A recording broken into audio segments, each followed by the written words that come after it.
It's actually nice to have John the feature as well, Ty, because funnily enough, every year, the way he busts out of this tournament is just cruel. And no one ever seems to see it, but he always says, oh, this happened, I got aces in against kings, king on the river, I got queen 10 in against queen 9, 9 on the river, I flop quad sixes, he makes 5 of a kind on the river. Like, it's like every year, but no one ever sees it. So, 5 of a kind on the river. So we're Look gonna, at this. Here we go. Look Let's see at if this. it does happen. Couple of kings. Making it 800.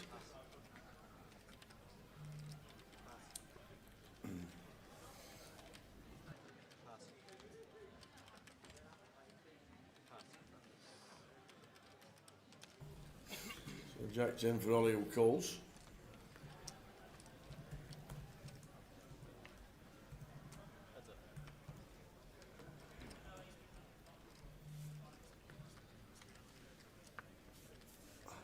So 9-7 boosts. Imagine the 8 ping. Oh, do you know what? I'd give it the biggest boom ever, Tav. If the 8 rolls off here, there will be a boom coming from the comms booth. I'll tell you that right now.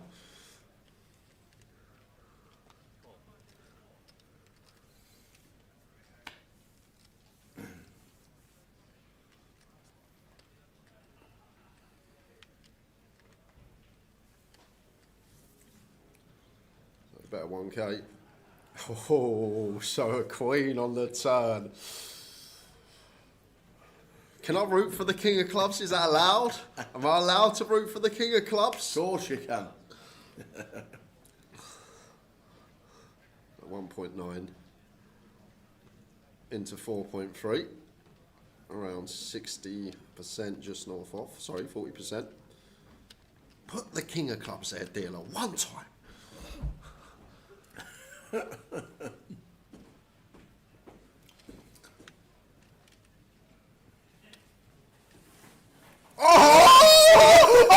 Yes!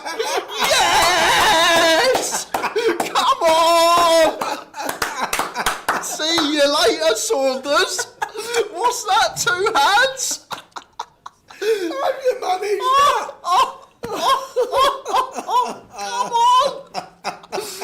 Come on! Have you managed that? Oh, this is brilliant. This is just gold. Poor lad sits there, rivers a set. He's nailed it. He's called it in. One time dealer, he says, King of Clubs. Oh my word.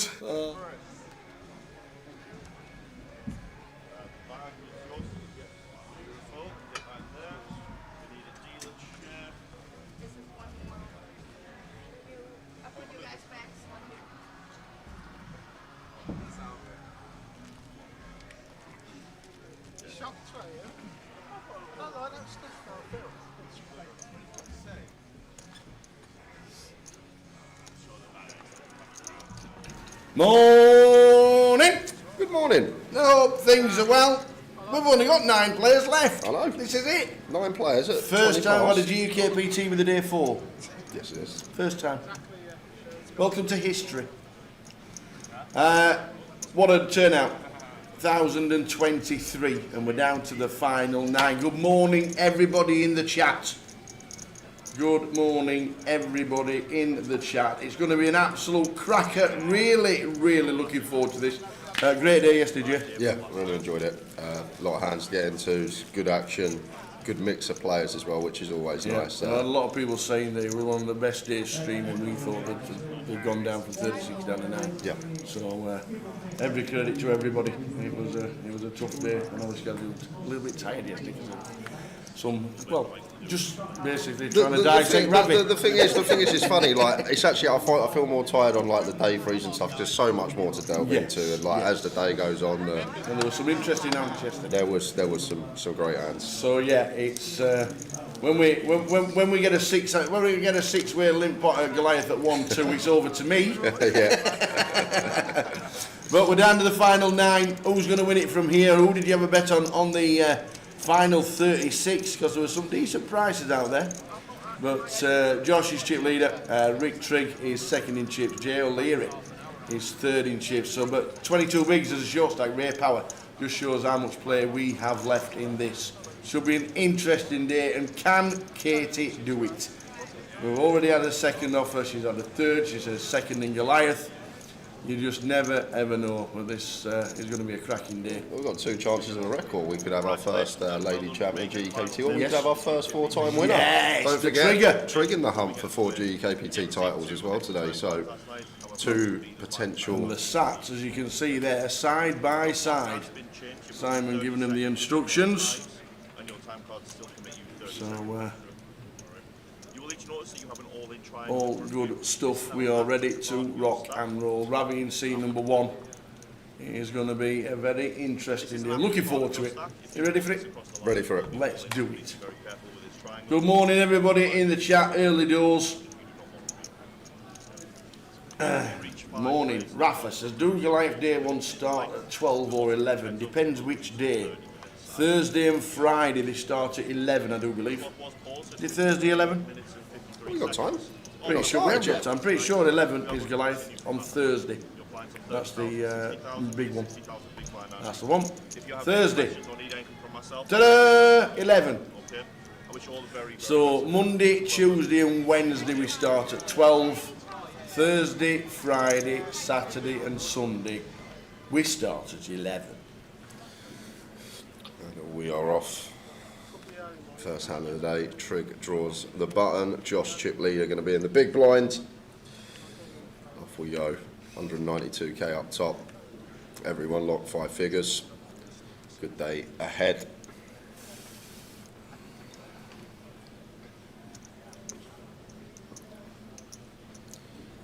See how Jay proceeds with the deuces here into Chip Leader's big blind. I think probably one that theoretically folds. Is going to entertain the pair sitting second in chips.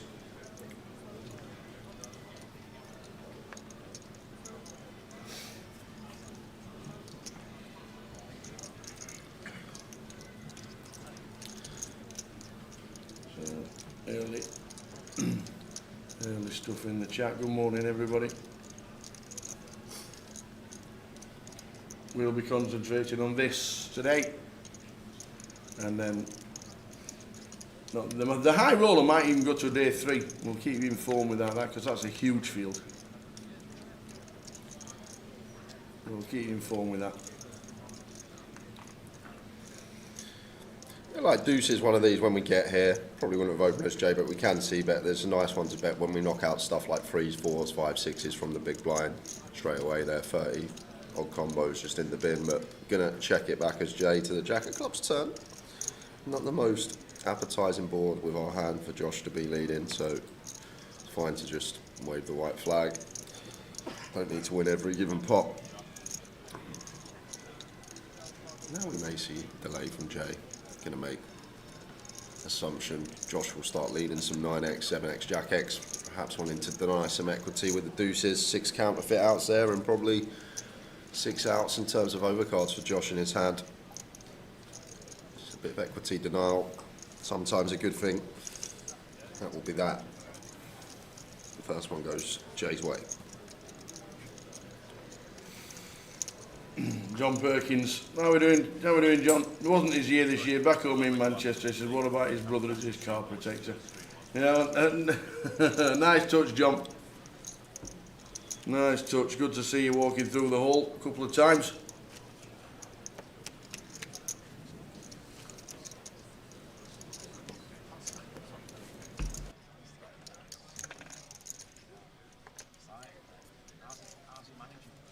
It was definitely original.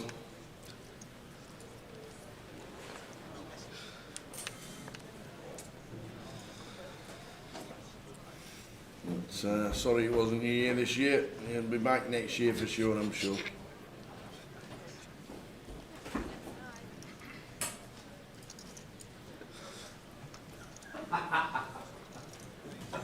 Morning, Joe. Oi, oi. Amber Sullivan won the ladies. Oh, did she? Well, yes, fantastic. It was the good luck charm that walked past and said, good luck, Amber. Congratulations. Well done on winning the ladies event yesterday. They absolutely smashed it as well, they did. Well done, Amber. Great, great effort. Great effort indeed. It was a super effort. Kind of fitting that Joe puts in a message just above you, Amber, because you being the last out in the ladies, he's going to be first out in the Goliath on Thursday. Rooting for Ravi, I wonder why.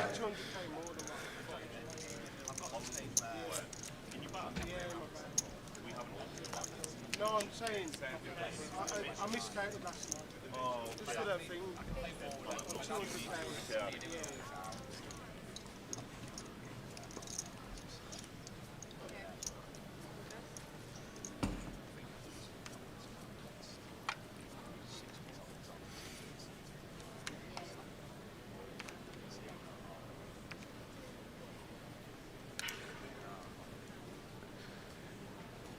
£180 runners, the ladies as well. Super turnout. Well done, Amber. He's king for Imam.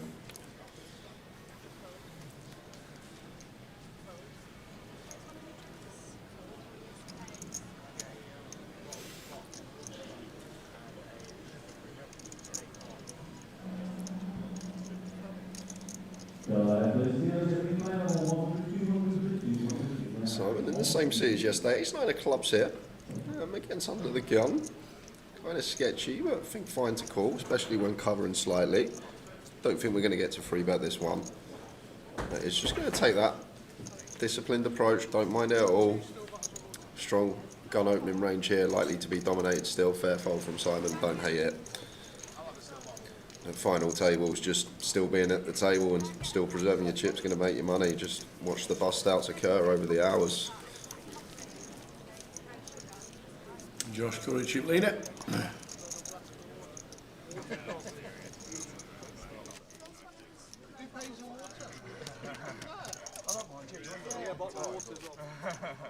I've done you that. I've ordered 2 bottles. Oh, have you? You've agreed now. Excuse me. Make that 2 bottles. It's all right. You can choose. I always pick. I always pick that. So early stages of the Millie final table.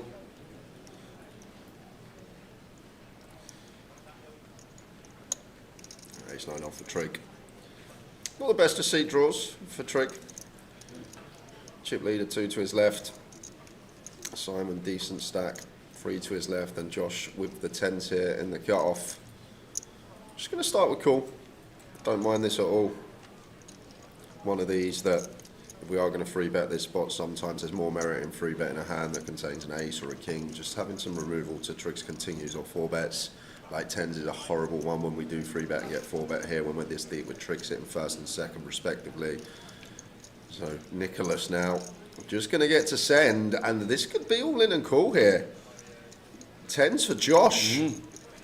Like, we're not folding jacks for 21. 9s is pretty grim. I feel like Josh Well, it's is... just a 3 bet from Nick. Only got 20. Just trying to get the maximum, but I feel like as Josh, we're going to really struggle to get away from this. There could be a back jam incoming here when we flat against Trig's Open. We're kind of under-repped. One of the better hands we can have here that doesn't elect to free bet. But the problem we've got, Nicholas was on the feature for about 4 hours yesterday, and I can't really remember him playing many hands or getting out of line. No. And I think totally with you on that that's a very key component here for Josh. If anything to go by yesterday, this player's probably not going to find like a king-queen off, an ace-7 suited, something along those lines. So maybe he is just going to be weighted towards this top end of value hands, but Josh feels 10's too strong to do anything but call. And an ace high flop. Ace 4 deuce. Not really what we're looking for as Nicholas, but something that kind of is going for us, like a lot of Josh's like offsuit ace-x that want to continue with free bet Trig when he just slightly covers first and chips. So maybe it's going to be more weighted towards stuff like 8s, 9s, 10s, maybe some like queen jack suited, king queen suited. It's just going to let it go facing c-bet from Nicholas. Yeah, Trig with the ace 9 was never calling. Great start. Would have hit again. J. O'Leary, cheap leader. As Josh drops down to 47 bigs. Final table of the Millie, £192,000 up top. Show you the payouts. Here we are, the final 9, there they are. 14,320. 19,620, and then on and up he goes. 3 scores over £100,000 in a GKPT. Very nice indeed. And final hand, the winner will receive 192,700.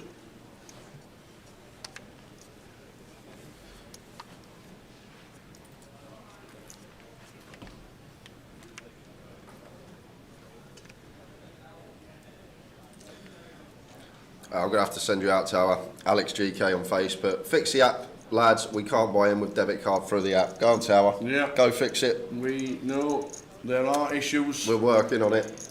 The actual developers are working on it as well. It's been a problem for a couple of days now, Alex. We've been telling everybody exactly what has been the problem. The developers are working on it. We'll get news if it gets updated. We'll let you know as soon as possible. It is an absolute game changer being able to buy in on the app. It has been working for about a month, and then they had a crash and the option disappeared. Afternoon, Danny. Are you looking forward to the season this year, Danny Ernan? Were they 17th last year, Man United, or did they climb up after winning last game of the season? We were 17th. You were 17th? Yeah, they were 16th. 16th? Yeah. Okay. Good race. Good race for 16th it was. 2 finalists. Now buying. I'll tell you what, I saw, just looking on Sky Sports this morning, I saw Burnley start to the season. They got us, they got City, they got Liverpool, they got United, they got Forest. I said that yesterday. They got Sunderland second game, but in the first 6, that's the other 5 teams. They're probably going to have 3 points after 6. Yeah, I said yesterday that all the teams coming up need a really good start, and Burnley have got 5 of the top 6 teams. He's got another season ticket for next year. Glutton for punishment. You've made a couple of good signings. We are following the chat. I don't need to give him a shout out. He's on the final table. Doesn't need a shout out. Him and in C8. Hold him it with the icon hoodie on. I see he's got new sponsorship today as well. Ripping the old pizza place hoodie. Oh, the NY Smokehouse. I wonder if they give him free pizzas. I might have to start doing the same tab. If they got any more of them, I might have to start wearing the old smokehouse tops. Glad you're watching Optimum. You've been watching our streams for the last 2 or 3 months. Iman's been on the feature table quite a lot.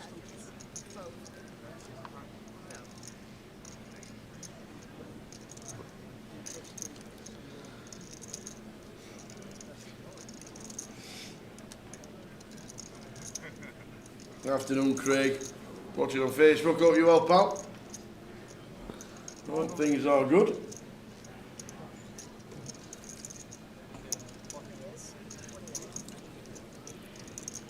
On the graphics, why are we using everyone's first name except Richard? I never noticed. Because, really? Yeah, I never noticed. Richard's Trig Tower. Who's Richard? I see. No one's ever called. No, I thought Trig. they meant they're using first name, second name. Yeah, no, we use first name, but if someone's got a nickname or they're known by that name, we put that name in instead of their first name. No one calls Trig Richard. I've never called him Richard in my life. I don't think anybody has. He's just Trig. No news on the debit card buyings yet, Steve. Any updates, we will let you know ASAP. Yeah, Trig going for his 4th GUKPT title. Never been done. 3 is the record across the course of an 18-year period. Ace of diamonds on the turn here. Blind on blind between Jay and Ravi. Ravi went for the check back here with the top pair.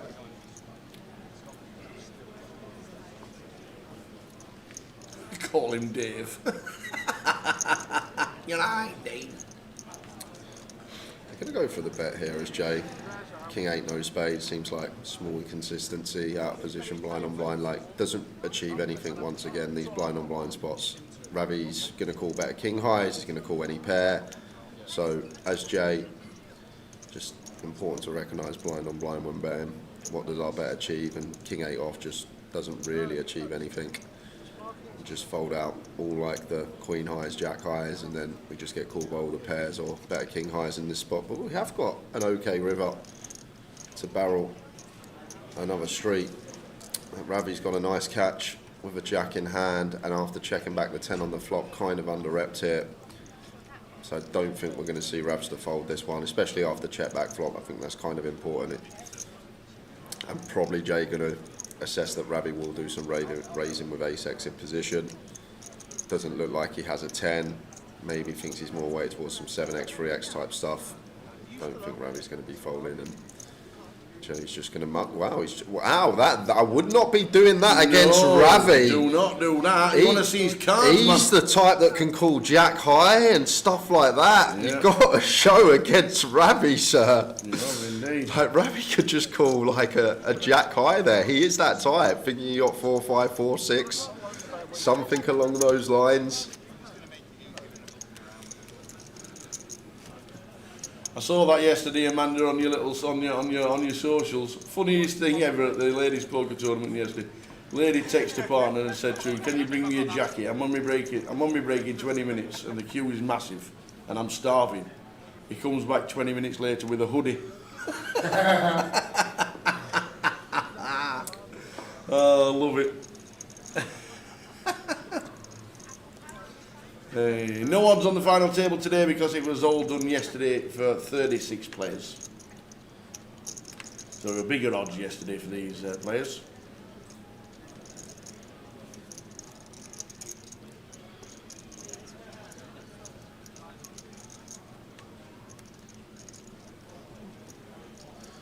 And in the cut off, jack 10 off.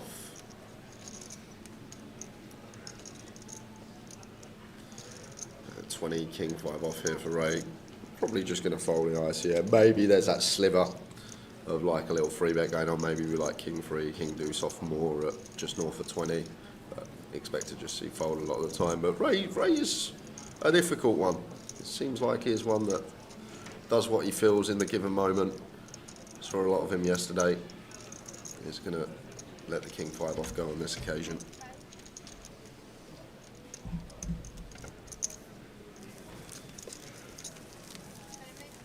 Boris Wiggum says, "Morning guys, please give a big shout out to Amber Sullivan winning the ladies event, a local girl to us who I have shared a table with many times. She is now official Lady of Cumbrian Poker." Very nice, nice one, Morris. I think she's in the chat, yeah, there we go.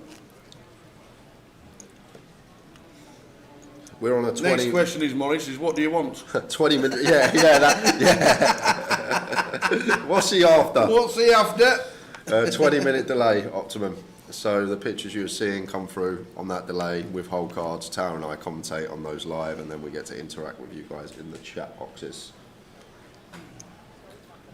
Amber, you can use your trophy as a card protector for sure. If John Perkins can use his brother as a card protector, you can use a trophy. Well, the guy in Ireland that won the free PLO tournaments, he had all 3 trophies on the table one day, didn't he? He was using all 3 trophies as his card protector. Nicholas Ace King, good start to him in terms of distribution. Queens now big slick in the first orbit.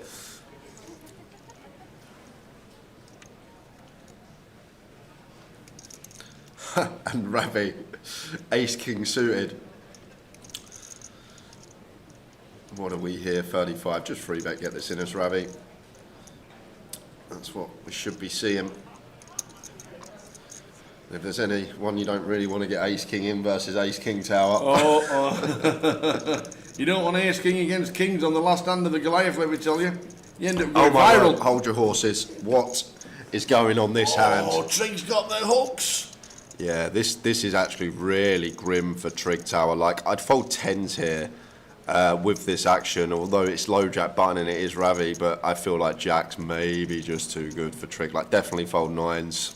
10s is pretty gross. Jacks, real horrible one for the trickster here. 9 left. He's just going to fold. There you go. It's grim. It's really, really grim with this action in front of us. And Ravi, after winning a couple of pots, actually nigh on level with us in chips now. Real horrid one for Trig there. Like I say, I'd fold 10s. Jacks just seems, Nicholas not going to jam. Whoa, again. Not going to jam against Ravi with this hand. As you can see. Like just blocking all the good stuff. Ravi. We need to jam there because he can just play it off the pot now.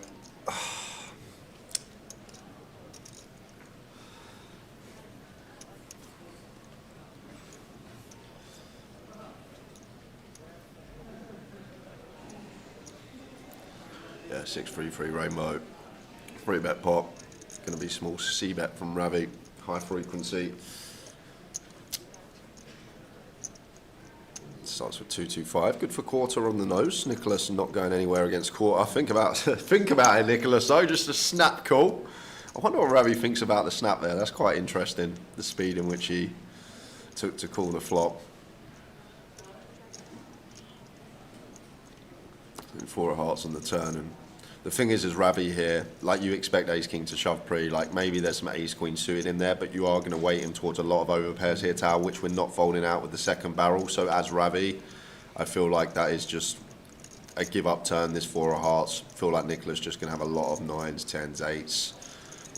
Like these hands that aren't going to want to shove for just north of 30 pre, ace king, a much more viable shove with a hell of a lot of removal. Looks like he's going to see ace king, ace king.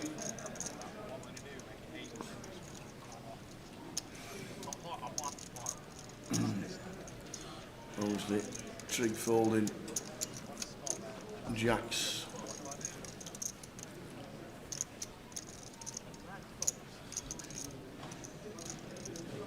Yeah, it's a real grim one for trig tower, like I say, I'm not sure. I like to see 10s, I'd fold, jacks is just horrible, really horrible. Like if it's gun, then button, it's low jack, then button. Can we have a cold 4 with Ravi in question? But Ravi's just won a couple of pots and almost identical in stacks, as I say. Fun one. How you doing, Mr. Goodman? Good run yesterday, Yeah, sir. well played, Sam. Would have liked to see you on the final. Well played, Sam. Joe Saunders will be here Thursday, and then ask me that question about 12 on Thursday. JHR, do you know if Grosvenor Poker are doing any online satellites with Killarney? Yes, they are. Katie was talking about it, and Tom Hudson was talking about it as well. Yes, they are. Just check the app. I don't know what the details are, but yes, they are.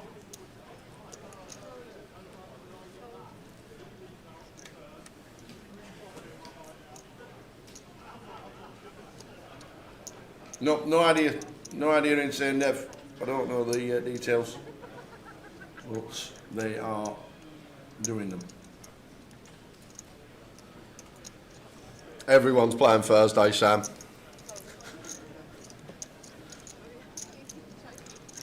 It's just free 25k, ain't it? If you get on his table, he'll probably have 20 plus bullets, so you've got a good chance of getting on his table.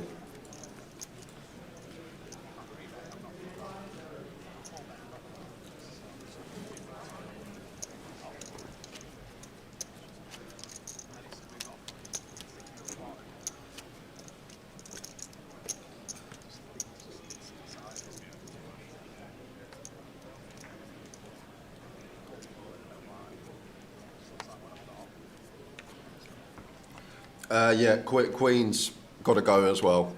Just over 30 there. Like, Ravi's supposed to 3-bet light. Like, when we've got ace and a king, he's so unlikely to have aces or kings. And the thing is as well, like, Ravi will just have a lot of bluffs there. And then we just pick up 5 BBs plus big blind and ante. It's so valuable just making chips. I went for the flat call.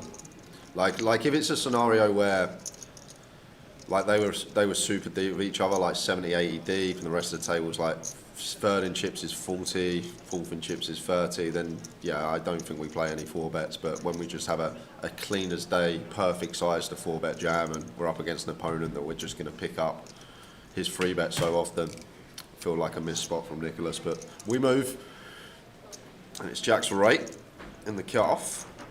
Goes for the 3x, and this is what I mean, Mr. Unpredictable.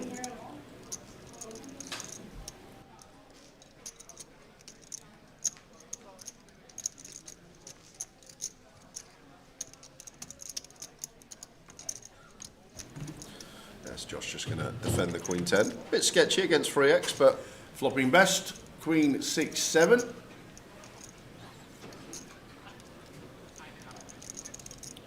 nice one to knuckle back here as Ray. Like, prefer betting something like 8s. Yeah, Queen 6-7, probably going to have higher frequency bets. I feel like actual hand against chip leader. Not chip leader anymore, but start of day chip leader. Might just check the jacks back here. And then bet stuff like 8s. If ever got like A7, King 7 suited. He's going to go for 175. Josh with top pair. Not going to be going anywhere. Just shy of 40%. Josh makes the call.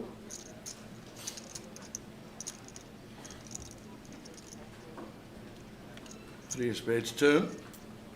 And surely this will be the juncture for Ray to check. If we aren't checking back flop, not going to go 2 streets with this hand. We just lose. Josh is like King 7, Jack 6 suited now. Only getting continues from Queen X and high equity hands like a 6-5 of spades. So no merit really in betting here as Ray. Once again, what does it achieve? We just fold out stuff like 7x, 6x, and we get continues from the Queen. And a deuce, river. Now, as Josh, we're pretty confident we got the best hand. Like, very hard now once Ray checks back, and if he's got strong Queen X over pair sets, he's just going to want to bet turn small shove river. So kind of the green light to go for value here for Josh. It's just down to what size are we going to be choosing, and it does go fairly small. And Ray not going to take much time before calling against that particular size. See the bad news for Ray Power. Down to 10 bigs. And just a bit of info here. Sam says, shout out to Simon Wilson, by the way. From my area, hasn't played for 10 years. It's his first tournament back. Wowzers. What a run for his first tournament back. Could be binking 192k. Then he'll have the bug back. Certainly will. How we did Byron Sugars afternoon.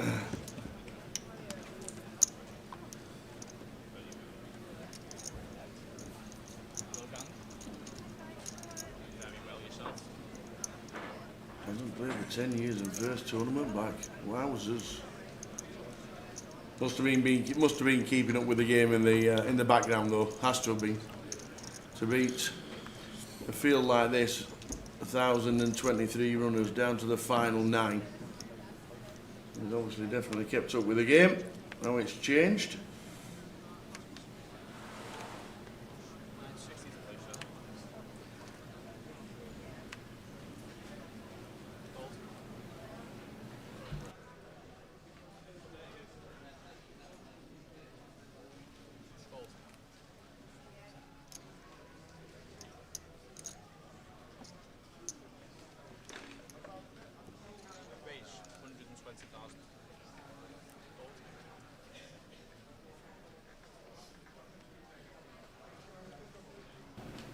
Ace 10 for Jay, raising to 120 with the blinds and ace jack. For Ray, this could be it. The triangle's in. For Ray Power. Just shy of 11 here. Problem Jay may have, this may look like a bit of steam. 2 hands after, just paying Josh off on the river. Like I feel like when we open +2 and when it's this extreme at this final table in terms of how the stacks are, I don't think ace 10 would call. However, Jay may read into this as a bit of steam coming off of Ray, but may not get that far because Josh looking like he has a decision in the small blind. We're just waiting for action to catch up. Not too sure with the old 9 deuce what K is asked for account for. Unless the cards are wrong, which I don't think they are. No. Oh, it was on Katie. I thought it was on Josh. So let's see what Jay does. Yeah, it just folds as we should. Not sort of levelling himself, thinking, oh, this guy's just lost a big part, he's going to do this lighter. Just letting the ace 10 go as we should.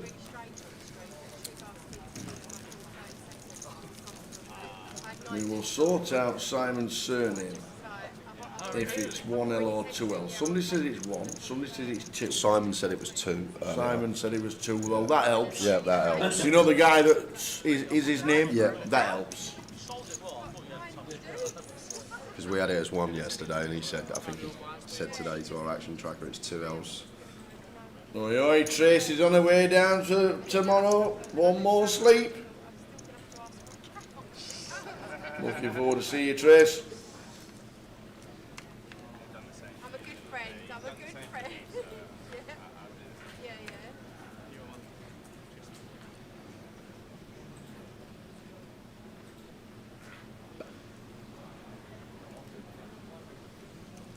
Afternoon, Cole. Can't wait to hear that back on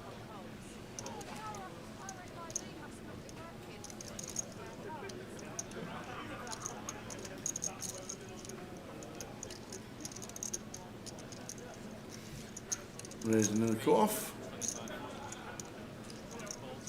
The Queen 10. Makes it 125.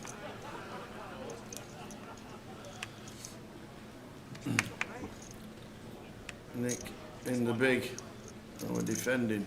I wouldn't defend 10-7 off, with 9 left, like, pull the stacks up after this hand. A lot of ICM out there at the moment. That will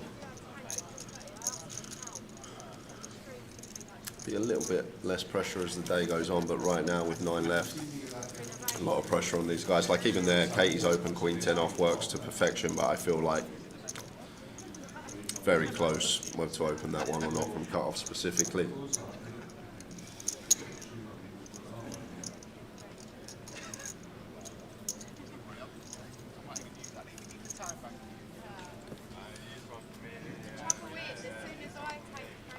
The Bowie effect. Welcome, Mr. Wilson. Oh, yeah, Mr. Wilson. How are you? That was Vegas, Andy. Yeah, I saw him a few times, but I saw him once, I think it was. We were saw him a both. few times wandering around Vegas, but didn't really get to chat too much this year. He was in the old 100k this year. Was it? I think it was, yeah. Okay. Mixing it with the big boys. Afternoon, Jay Shellham. This is Simon. Used to play a lot, but he has played twice in 10 years. Last week he cashed at DTD, and then this. It's a form game, mate. I say every week. Yeah, not a fan of this as Ray Power. Like Ace Jack doesn't call here at a final table with ICM present. 15 big open jam from +2. So much better for Ray to just make this 2 big blinds here with Ace Queen. We still have potential to get away from this hand if there's a lot of action behind us. Just make it 2 big blinds. Ace Jack's not calling an open jam for what, 15.5 from early position. It's just not an FT. So we're only getting, look, there we go. We're only getting called by better, and Nicholas just Ace King suited. All in call, feature table. Can't wait to put it in, and Ray, Ace Queen here, bit of a misstep, could send him out in 9th place. Gonna need to hit, or we are losing our first player in the million guarantee final table.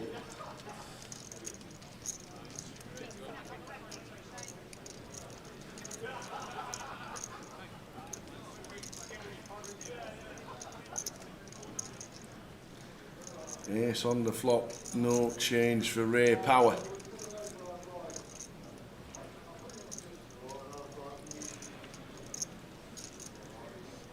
Still needs a queen. And it is not. It's the 5 of spare, 5 of hearts. We lose our first player, Ray Power. Eliminated for £14,320. Good run. Maybe just one of those where sees the Ace Queen, thinks it's good enough for 15.5, but from early position, I don't think we get any jams at all. It's just we play 2 bigs or fold. In theory, Ray maybe not wanting to go post, just trying to pick up blind and ante, but it's just one of those. You think about it, early position jam. Is anyone ever really calling Ace Jack there?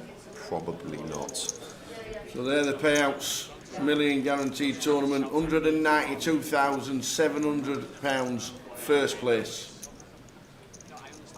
3 prizes in 6 figures. And Bowie Effect says 3Ks tomorrow, tempting but not sure. There won't be much traffic tomorrow, I don't think, Andy. Yeah.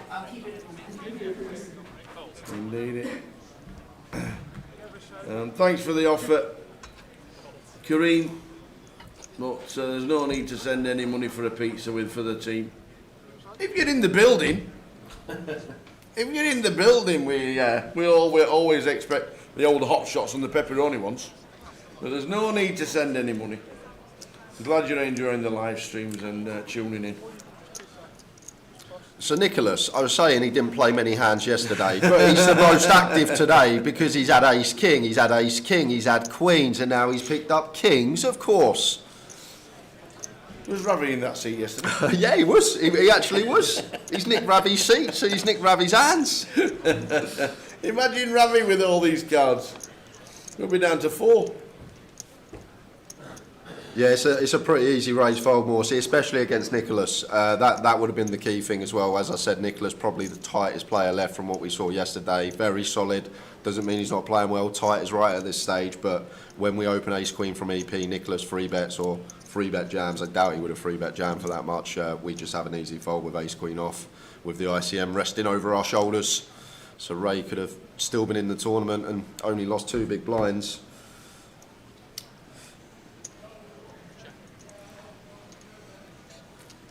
Flopping sets as well. Can he get any action from the big blind? Not on this board.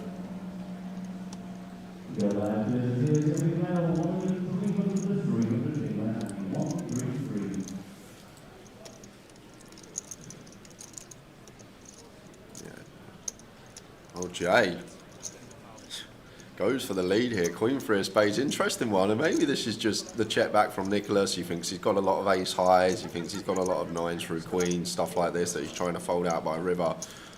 But then I feel like when the button opens and they see King 8 deuce rainbow, they're just on cruise control c-bet with almost their entire range. So I'd be a bit suspicious of the check back from Nicholas here. Like if he's open Jack 10, if he's open Queen Jack, he's probably just going to c-bet small and 9-7 suited, which he probably don't even open. But it just feels like a board that's going to have high frequency c-bets just from the button versus big blind. So when he checks back, I do feel like he's going to be more weighted towards showdown, whether that be 9s through queens, whether that be 8x, or whether he has flopped the monster like deuces, kings or 8s.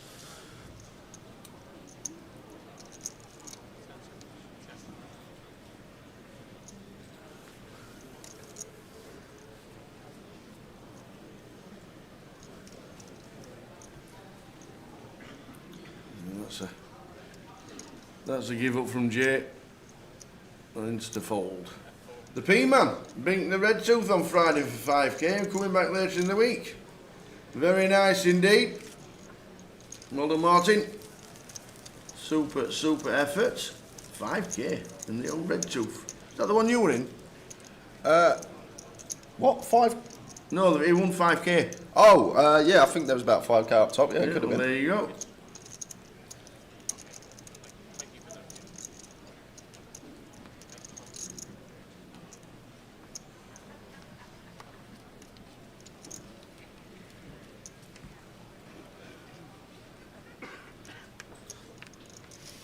So good afternoon everybody who's watching. 192,000 up top.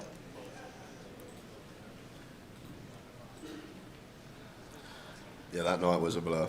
I'm still actually recovering for that. I think this is the first morning since that Friday night hyperturbo I've actually felt all right. It was a 2.5 day hangover.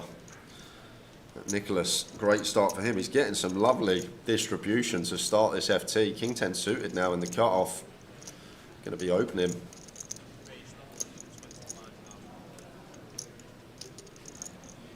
Ace 3 off for him and hit. Wonder if he's got any ideas. If we cover, if this stacks were switched here, him and Nicholas' stack, it would actually be a tidy little one to choose, cut off versus button, but Nicholas heavily covering us, just getting out of the way. And same for Jay. If stacks were switched here, King 5 suited, could attack, but once again, just going to let the new found chip leader do his thing. However, Ravi not going anywhere, 10-9 off, got to defend in the big blind.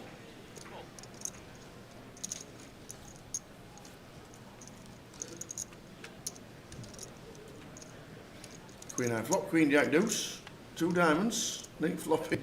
I tell you what, Nick's had the distribution and the cards, hasn't he? It's mad. Look like, at this. Sometimes you just play this game, you sit down at a table and everything just goes your way, but we're going to get action as well. Right, 13% equity. How's Ravi going to win this hand, guys? Which way is he going to do it? Is he going to go for the old 8 of clubs? The 8 of clubs?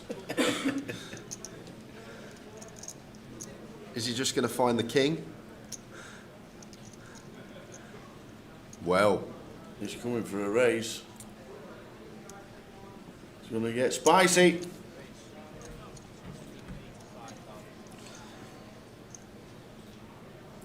Yeah, 12.5% play down to Rachel for the mystery bounty. So Nicholas just going to call with position. Ravi with the small check raise. Ravi's in trouble here, Tal. I'll tell you this right now, if a diamond rolls off, I feel like Ravi's going to be in a bit of bother. But that is a great turn for him to shut it down. Wouldn't have been folding this hand out with a second barrel. Like, the Jack X is just terrible for us as Ravi, because we don't raise any Jack X on the flop. The only Jack X we have is Ravi, is specifically Jack Deuce of hearts, and we also have Queen Jack as well. Other than that, there's no Jack we want to raise on the flop. The Jack X of diamonds just play cool. The rest of the Jack X just play cool. Therefore, this is a terrible card for Ravi to continue barreling. However, Nicholas probably going to close to bet range on this flop, so he's going to have Ace Jack, King Jack, Jack 10, these type of holdings. So much more significant turn for Nicholas than it is for Ravi. Therefore, Ravi doesn't really get to barrel here. Just shutting it down. Oh, I thought he was out of spades. Yeah, he did not get there. Oh. 7 of spades river. And now as Ravi, we got 10 high here, but he will be aware Nicholas does have some Queen X. He is probably going to play some checks on the turn even still to get some value on river. So we can target some Ace King, some Ace 10, these type of holdings. And timed it impeccably as always from the Ravster. A big old 900k, but like the thing is here though, what is Ravi supposed to have other than Jack Deuce suited or Queen Jack tower? It's kind of interesting, because when he check raises flop, he just gets stripped of all Jack X that isn't 2 pair. So when he goes that size on the river, it's kind of fishy, because like, you don't go that size with a queen. No. You don't check raise any Jack X other than 2 pair on the flop. What have you got, sir? But Nicholas just snap folds. He can't call with King 10 high anyway. But if you strip the spot there, like Ravi's story, not checking out too much, but then again, maybe up against an opponent that we don't need to tell, maybe a credible story, maybe just thinks he's got ace high, and Nicholas isn't going to be thinking about our value range and what that looks like and how we get to the river with strong hands that want to go that size. Interesting pot. One player down in the final. At the moment, Mr. Ray Power. We got it wrong. I told you he'd win the pot. I just didn't know how. we said he'd get that. We said he'd win it with his 13% equity, but he found a way that maybe others wouldn't.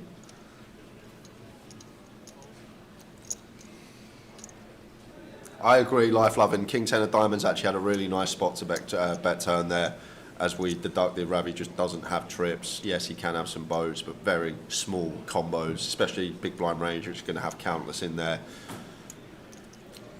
Like, and the thing is as well, like fold out a deuce. Like some of Ravi's check raises, maybe the bottom card with the backdoor flush draw there as well. If he's got something like a king deuce suited, a 10 deuce suited, which I believe Ravi will defend 10 deuce suited even at this stage. Even when Nicholas covers, a good start for Ravi. As Josh opens Jack 10 of clubs, Jay calls button. Queen high flop, 2, Queen 6 deuce. Top pair Jay. Back doors for Josh.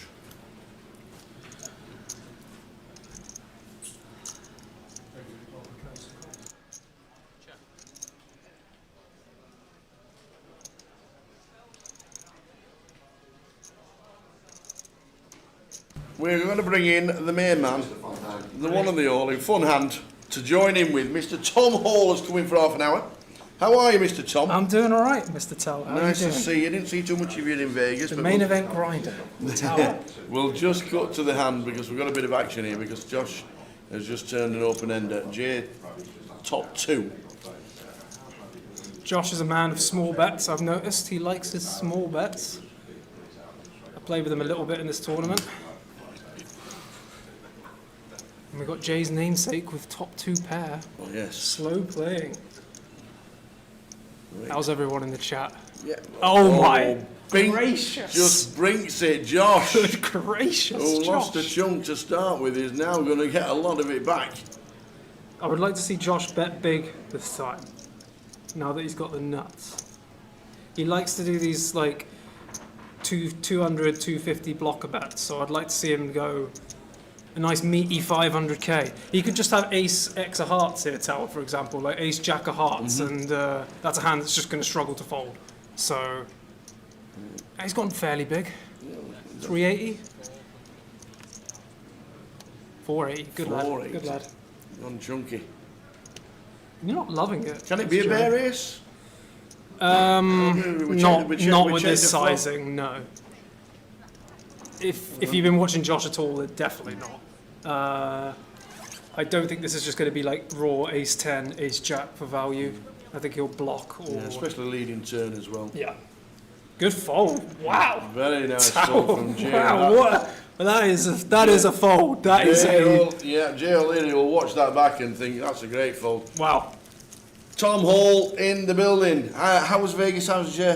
Did all right, you know. Made a few dollars, so Good. it's all right. Yeah. Came back with more. Yeah, I came back with more. Excellent. What was your big win?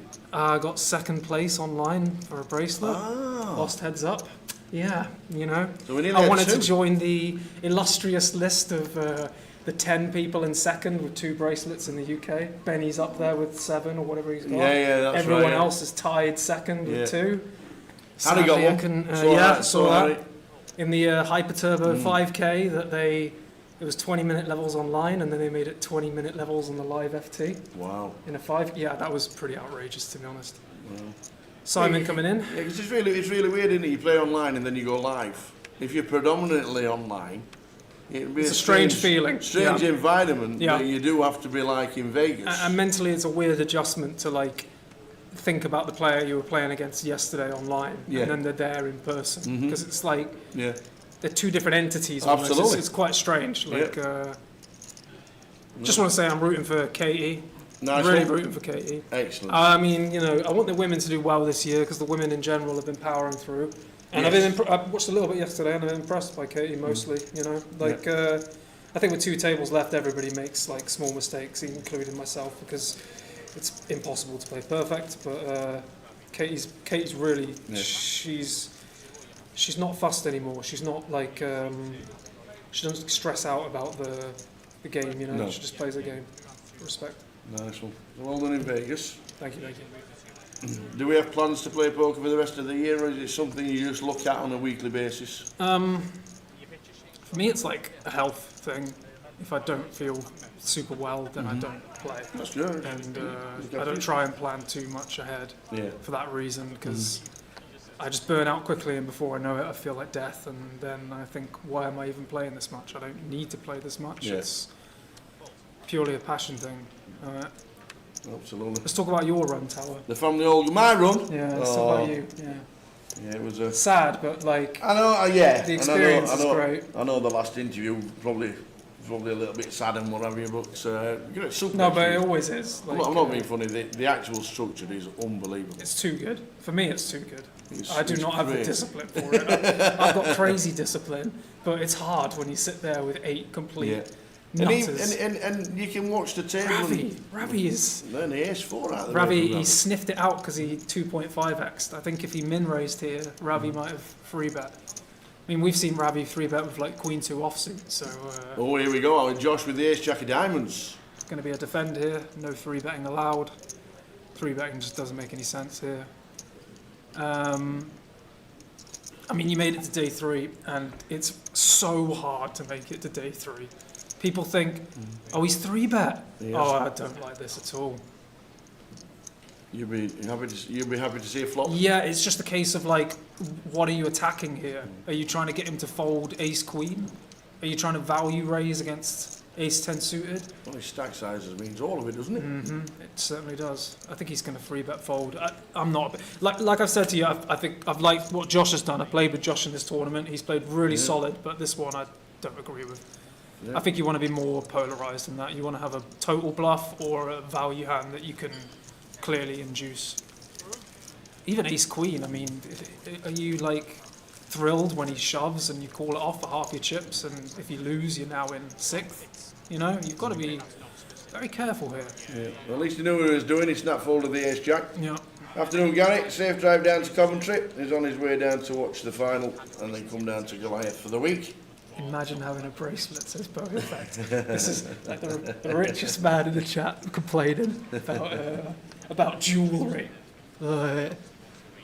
Macaulay White's made it to day 2 with 89,000 in the Goliath on the first bullet. Good stuff. Well done. It's not easy to bag the Goliath. It is it's not. It's very hard to... It is not. They play down to what I know they don't play to a certain level, but I think it's usually about 10% or just under. It's really hard to bag. It's very fast. And, last year was the first time they were actually in the money before day 2 started, so you never know. That might be a thing this year. It's something we can't predict. Good fold from Jay there. He just folds the pocket fours to an open. On the final table, these small pairs, they go down in value drastically. Are you in the high roller day 2? I'm just playing. Fantastic. I'm registering today. Oh, right, okay, Yeah. nice one. It's huge. I would play day 1, but it's on a Sunday. If there's any live tournament on a Sunday, I'd rather play online. That's always the way for me. And I could still reg today. How many tables were fired up yesterday? How many? At maximum, probably about 22 tabling I was playing. I think I played about 60 tournaments yesterday, something like that. Yeah. Just the 60. Stone bubbled a EPT package, which was nice. I had aces against King 10.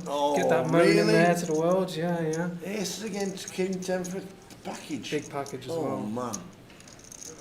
11k. Wow. We move forward, Tower. You do, and you guys, you just take it on the chin and you just have carry to. on. What can you do? You go to sleep, tough. you wake up the next day, you just reset. You know. Yeah. I saw a question in the chat. Do you have any active work outside Poker Jabra or just investments in poker? Yeah, that's basically it, mate. I mean, I don't have a, There we go. I'm not someone who can work a 9 to 5. I'm not capable. I'm isolated, social anxiety poker player. How's the fam? Very good, very good. They're really healthy right now. They've really been working on their health, actually. Lowering cholesterol, doing all these, senior things that are probably normal at that age, but they look really healthy. They look really healthy right now. How do you follow any action on 22 tables? You just get used to it. A lot of it is like subconscious almost. You don't even need to think about like 8 out of 10 spots. You just click the button. And honestly, it's not like I'm trying to maximize my profit by playing 22 tables. I just love the game. I can't help but register everything. There's a $1,000 massive tournament, but then there's also a $15 with like 20,000 runners that I feel like I'm not skipping a tournament with 20,000 people because it's too much fun. Yeah. It's degeneracy, to be honest. A little bit. Any news on the app? Unfortunately, at the moment, there's no news that it's back up and working. There has been a big issue with it. If there's any news regarding the buy-ins via the app and the debit cards, we will let you know as soon as possible. Okay, so I'm going to answer this question as well. How tight are spots now? Who with their stack right now is incentivized to go after it, and which kind of pre-flop situations? So let me have a look at the old stacks here. So typically the way it works is the guys in the middle are pretty handcuffed, and the chip leader, can go for it, and the shorties can kind of go for it, but not entirely. The shorties still need to be quite careful. Now, I think one thing to be aware of is when the chip leader is opening a lot and you're a middle stack, you can get away with a lot of 3-bets. You know that the chip leader is going after it. Ravi, for example. Ravi, is a loose opener as well. And if Ravi opens and you're in the middle stacks and you've 3-bet him, he's going to give you a lot of credit because he knows that you're under it. So someone like Josh or Nick or Trig or Iman, I mean, honestly, anyone could 3-bet Ravi and they're probably going to get a ton of credit. Example, Ravi might open hand like Ace-Jack offsuit, and Jay or Nick or someone in the middle 3-bets with a hand like Ace-4 suited, and Ravi will just put Ace-Jack in the bin. Here comes Trig. Rooting for Trig as well, love Trig. Trig's just a... Going for number 4? Yeah, I mean, that would be pretty special, wouldn't it? You've got 2 chances of history. I'm rooting for Katie most, and then I'm rooting for Trig and Ravi. I'm not properly rooting for Ravi, though, because he's just way too lucky. He doesn't need it. Right. Well, Nick in seat 7 has had the card distribution today, which was Ravi's seat yesterday. Ah, I So see. maybe it's a lucky seat 7. I see. Jay, I think making a good fold with Queen 8. You got to be very disciplined at this stage. Yes. Like Rodney, sorry, who asked the question? Who was this that asked the question here? Mr. Hall. Moo. Yeah, Moo's got the right idea here. You have to be quite cagey. Afternoon of C4. Depends what you had, sevens.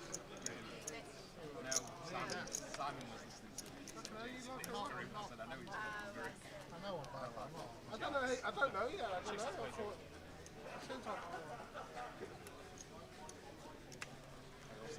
I actually don't know why I did. I just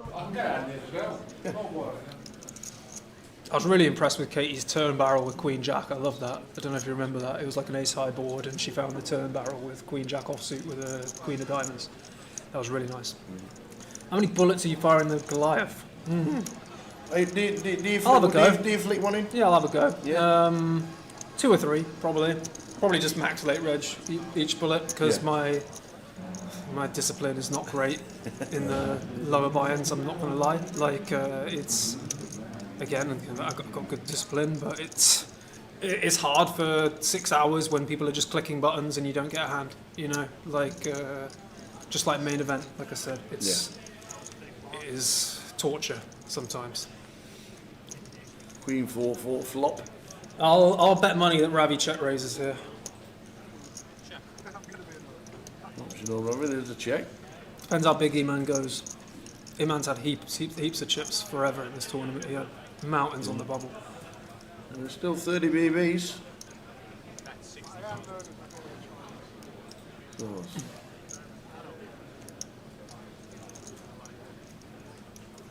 One BB bet.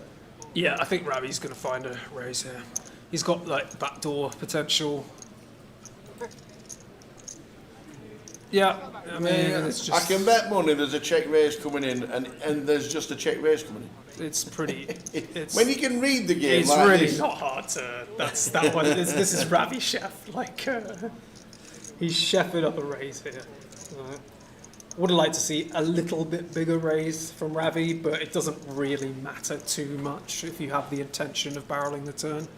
I mean, as Iman here, what are you going to do? You're just screwed. I mean, nice play. What can I say? I know it looks. I know I predicted it, and that makes it sound like it's like an easy play, but it's not. In the moment, it's hard to pull the trigger. Would be great if there was a graphic showing everyone's stack depths at all times, so we get any idea of the risk premiums. There is a actually. Every time a person is in a hand, the stack size is underneath their name. And we get a flash up with everybody's stack every couple hands as well. Whoever's in the hand, the stacks are on the screen. As an online player, I would love there to be a small graphic of a table with everybody's stack all the time. Yeah. But that's as an online player. That's just me. That's because I'm so used to seeing everyone stack all the time. I don't think that's necessary, and I think it would clutter the stream as well. To be honest, I don't think it would look good, frankly. Kareem says, are we in favour of unlimited rebuys for live tournaments or 1 or 2 max? Yeah, I mean, I personally don't care. I think like. I think unlimited re-entry in certain tournaments are great. Like this, giving everybody opportunity to basically to fire if they want to. But there's a 12 level period to get them in. I like the GUKPT with 1 or 2 max per flight. I like that idea. But on events like this, when it's like the biggest one in Exactly. Europe, for £200, you're trying to beef up the prize pool at the end of the day. And like, yes, the regulars are going to fire more bullets, but at the end of the day, there's 1,000 runners. You can't like. I think most people complain about the late reg, about how these regs are coming in, max late reg in, and stealing REV. Well, the game's the game. You know, there's going to be a max late reg no matter when you draw the line. Yeah. You can't just say we're having reg from the start and that's it. If you're not there on time, you're out. Then that doesn't. I think like it's easy to find things to complain about. To me, it's fine. Like, I think it's personally fine. I think if the main event in Vegas had one re-entry, that would be stupid. Yes. Like, it's quite clear which tournaments deserve the prestige. Absolutely. Most tournaments, we want them to get extraordinarily big. Agreed. We want poker to grow. Yeah. I think with the main event, they know obviously they can keep it as a freeze out because they know there's thousands of people turning up for that reason. Yeah.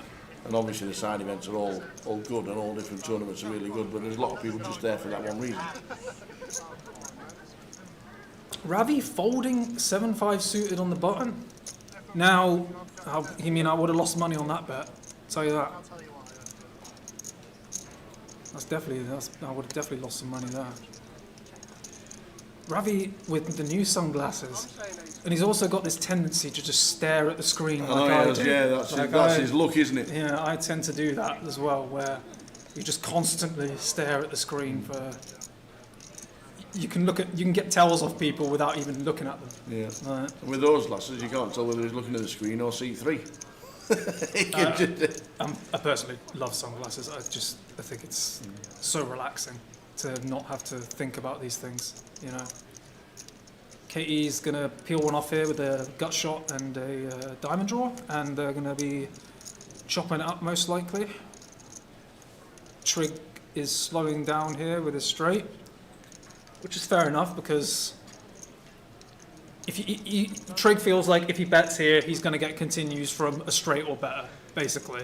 So he's decided, I'm going to play my straight as a bluff catcher because Katie could just have any flush here, except for, you know, ace queen of diamonds. She'd probably raise pre. You know, so you can take out a few of those flushes, but mostly she can have all the flushes, I would say.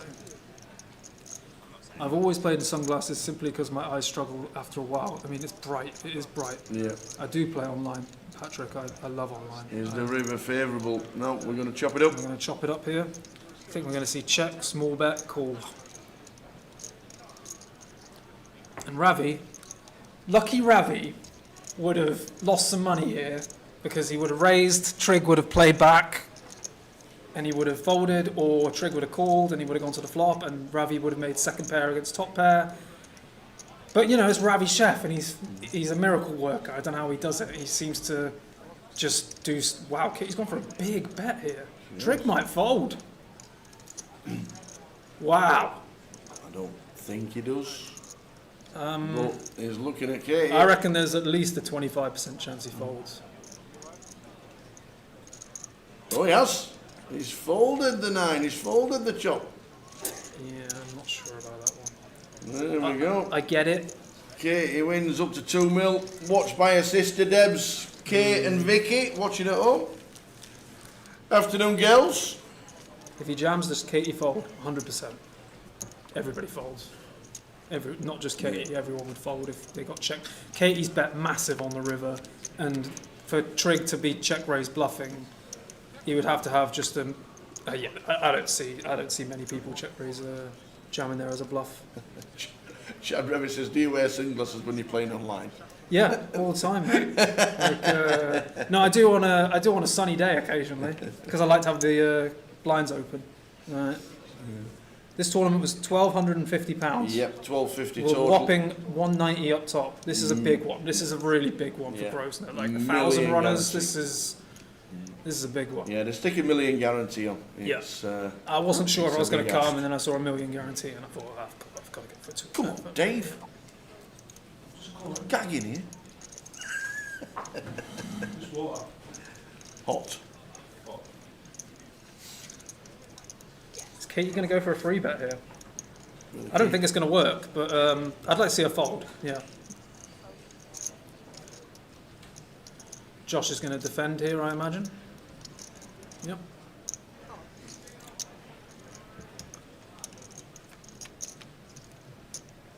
How many people entered? Over 1,000. Yeah, it says top right when the screen comes on.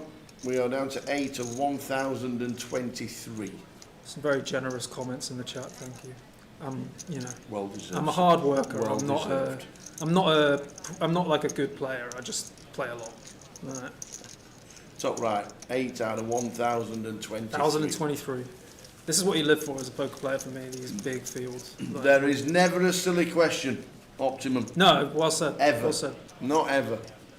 We're trying to get poker to grow, and everyone's at the bottom of the ladder at some point. And in poker, it pays to be honest in poker when you're trying to grow as a player, because otherwise you just end up with a load of yes men, or you're lying to yourself.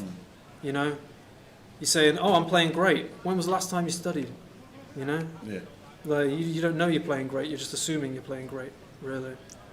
And if you treat other people like that, then they're not going to get better either, because you're just going to be giving them yes answers for everything. You need to be honest and say, sometimes you played that like, you know, tower. That's it. Come on, Ravi, says Tim Chung. Has he got a swap in there? I don't know. Not even looked at my card yet. I'm just full 30 for him, alright? So, you know.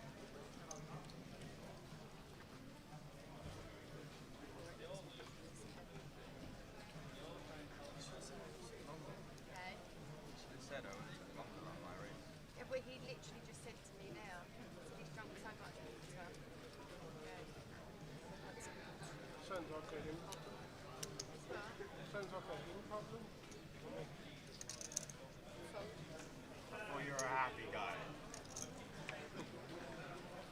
Here comes Iman, King Ten of Hearts. Gorgeous looking hand. Not going to get any action. Had a good year, has he, man? He's very talkative. A lot of deep runs. And indeed he is. Having a chat to Simon. I think there's a turbo.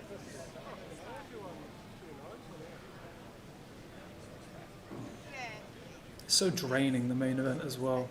By day 3, you're already like so tired, and just, you know, there's still another like 5 days ahead of you, and it's going to get more and more intense and longer days. Right. Ravi Chef, how does he do it, man? 48 base chip leader. This guy's so lucky. No skill involved at all.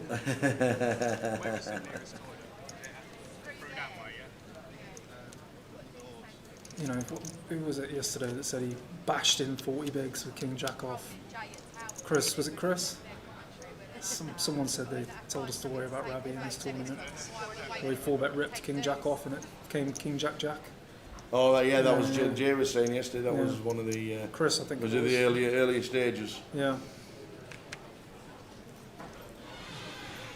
Let's see Katie with pocket kings here.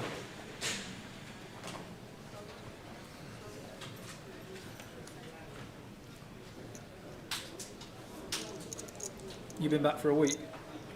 We went to London. We did the GKPC in London. Yeah, you've been It's back the a bit first longer than ever, me.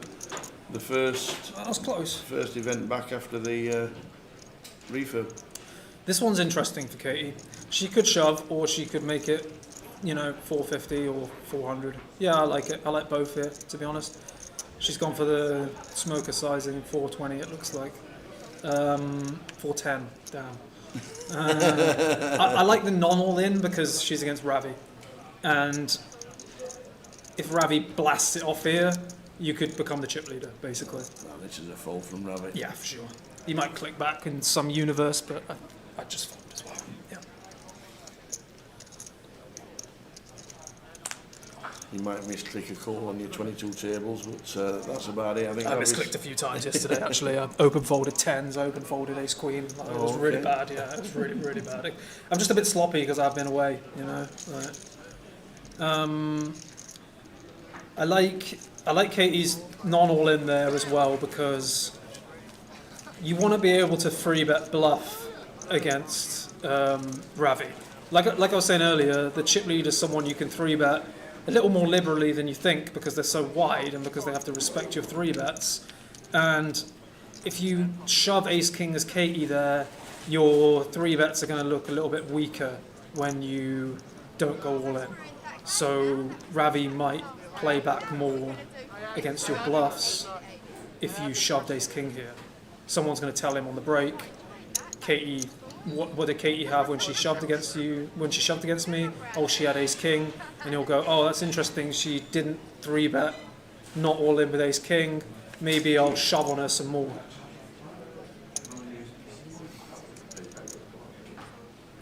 Let's see, Rory Racing. Anyone can win this, really. Now, here we go. I'd love to see another one from Katie here. Same size. I think she's going to fold. I would love to see it. It's a dynamic thing where you feel like, oh, I don't want to take the mick out of the chip leader. Yeah. I think that's a fine fold. I would have liked to have seen a 3-bet based on what I was saying, based on the fact that Ravi is just out of control. Yeah. Plus, if she does it twice, it'll be in his head. Tom, how hard is it to win Sunday Millions? Because Katie won 2 of them. I don't know if that's true. I'm not sure. I don't know. I don't ask. I don't think that's true, Patrick. Was it not the millions on party? That would make more sense. Like, Patrick, if you're talking about the millions on party, like, that would make a lot more sense than the stars. Not many people have won the million twice. So, yeah. Out of control. He is out of control.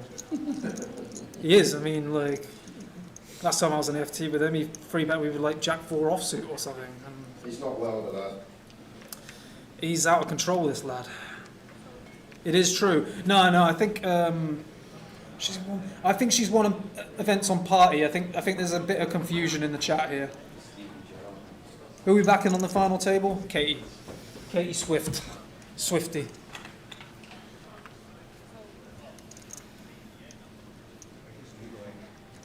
Yeah, I think because party's tournament series is called Millions, and there's a lot of different events within the Millions.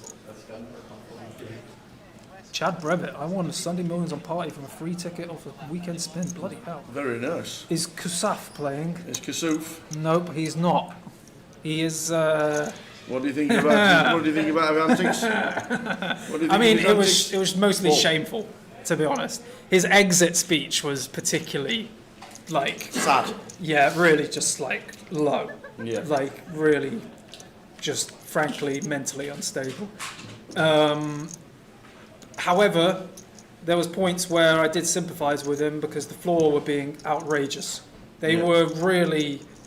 Yeah, I think everybody agreed the 10-second shot clock was a bit in such a. It's just the attitude, and I know it's will, but like, if you're a professional floorman, it doesn't matter how aggravated you are or how annoying the person is. It doesn't give you the right to be unprofessional. Yeah. Your job is professionalism. On they, EPT, that wouldn't happen. No, I think they just remembered 2016 and they just want. Yeah, they're getting flashbacks and like. I could see Jay folding the turn here. I think we're going to see a second bet from Simon most of the time. It might go check. I think Simon's going to bet here most of the time. And I think with what we've seen from Jay, we're going to see a fold. And I would like to see a fold, to be honest. What bluffs is Simon going to have here? Simon's going to have bluffs like 10-9 suited, Queen-9 suited, Queen-Jack off. All these hands are a bit of a stretch to be a bluff here. So I think fold is quite normal. It looks like a massive overfold, but I think it's just a good fold. Kasuf did nothing wrong. I don't agree with that. I mean, there's like maybe on paper he did nothing wrong, but he crossed the lines of etiquette and he crossed the lines of human like manners. You know, like he's just straight rude. Great fold by Jay. Great fold. I agree, Rufus, it wasn't fair, but it's not like we can say he didn't deserve any punishment. He was clearly blurring the rules. Right. Afternoon, Butch. Glad you came down to Goliath and had a shot at it.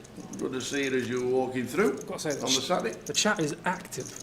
The chat is active. No, I know. I agree with you, Rufus. Etiquette isn't rules. Yeah, I don't like his personality, but like, I think he's just a rude person. I've also had a history of actually sticking up for the guy until I found out about his incidents. So you can't say that like I am unbiased. I'm totally unbiased.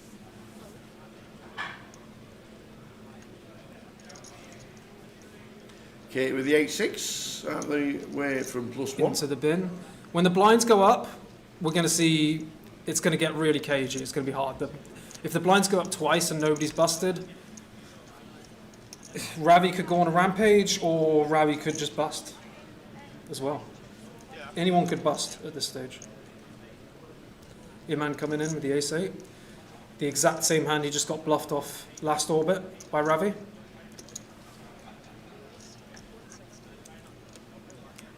And also, yeah, Rufus, I agree, but I don't want to agree, if you understand what I mean.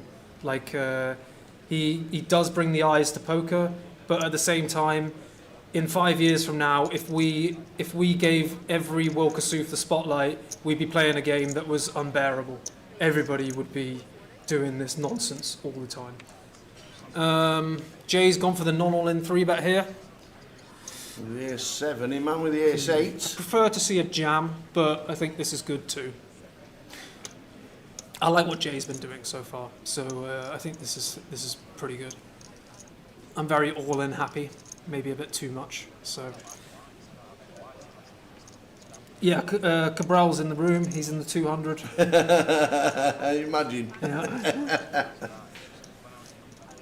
Yeah, the chat is actually popping. Imagine. Imagine Cabral being here.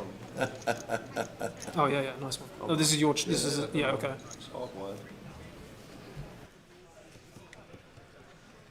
To see Katie take it down. Yeah, me too. I'm here to see Katie take it down. It's because you lost the internet. Yeah.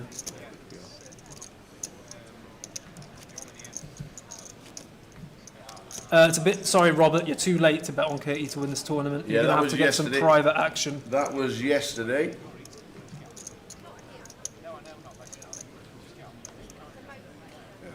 I don't think he'll get banned for cheers. I don't think he will be banned for No. next year. He'll be back. They want the views. That is the problem here. That the companies will always like take a shine to these people who get more views. And they had 3 different tables being streamed. The one with no audio with Kassouf on it had like 9,000 viewers. Yeah. The other 2 tables had like 1,500 viewers. Yes. And you can't argue with that as a producer, you know.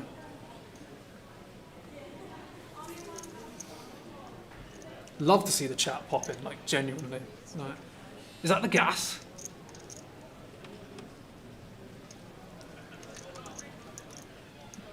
Jay's coming in with the Jack 9 offsuit. Trig with Very the aggressive. Interesting one for Trig here. You could call or you could 3-bet non-all-in. You could go for a very small size. Jay's actually raised very large here pre-flop. He's gone nearly 3x. He's going for the clicky sizing.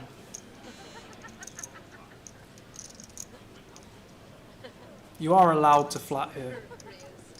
Gets it through instantly. How often do we flat?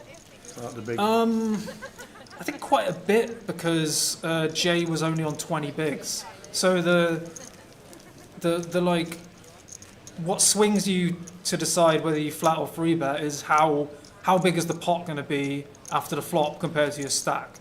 If the pot is, let's say, a third of your stack, so you're playing an SPR, a stack to pot ratio of 3 times the pot, you can flat a lot because you expect to be able to get the money in a lot after the flop, and aces are so strong they don't need protection. If you're really deep stacked, you never want to flat. You always want to 3-bet. So let's say they both had 4 million chips, I would say flatting would be a big mistake. But if you're around the 25 bigs or lower mark, you can flat a lot because they're going to c-bet the flop, you can raise the flop and they can just shove, or something similar to that. And there's not going to be many flops where you're just terrified. You've got black aces and it comes 5, 6, 7 of diamonds, you check, they c-bet, you just shove, protection. You know, you can work your way around the scary flops anyway.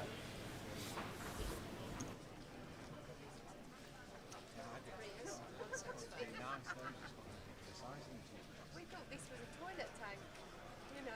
Oh, was it? Oh, right, yeah, but then in came the raise.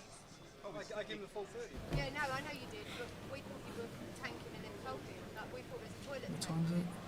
30 minutes. Toilet tank raise. It was like, whoa. Great numbers in this Unbelievable. roller, by the way. Unbelievable And the numbers. satellites were popping Yeah. as well. Unbelievable. How many do you think of this 3K? We're all going, no, I might have 40? 20? Would it be? Do you think the 3K could have been a 2K?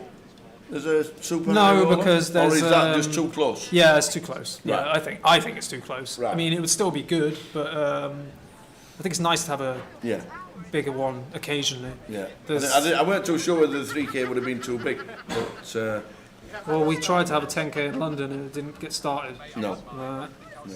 I don't think it is a must-play, Bowie. I'm pretty sure that all the satellites on Grosvenor are not must-play. Frankly, that's a change I would like to see. I would like them to be must-plays for the high roller, just to get the field like flowing at the start. There's a chance this 3K, it doesn't start at the start time because they've only got 3-4 people registered. But if you have a satellite that's a must-play, now you've got 10-15 people guaranteed to be in there from the start. So, yeah. Chef Brad, it's not Andy, mate. No, we're doing Chef Brad? Guess again. No, Mr. Tom Hall. Yeah, Bowie, have a nice lie-in, mate. Some of us are trying to, make a living here, all right? So, yeah, I'm all right, Brad, thanks. How you doing? Katie, top pair. Nicholas, 2 overcards, gut shot. Check. Nicholas can go both ways here. He could c-bet small or he could check. Nicholas has adopted the 20-year-old posture here of putting your arms below the table. He's mixed the check in. That's good. I think this is good. Is that a young dude's thing? It is a young person's thing. I've noticed. I noticed one Carlo Citrone adopting. Really? Yeah, Carlo was. How does he get his arms around the bottom of the table? I know. It's the effort he has to put in to raise his arms above and below the table every time. He's got arms like Garth. Shout out to Carlo. Absolutely. Coming in for a small bet here, Katie. Come on, don't put a king. Good. I'd like to see a big bet now from Katie. I think this is too good of a hand to not get value. Little Dave in the chat.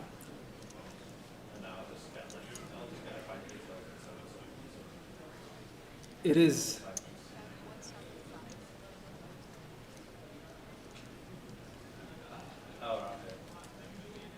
Yep, Ravi is in absurd god mode, everything he plays. That's not wrong.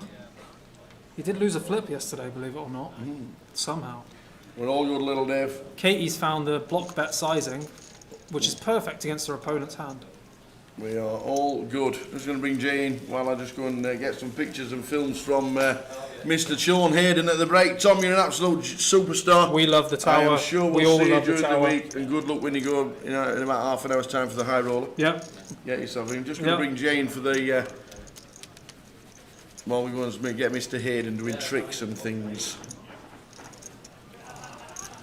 Tower with 1 day 3, Jay with 0. I'm going to have to move you over, Tom. I'm a man of habit. What? I have to sit in my own chair, unfortunately. Jesus. What a strange man. How's it been? All right. I'm doing all right. Yeah, I'm doing all right. I'm happy to be here doing some comms. I love doing it on the FT particularly. It's the most fun for me. Great to have you in here. Great insights as always. You had to run in the 25 PLO, didn't you, or something, or not run, or was it? No. Nah, not this year. Not this year. I'll just sit back down. Little needle from Tom. Little needle. Love it. Great. Do me plums. It wasn't in Vegas. intentional. I thought I was being nice. But, I'm actually late registry 25k PLO, and I actually doubled up like third hand, and then I had a spot to have 4 starting stacks and couldn't win a flip, and that was that. That's a PLO. It's really hard to win. I want to do that in the future, max that 25k. It's so big, it's so soft. I've heard. Right. I'm not good enough at PLO yet. Right. You don't need to be fair, That's mate. I agree, but like 25 is a lot, and I don't really sell. I don't like selling, like 70 or whatever. I don't like selling more than 50, to be honest. So Josh with the freeze defending. Simon opening the ace queen of hearts. Some clubs out there. I think we're just going to see c-bet fold, to be honest. Any 1BBs here on ace-9-4 mono? A bit too small, I think. I don't think you want to... I think 1BB is reasonable. I just think... I don't think you want to give them a direct price with any club. Because if you bet one big blind, they have to defend deuces with a club, for example. And I don't think you really want them to defend deuces with a club. Did you see Josh's 3-bet with ace-jack suited? I did not. No, that was yeah, I didn't like that one. Josh, though, he's come from a satellite, I've heard, and I played with him in this tournament, and he played solid good poker. I actually know Josh well. He plays a lot of cash in the Birmingham area. Right. He has done for years. Just predominantly a cash game player. Nice guy too. Doesn't, yeah, very nice guy. Yeah. Doesn't really play many tournaments. Well, he was holding his own in when I was in this. I said this yesterday. I think he actually played very well yesterday for someone that's maybe not used to being like these deeps in tournaments of this magnitude. So. Yeah, I think his composure's been really good, particularly. I said this, he's been doing a lot of small bets, and I'd like to see him do more big bets. That's the only critique I would say. I've seen him doing a lot of blocking with really good hands, and it's been working for him. But if you can't mix in any big bets, you're going to cost yourself some value in the long run, because you need some big bets occasionally. You're going to have really good hands. Tom, what are you buying if you won the main? AP Royal Oak. Maybe one of them e-tron Audis. Property, to be honest. That's what I'd buy if I won the main. Lots of property. I'd buy property in all the places I love to play poker. Right. So we've got a 3-bet here from Josh. Love this 3-bet. Ace jack off in the small. Katie could 4-bet. I like a fold here, personally. Let's go with fold. Josh could have shoved, but I think it's too aggressive. What's the crack with selling action?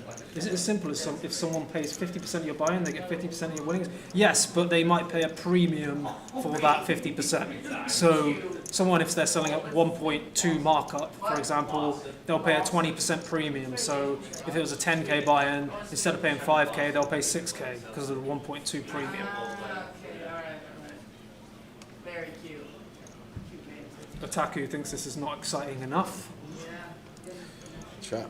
Lots of questions coming in. We miss anything, guys, just rewrite it. Yeah. Got 3 different chat boxes We're always. all coming through to us. It does. It really does. I would like that 2-coder, but the problem is when you do £100 to a 10k, a lot of people are put off because it's so risky. You're only winning 1 in 100 times. You know, you could put in $5,000 and not win, and it's going to be torture. But winning it would be fantastic. Katie needs to open this. Katie's got a bit of a game flow thing about in her head where she doesn't want to appear to be too active, I think. Like, I've seen Katie develop a lot as a player, I think. And I think in this tournament she's been very headstrong in terms of not stressing about losing chips, going up or down, just staying alive, playing her own game, you know? But She played really well yesterday. I was very impressed with her yesterday. Like I say, she's improved so much over the I years. thoroughly agree with you. She's one that does go and work on her game. Going to jump back to this spot here. Simon electing the 3-bet option. Like it. The ace-9 suited. Nicholas, I would fold this versus most people in this tournament. If this is like a high stakes tournament, I think you just go all in, because like if they've 3-bet you with ace jack, they're not calling, so you're just printing money when you shove here with a suited ace. But in a tournament where not everyone's a professional, I would just fold. Going to be an easy decision for Josh. What do you think about this button open here from Josh, Tom, when we're like identical with Simon and chips and just slightly cover Nicholas 10-8 off on the button? Can we just mark that one? I think it's good because I don't think people are going to be playing back enough, so I think it's good. Even in theory, in this setup, the big blind is not very incentivized to defend. It's not a spot where they're going to defend like Queen 6 offsuit like they would in chip EV, so you make extra EV from the fact that they're defending correctly. A lot of it in this scenario, I would have opened 10-8 there. It depends on how the big blind is reacting. If they if they're defending chip EV ranges in an ICM environment, you might want to fold that because you don't want to get tangled up with someone who's playing too many pots. But if they're playing close to correctly, then I would raise that because you expect them to fold a lot of better hands, and you're just going to win the pot 60% of the time or similar, you know.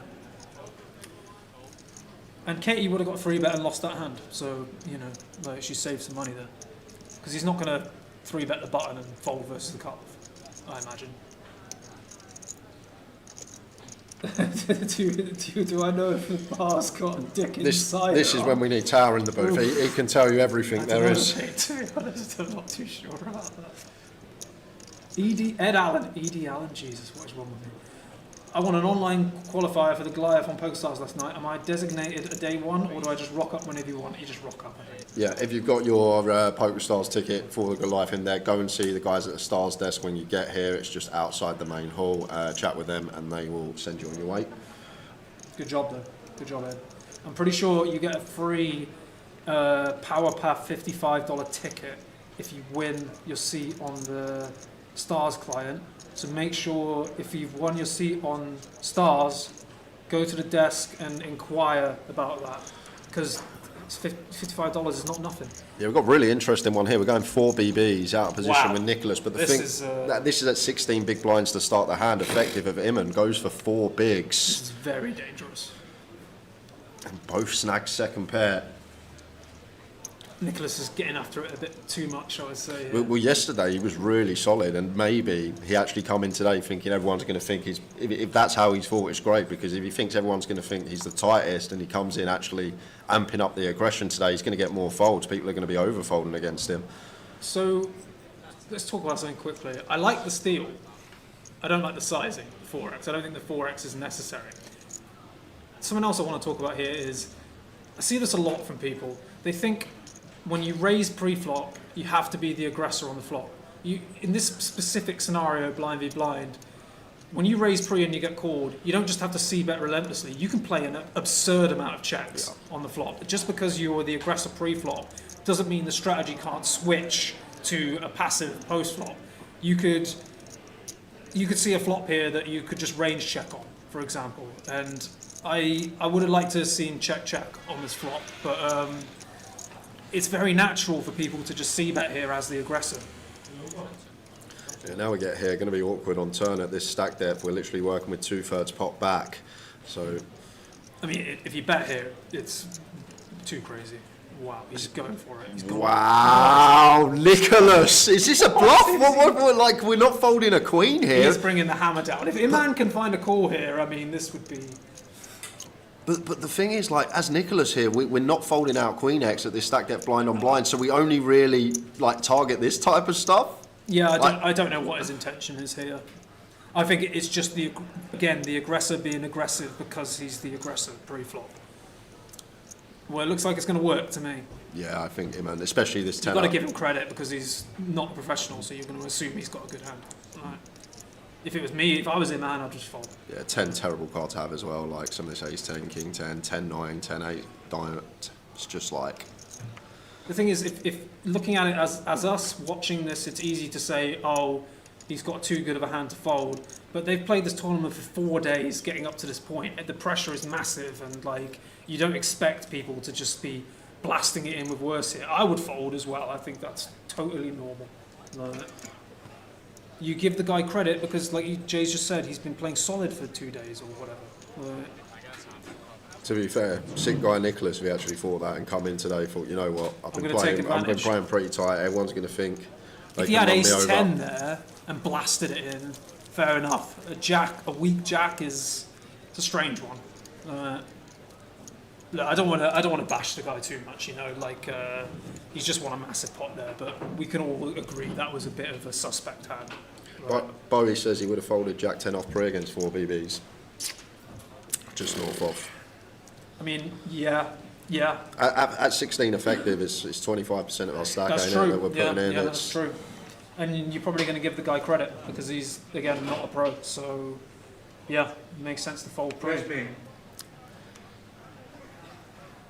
I've got 20 minutes left of the first session of the day. Losing 1 so far. Ray Power running ace queen into ace king of Nicholas. I mean, he's got big balls though, as our Nicholas. He's got massive balls. Really. Do I have more earnings online than live? Yes, I do. Yes. Yeah, have you ever get a chance, have a look at, I don't know, Sharkscope's still a thing. I haven't played like proper online for years. So have a look at Tom's graph. It's one of the most beautiful graphs you'll ever get to see. Just like a little straight line going up. The thing is about like. It's a lot like my BMI graph over the last 10 years. Yeah, your poker graph's a lot like my BMI graph over the last 10 years. Steady up. Right. At some point, you're going to have to start ticking it down there, like a mountain. That's always been the dream. You get a steady line up, and then you get a steady line back down to 0. Right. We're getting all the heroes in the chat. Tim Chung fold pre seems clear. Yeah, but Tim folds kings pre to aces. Like, don't read into that too much. Like, Tim just folds the worst hand pre every time. It's not even a debate. Like, here we go, the gas man with the story. I remember driving down the M40 coming back from football up north one evening, and a BMW Zoom passed with the plate W111 KSF. I remember seeing it in Luton G, and I always thought it was Will Kassouf, so I chased it.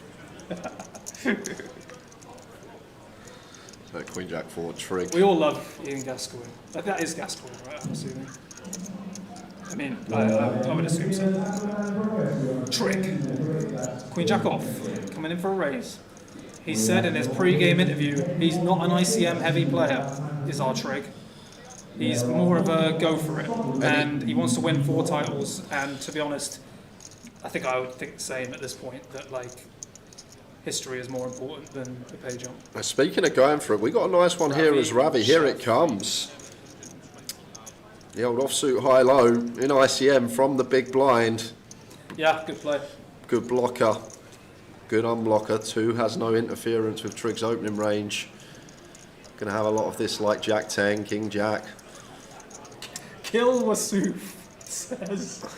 Trig's still a Grosvenor. No, not anymore, is he? A nice find from Ravi there with the ace deuce Kill off. Wasuf. That's a great name. Is there parking at Grosvenor Coventry? Yes, mate. £5 a day. I'm glad you reminded me, because I need to pay it right now. Oh, I got a lovely message just now saying, did you win a Barcelona pack when I bubbled it? Thanks for that. Thanks, Connor. Thanks for that message, mate. Yeah, there's parking here, Ed. If you're coming down, it's £5 for 24 hours, just to make you aware. I think we're made of money.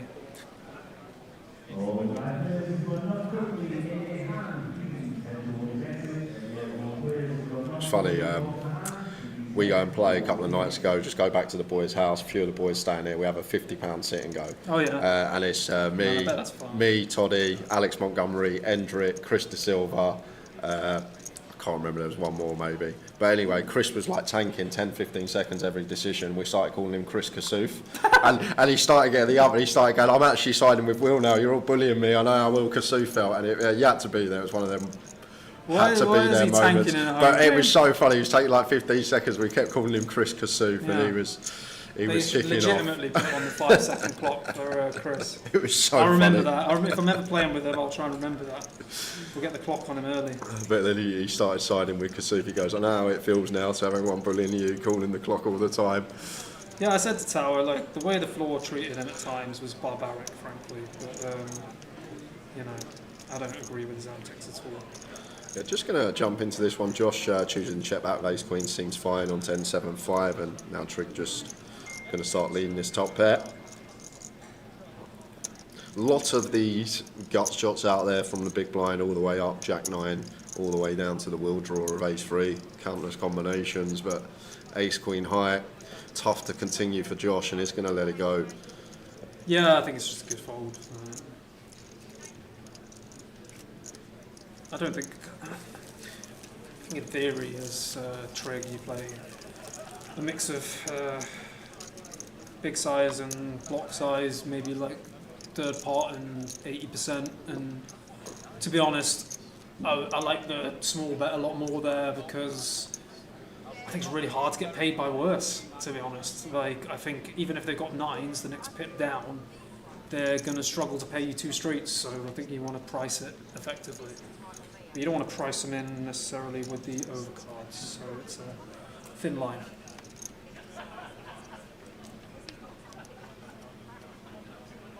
Yeah, the parking is now £5. That's a new thing. Yeah, we start streaming Goliath. It may not be tomorrow because we are in talks about potentially playing the high roller down to a final today because of the size of that field and coming back for an FT tomorrow. That's in the works as we speak, no confirmation yet, but if that doesn't go ahead, we will be streaming day 1 of the Goliath main tomorrow. I don't think we're going to play to a winner tonight. It's going to be a lot. You're right. Well, last year, that's what happened last year. We come back at midday, I think, for the high roller last year, and it was over 200 runners. We finished at like 2 a.m, so it was a long day for the lads, especially playing for a decent sum. So Trig going to use one of these. Again, trashy holdings, does get the queen high out of there. Goes just shy of 4 BBs out of position. Yeah. Yeah, it's good. You're not really supposed to play many limps as Trig. You really want to leverage the ICM here. It's not a Grosvenor car park, it's the CBS Arena car park, guys. That's why there's a charge. It's not Grosvenor charge in, it's the CBS Arena. They put a charge on it this year, nothing we can do about it. It's their car park, we use their facilities, it is what it is. The thing is, what I say, people will come down, they'll have a few bullets in the main, 600 quid. They'll go buy a pizza on break, 15 quid. They'll have a coffee, £5, and then £5 parking, it's the end of the world. It's just the end of the world, Tom. Don't start with me. You go park in London, it's £48 for 28 Mate, hours some places. Look, we're paying a lot of rake here, and like, where does it stop? That's my opinion, you know. Like, at what point, you know, you can bring in new charges for everything. Let's charge for the water fountains next. Like a £1 slot where you buy a cup of water. You know, like, it's just a case of like doing this for so many years and it not being a parking charge, and now there is a parking charge, and like, you know, as poker players, it doesn't feel like we have many rights a lot of the time, but yeah, I'm not going to get into that. Like, we're always going to complain. Yeah, of course. Yeah. Buddy, much love. You never please anyone, can you? Can't please everyone, as No. Imam goes. Well, no one's going to be happy about it, are they? No one's going to be like, oh, great, I'm so happy about this new parking charge. Raising take with the ace-9 off. Oh man, I felt so. I'm really glad, because I felt really bad for CBS. You know, they've really been struggling, and I'm glad we can support CBS. Just like how the Americans can now use Venmo to pay off the 7 trillion debt or whatever it is they're in. You can literally send money to pay off the US debt. Like, you can, like, any citizen can just go on there and send money into the abyss, basically, to pay off the national debt. It's just insane. Right? The admin fee is advertised, I thought. Yeah, it is. It's usually in there. Yeah, it's a small print, but Yeah, that's small pretty print. standard practice. Like, I don't think that's not normal. Mr. Wilson, did you win 100 quid in Manchester on Saturday? This guy's such a grinder. He loves it. He loves it. He goes and plays 100 Ks in Vegas, Yeah. and then he's grinding the one at 235 Manchester, the 100-pounder. What a guy! £100, yeah. Just loves the game. Absolutely loves the game. 1,000th of the buy-in.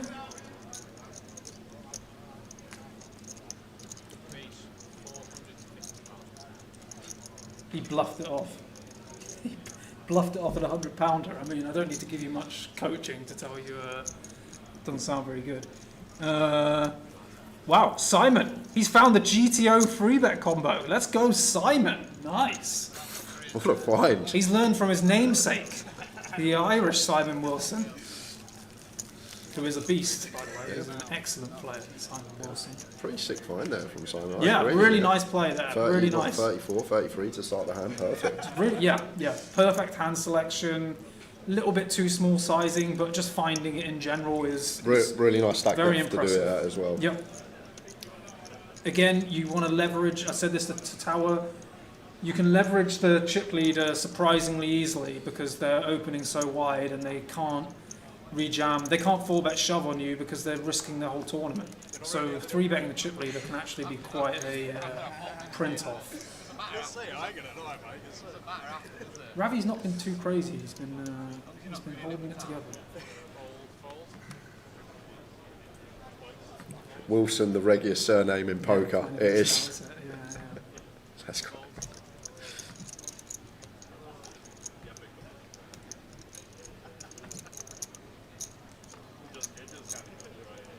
It's not the same Simon Wilson, no. But he's got the moves like Simon Wilson, I'll tell you that. Come on, Katie. That's a walk for Nicholas. Yeah. I'm going to have to go in a minute. That's fine, mate. I know it's 6 minutes till you start. Yeah. Hopefully, if we get the FT tomorrow on here, if it doesn't play down till winner side, we see you there and we can root from you from the comms box. Yeah. I doubt it, but maybe. Yeah. So, Tom's got 5 minutes to jump in the high roller, starting in 5 minutes' time. Great to have your insights as always learning. Great for the chat as well. And you're going to be here all week, or is it just high roller? Yeah, and I'm home? here. You playing the 200? I am playing the 200. Lovely. Yeah. Hopefully. I will play the 3K tomorrow, and then I'll probably have a couple goes at the Goliath. This is not mine, sorry. I don't know. We'll see how much I can take, to be honest, because you know, I've been playing a lot recently, to be honest. And thanks, guys. Much love to the chat. The chat has really been buzzing today, I must say. Always is a Goliath. Over 1,000 watching right now. Yeah, 1,000 watching. Yeah, 1,100 Wow. watching. Wow, that's a good number, guys. Keep it up. This is a great FT as well. Like, all right, much love to Right, everybody. Tom's on his way. Big thanks to Tom Hall. Good luck in the high roller. I will take you through proceedings for the last 10-15 minutes of the session. Tower's out on the floor getting some filming done, but great to have him in. One of the best for many a year as well. You go back 10-15 years, he was known as the most clued up when it comes to playing sit and goes, ICM. As I say, if you ever get time, go and have a look at his graph on Sharkscope. It's one of the most beautiful graphs you're ever going to get to see. One of the elite, Mr. Tom Hall.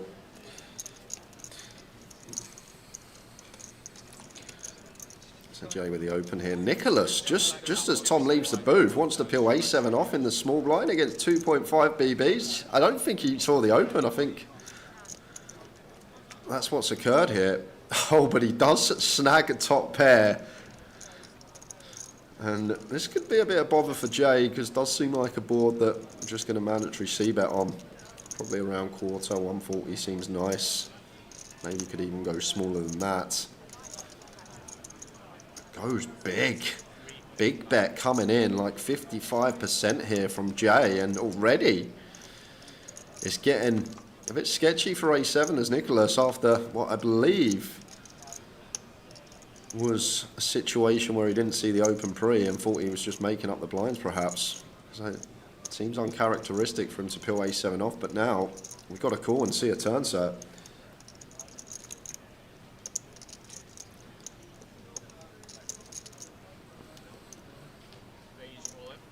Yeah, I'm really not a fan of this from Nicholas. It's just one of those guys, like, what are we trying to get called by here with the A7 off? We just get snapped off by the Ace-10 through Ace-King, and then we just fold out kings through nines. We fold out stuff like King-Queen, Queen-Jack, all these type of holdings. And Jay with his hand, if that come a 10 or a Jack on the turn, Jay might have rifled it in. It's one of these. Keep those bluffs in range.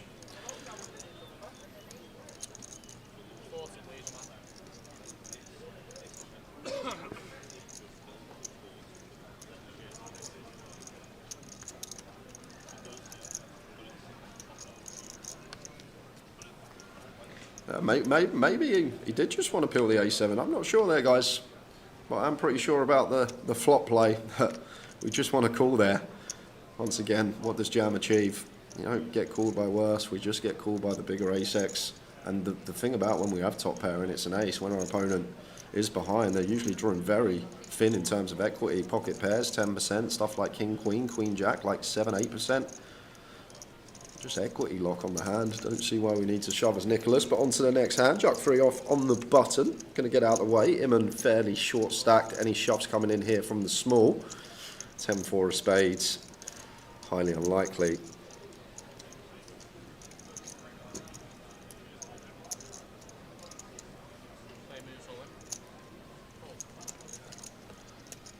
That is going to go for the jam. Oh, Jay's actually even shorter than Iman now after that hand. Actually missed that. So Iman was actually covering stack. Just sends in the 10-4 suited. Maximum pressure. Gets it through.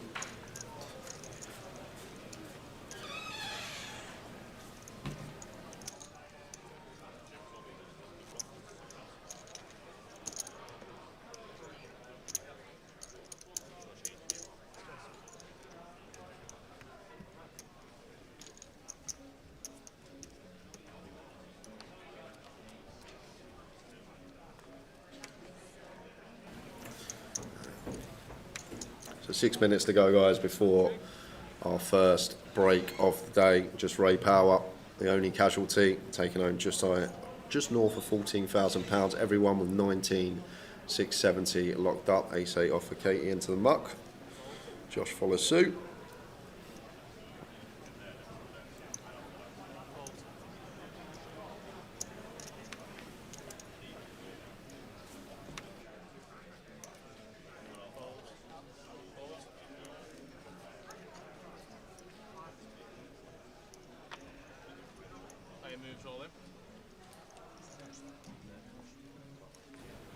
And Jay with the shove with the Queen 7, only 8 bigs, gets it through Ravi.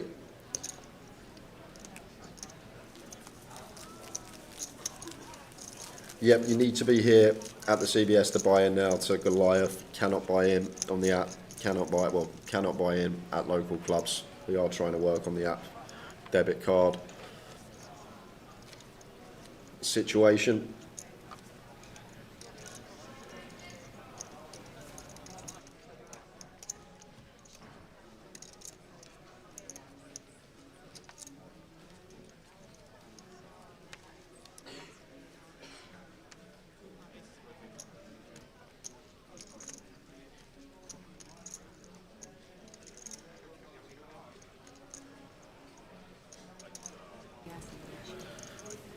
Couple of 5s for Katie. It should be into the muck.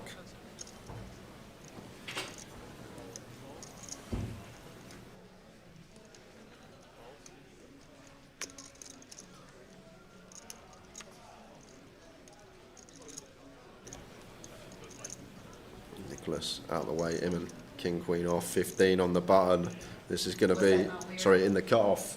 Even still, may choose to go with this one. Not going to go for the half stack. Like, there is a situation we can just go for like 500k here and then have the opportunity fold if there's carnage occurring behind. But open jam from Iman and Trig probably not calling off Queen Jack off here for 15. I guess there are some we dominate. Jack 10 suited, Queen 10 suited, but just not enough in there. Trig out of the way. 10 a.m. the reg desk opens in the mornings. However, I think that gets opened earlier on the Friday because of it's a busier day, but we'll give you more information as the week goes on.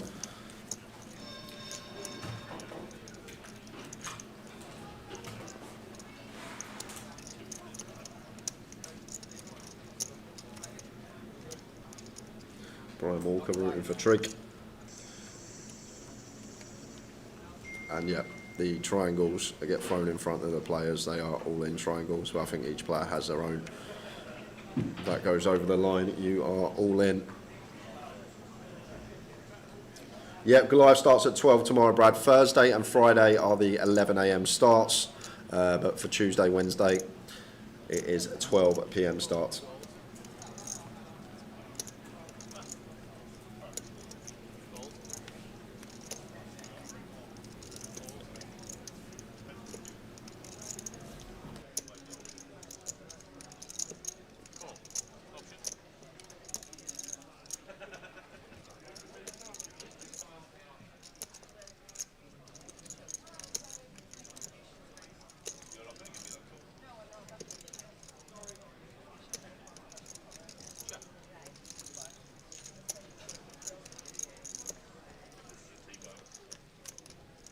Yeah, if you're in club, reg desk is, as long as it's not maxed out, which it won't be for the Tuesday, you can buy them for tomorrow. There will be situations late in the week though where it hits the cap. So for example, the Friday, the Thursday, if you come down like Wednesday night, it might be already capped out and you'll be on the alts list. But in terms of getting there for the reg desk, open at 10 a.m. in the morning, that may be earlier as we go later in the week, but we'll keep you informed from the stream anyway. So Katie here does turn an up and down. One end to the dummy end though. When it does roll off an 8, we are behind to 9x, but he's going to make the call. 7 of spades on the river. Not the best river here for Trig. Will be some 7x. Katie wants to play in this manner. Check back flop, catch a pair, call. Now river trips. Is he going to go for some value? Well, he is. Targeting a 5, targeting worse 10x with a healthy kicker. Katie should never have ace 10. Katie with 6-4, just going to have to let this go.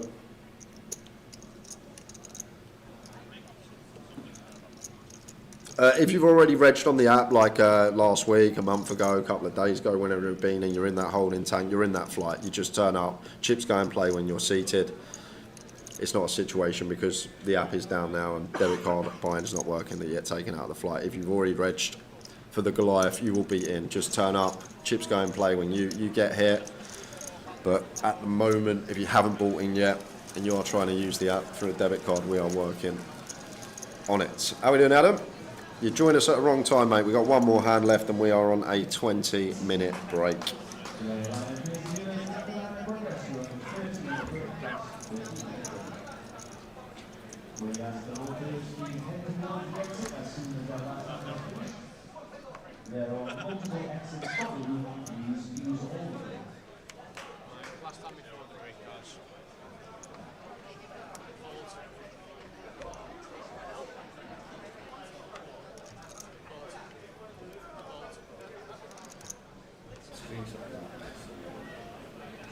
Send that over, Coda, if you can, to the Grosvenor Facebook. Just screenshot that and send that over, because that should not be the case. I think your mate's having you on because there's no buy-ins at local casinos anymore.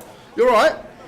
You all right? Coming back for the break? Oh, is there a break? Coming back here for the now. break? No, we'll not have a break. All right, I'll see you later then.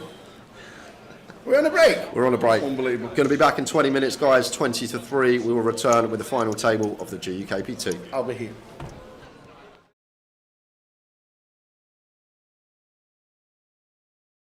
It's Goliath, which means it's Sean Hayden. Lovely to see you, sir. And to see you. How are you? Just making sure there's nothing in the hand, that's all. How are you? I'm excellent. Show you a trick. Have you had a good year? I've had a fabulous year. Right, come on, entertain us. It's Goliath again. I'm going to show you a trick. It's called Finding the Kings. It's called Finding the Kings because it only works with the 4 kings. Okay? What I'm going to ask you to do, sir, is touch the back of any card. That one? Now I'm going to try and find the 3 cards that match that one. For example, if you picked a 2, I'll find the 3 other 2s. But remember, the trick's called Finding the Kings because it only works with the 4 kings. That's king number 1. Hopefully around about here should be, if we are lucky, king number 2. King number 3 should come flying out of the pack just round about here. That's diamonds, spades, clubs, and I can't even look. Is it hearts? Now, we're going to repeat the trick 2 more times. Each time we do it, it's going to get more and more impossible. This time, once the card's been picked, you can change your minds as many times as you like. Sir, touch the back of a card for me. There. Which one? That one. Do you want to stay with it or do you want to change it? I'll keep it. You keep it. Now, Tower, you can look at it. Okay. Only you. Don't show anybody else. Now, Tower, you can choose to lie or tell the truth. Is it a king or is it not a king? It's not a king. It's not a king. Are you sure you want to keep it? Yeah, I'll keep it. Perfect. It's not a king. Right, here we go. Remember, it only works with the kings. Here's king number 1. Stay with it or change it? Yeah, I'll stay with it. Perfect. Here is king number 2. You can change it if you want. Yeah, I'll keep it. You want to keep it? King number 3 should be round about here. And that's hearts, spades, clubs. You should have changed it. No, I was trying to help you. Now, we're going to do it one more time. This Was it a king when he showed you? It was a king, of course it was a king. This time, you can change your mind as many times as you like, but we're not going to look at any of the cards until the very end of the trick. I just touch the back of one for me, please. This one? Tower, look at it. Don't let me see. Don't show anybody else. Only you. Tower, you can lie or tell the truth. Is it a king? No. It's not a king. Stay with it or change it. Change it. Tell them the truth. Was it a king? No. Of course it wasn't. That's why she's changed it. Okay. I just touch the back of another one for me. Anyone? That one? And Tower, have a look at it. Yeah. You can lie or tell the truth. Is it a king? No. Stay with it or change it. Keep it. Perfect. Here we go. Here is king number 1. Perfect. Stay with it or change it. Here is king number 2. Stay with it or change it. Perfect. Tell the truth. Was it a king? No. Of course it wasn't a king. That's why she changed it. Just touch the back of any card. This one? Stay with it or change it. But you can have a look, Tower. Lie or tell the truth. Is it a king? No. Stay with it or change it. Another chance. Stack back. Perfect. Here is the final king, king number 3. And remember, the trick, it only works with the 4 kings. Unless you get an ace. It always works with the ace.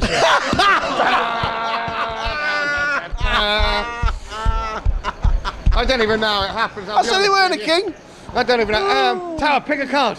Anyone you like. One out of the deck. Anyone you want out of the pack. This one. Got it. Look at it, remember it, show everybody. All the poker players are waiting for the 2 5-minute total. There's a new game starting on table number 5 and cash game round. Perfect. Now we've got a couple of cuts now. Before we try and find your card, I'm going to show you something with the aces. We're going to use the ace of diamonds.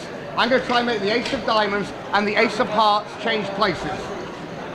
Not with each other though, with the black ones. Now, I'll show you again because it happens pretty quick. We've obviously got the ace of diamonds and the ace of hearts and the ace of clubs and the ace of spades. So name for me, red or black? Red. Watch. The red ones. Now have a card magically appear between them. Tower, what was the name of the card that you picked? 8 of clubs. Maybe 8. Oh, clubs, ladies and gentlemen. Now, I'll show you again so you can see there's no other 8 of clubs in the pack. Say stop anywhere, sir. Stop. Here, the 8 goes in here where you said stop. All I do is snap once, and then the 8 disappears, and it changes into the ace of hearts. I know what you're thinking, where did the 8 go? Where did the 8 go? No way.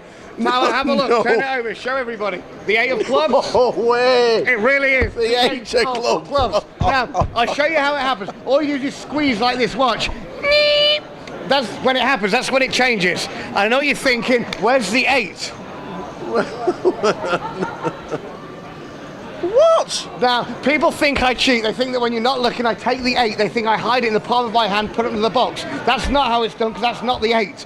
To change the ace back to the 8, all you do is shake it like that, that's when it happens. Some people think maybe there's more than one 8 of clubs. If it was true, it would look something just like this. Obviously, that's just a lie. It's the same 8 over and over again. The reality is, all I've got here is the 4 aces. And if you want to know where the 8 is, have a look over here underneath the box. Are you following any of this? Now, I'll show you again.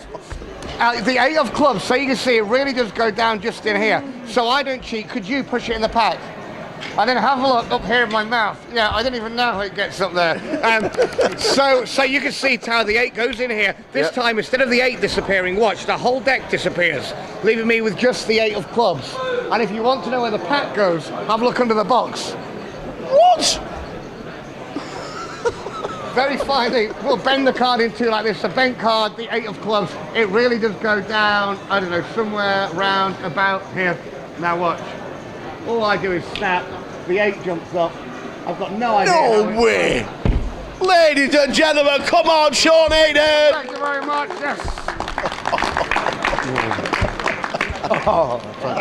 It happens every now and again, I apologise. Oh, like I said, I'm sorry. Perfect. I'm empty.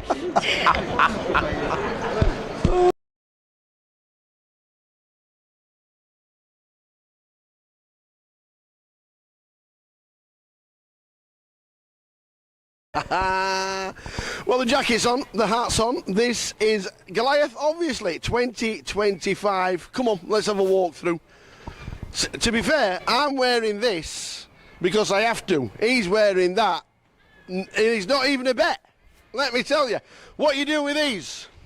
You got your card. We are going to do a complete walkthrough of what you do to play Goliath for the first time. There's still people not played Goliath ever, and they're over 18 and I still don't understand it. So all you do, you come through the door, you walk down. Sometimes there's a bit of a queue in the morning when it's a bit busy, and you give them the card and you say, please, can I get in? So you give them the card, you swipe it through, and then you're done. Swiped and done. And we're in.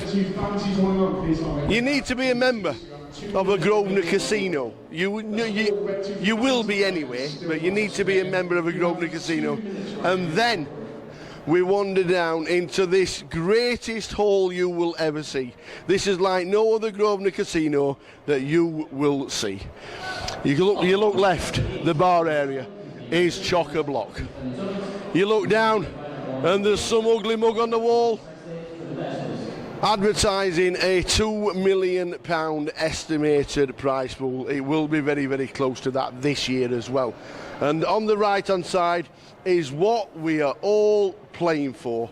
The guys on the right, the names of everybody who's won it, starting back in 2011 when Lee Rawson beat 1,765 people.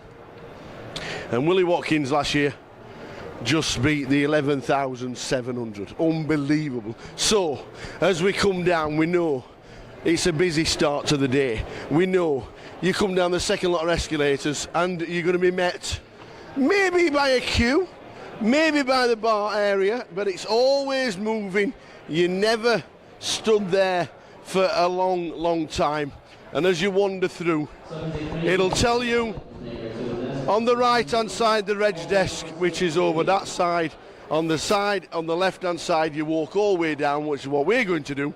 We're going to walk down to the halls, and the halls are where it all happens. And you meet characters, let me tell you. You do meet characters, but down on the left hand side, you've got the registration desk, we've got the high rollers, we've got the opens, we've got the alternates list, which is what it is right now. But this is the queue to get yourself in.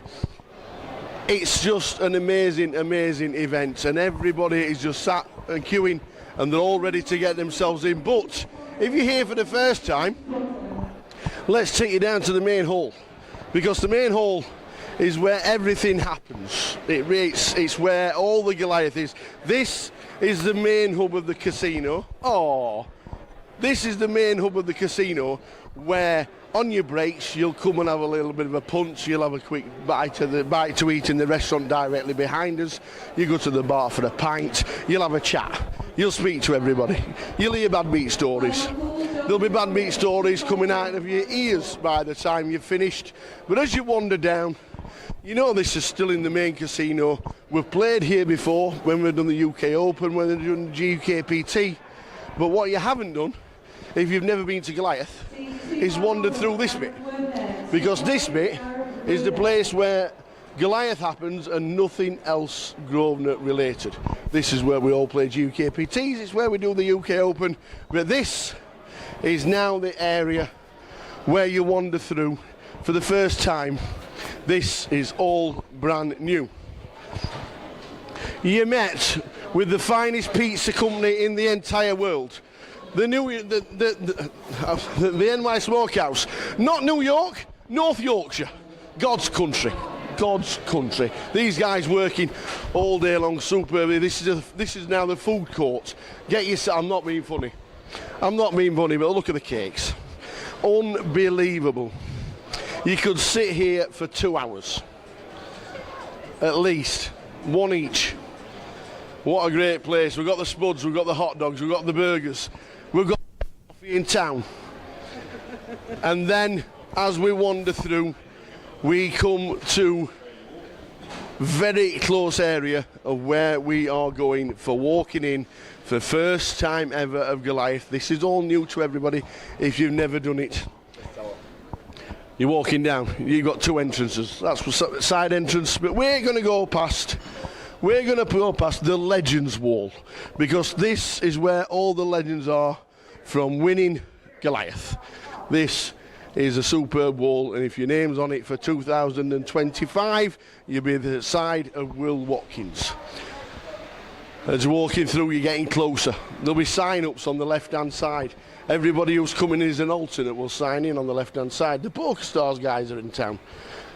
if you won yourself a ticket, get yourself in. Tell them when you won it, and you will get yourself in. They'll put you in.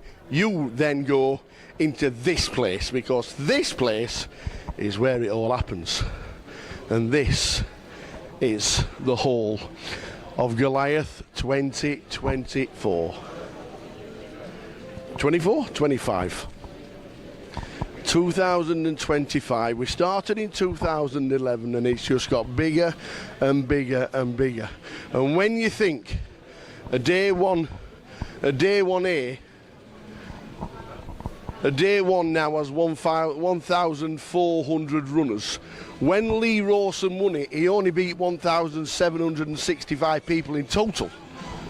That is how much it's grown in the 14 years of Goliath. 2011, 1,765. Day 1A of 2025 has got nearly 1,500 runners. It's absolutely immense. And nowadays, if you're going to win Goliath, you need to be on the feature table, the Cardroom Direct feature table, where we will crown a champion sometime over on the final day of the event, always on a Sunday. But that is the walkthrough, and this is the experience you will get if you're playing Goliath for the very first time.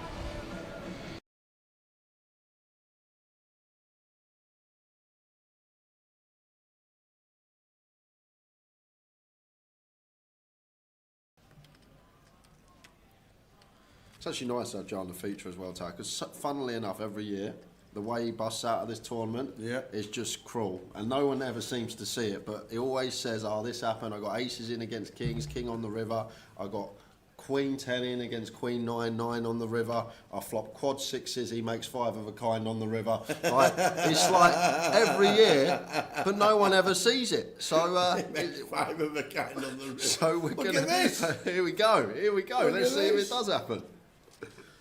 Couple of kings. Making it 800.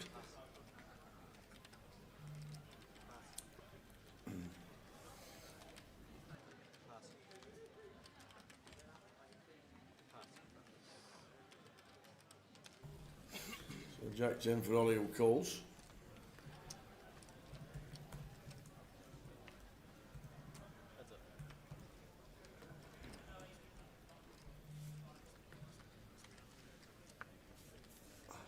So 9-7 boosts. Imagine the 8 ping. Oh, do you know what? I'd give it the biggest boom ever, Tav. If the 8 rolls off here, there will be a boom coming from the comms booth. I'll tell you that right now.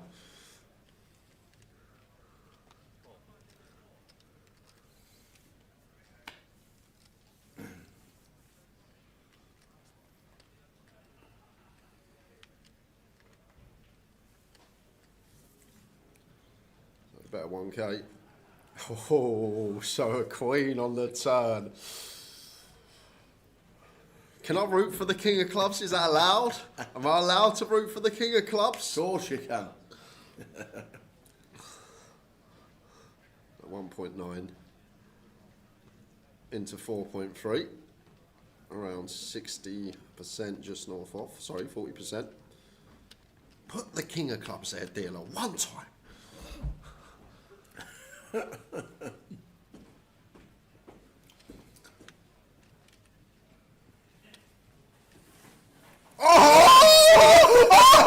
Yes! Yes! Come on! See you later, Saunders. What's that, 2 hands? Have you managed that?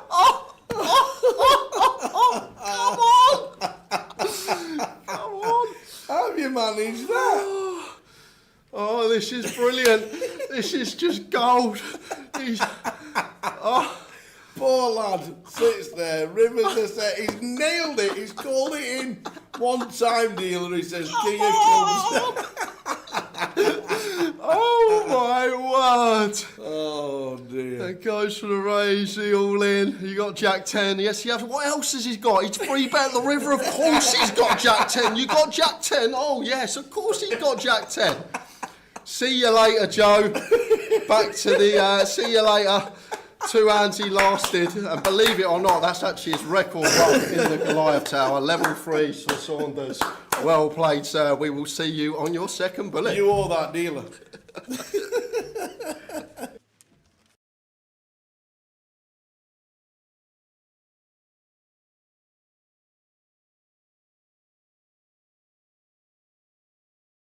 It's Goliath, which means it's Sean Hayden. Lovely to see you, sir. And to see you. How are you? Just making sure there's nothing in the hand, that's all. How are you? I'm excellent. Show you a trick. Have you had a good year? I've had a fabulous year. Right, come on, entertain us. It's Goliath again. I just keep thinking that, like, what is it? Oh, is that what causes it? Yeah. I don't know. It's dairy for me. In my head, it's things that are acidic. Where I've narrowed down Yeah. my diet, I've noticed dairy does it. If I have yogurt and fruit, it writes me off. Really? Yeah. Bad. Yeah, Yeah. Really bad. I think everyone's different though, right? I've had a camera down my throat to see what the issue is now. Oh, really? Yeah. And the scope addiction. My brother used to have to get them all the time. Still one of the best clips of all time. Still, You just have to watch it all the way through. We just sat here laughing his heads off. just one of my best moments, honestly. I just relive it every time I see that clip. I just hate him so much. It's just like, oh. Oh, still only Ray Power eliminated out of the tournament. We are still on a 19,670 next out. Just those things. Hey, dear. Amazing. And he will be here Thursday for anyone wanting to play the Goliath Main. And as I keep saying, he's probably going to There's do the value. between 20 and 30 bullets. Lots of free 25k starting stacks across the room. Why wouldn't you be here? So let's do this again. Here we go. Thanks to Tom. Absolute insight.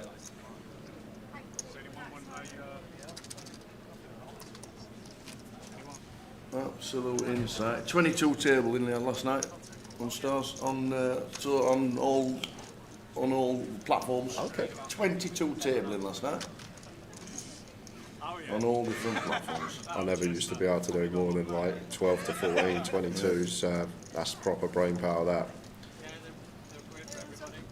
The ones I don't get, these people that like do the 18 to 20 tables and scoop, and they've got high-low on this one, they've got normal Omaha on this one, they've got triple draw over here, they've got this Raz over here, they've got 17 Oldham tables. Like that's the ones I don't get. That is proper brain power. The people grinding for like the online leaderboards that somehow manage to play multiple tables of different games, and especially when like you're playing high-low and Omaha. How do you differentiate between the two so quickly? Yeah. Insane brain power. Another 2 hours of poker. Your brain has to be quick. Any more casualties this session? On the structure, not necessarily. Things will start to shallow a bit more. 100k BB now. We've got 200 bigs in play. Brad, what are you bringing us, Mr. Brad? Have we got desserts this year? Because you let us down last year, Brad. Completely. We're disappointed. We asked for savouries as well. We nearly put the word into above about not letting you into the casino this year, but we thought you might bring us some goodies. So we will see you later on in the week with hopefully some nice desserts. Semi-retired now, isn't he? From this He's poker game. been semi-retired for years. He doesn't do any. All he does, he's the videographer. He just records his staff work. Usually in a hot tub. That's it. Yeah. All right, mate, meet me hot tub today. That's a J here. Going to go for the 3Xer here with the pocket 8s. I think maybe it's pretty close. Like I just opened jam 9s for 10. I'd probably fold 7s there. 8s is quite an interesting one, but goes for 3X. I wonder if he was raising to call.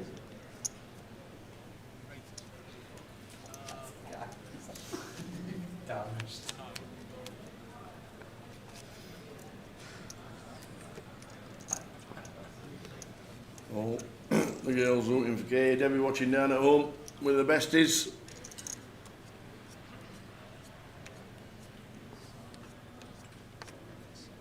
She on the old super juice. Looks fruity.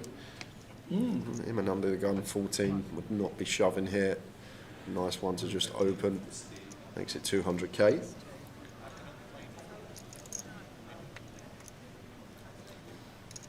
Thanks for having it in the bin. Just recognising this strong range from him and here under the gun. Like not going to be opening like ace-9, maybe even ace-10 off. He might fold in this distribution. How the table's set. Ravi just instantly aware. Middle into small pairs, not going to do well versus this opening range. Like Emmons shouldn't be opening 7s from gun.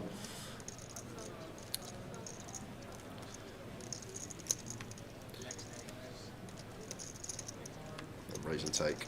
At least raise and takes are massive at this stage with 8 left, just keeping head above water, as I say. All you need to do is win one hand in orbits, just keep yourself there, hoping that there's some bust outs as the final goes on. Ravi's still top of the tree.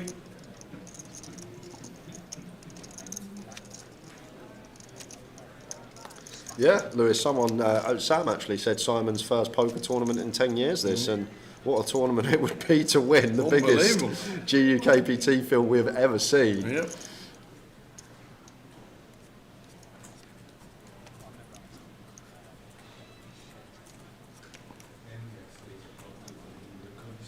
So hard to pick a winner though, Tyler, out of Very tough. the All field we've playing got well. left. So now it's condensed a little bit to 36 bigs as big stack because nobody's been eliminated in 2 hours. And it is definitely anybody's. Yeah, I think this is one as Katie that wants to go for free bet not all in around 400k. Looks like she is counting out a bit of a bigger size here, but I feel like when we're at 18, like we don't need to go more than 4.5 BBs in position. But I actually love the fact that she's not gone for jam here, and she's actually gone for an induce with the ace-king suited, but I just feel like we need to go slightly smaller, just scale down with the ICM present in terms of size. And Trick going to be folding the queen-jack. Nice pick up anyhow from Katie. Love the fact that she's gone for the not all-in sizing rather than the jam. Kelly Wilson stuck on the M62 but enjoying the live stream. Like that. There you go. What junction are you at, Kelly? It is not the best road in the world. Do you know a lot of junctions on the M62? Most of them. Oh, okay. I was actually thinking, what kind of question is that? Because I couldn't tell you one. I know one motorway junction. That is junction 23 on the M25. And that is Did that get you home? That does, yeah. Well, used to get me home. It's the Enfield. It's the Enfield junction. It used to get me home, but I don't live down south anymore.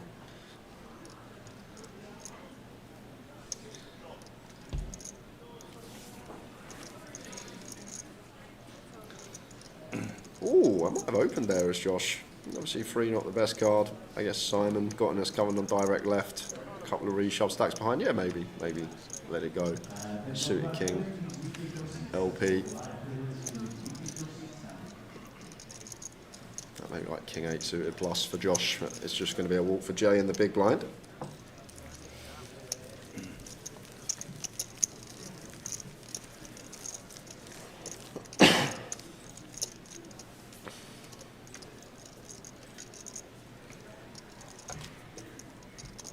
Eight players out of 1,023.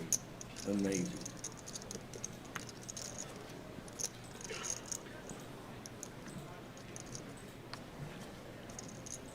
$50 day 2 buy-ins in the high roller. 50? 50. 50? 50. Oh my word.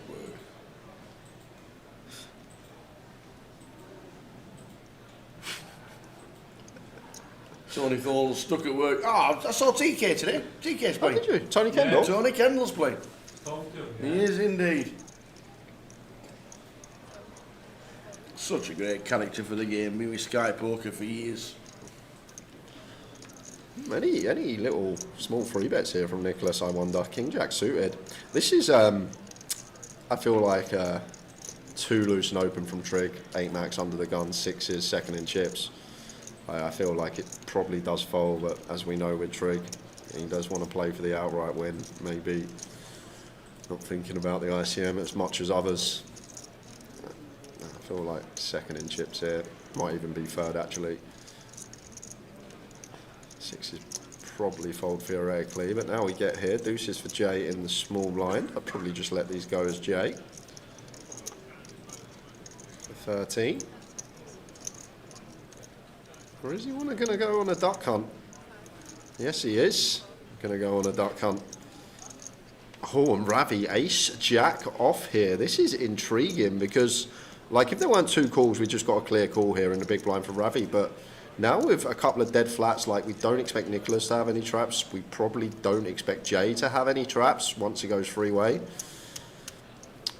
Not taking the option to squeeze. I actually don't know. Maybe we are supposed to just flat here as Ravi with Trig and Nicholas in the pot and almost identical stacks, but all hearts, 7-5-3. Actually not sure if we get to squeeze there as Ravi. Don't know what's best, but now we get here. Interesting flop for Trig. Straight flush draw with sixes. It's going to knuckle it over to Nicholas, who should be taking a free card.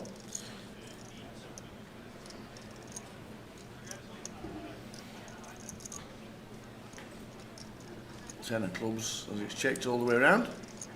Trig still in the lead. Anybody going to try and take it away? It's too hard, Tower. Four-way. With four opponents in there. Like, still as well, you need to recognise when we go four-way, people still will be checking like some strong hands. Trig can still potentially have some strong stuff here because you don't want to like better for potentially an overpair, get check raised by Ravi, etc. So I'd be surprised if anyone put a chip in here. Trig actually might go for the small stab once flop checks through. 10x is really the only worry now. But it's going to check again. It's just too hard when we go in these multi-way situations. Checked all the way around. The river is the four of clubs, so the straight for Trig.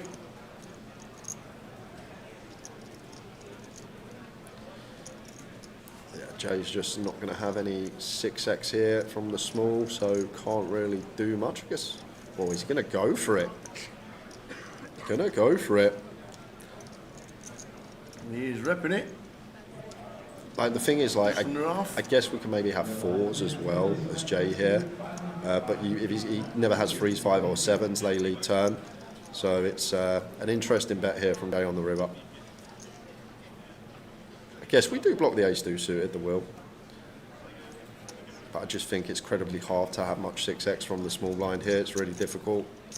Like, think of what 6x hands are we actually going to pill, and like, it's hard to credibly rep a set because threes, fives and sevens want to lead turn. Maybe he just thinks that no one else has got too much and he's going to get it through.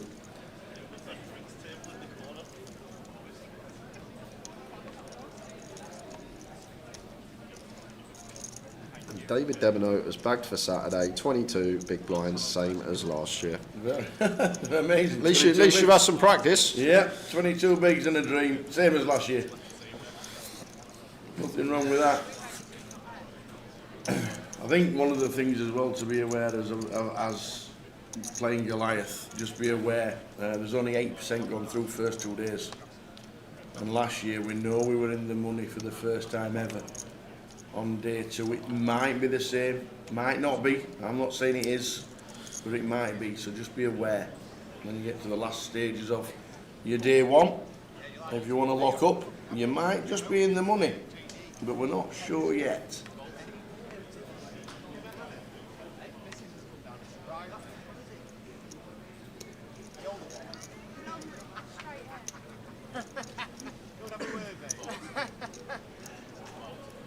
It's 4 for J. On the button with 7. In they go. Ravi's got an ace as well out the small. There against a button jam that's going to be any ace-x. It says call. Got to call this off as Ravi. I'm going to see he's in good shape against the ace-4 of Jay. Jay O'Leary is all in with ace-4. Needing to hit. We've got slight chop outs.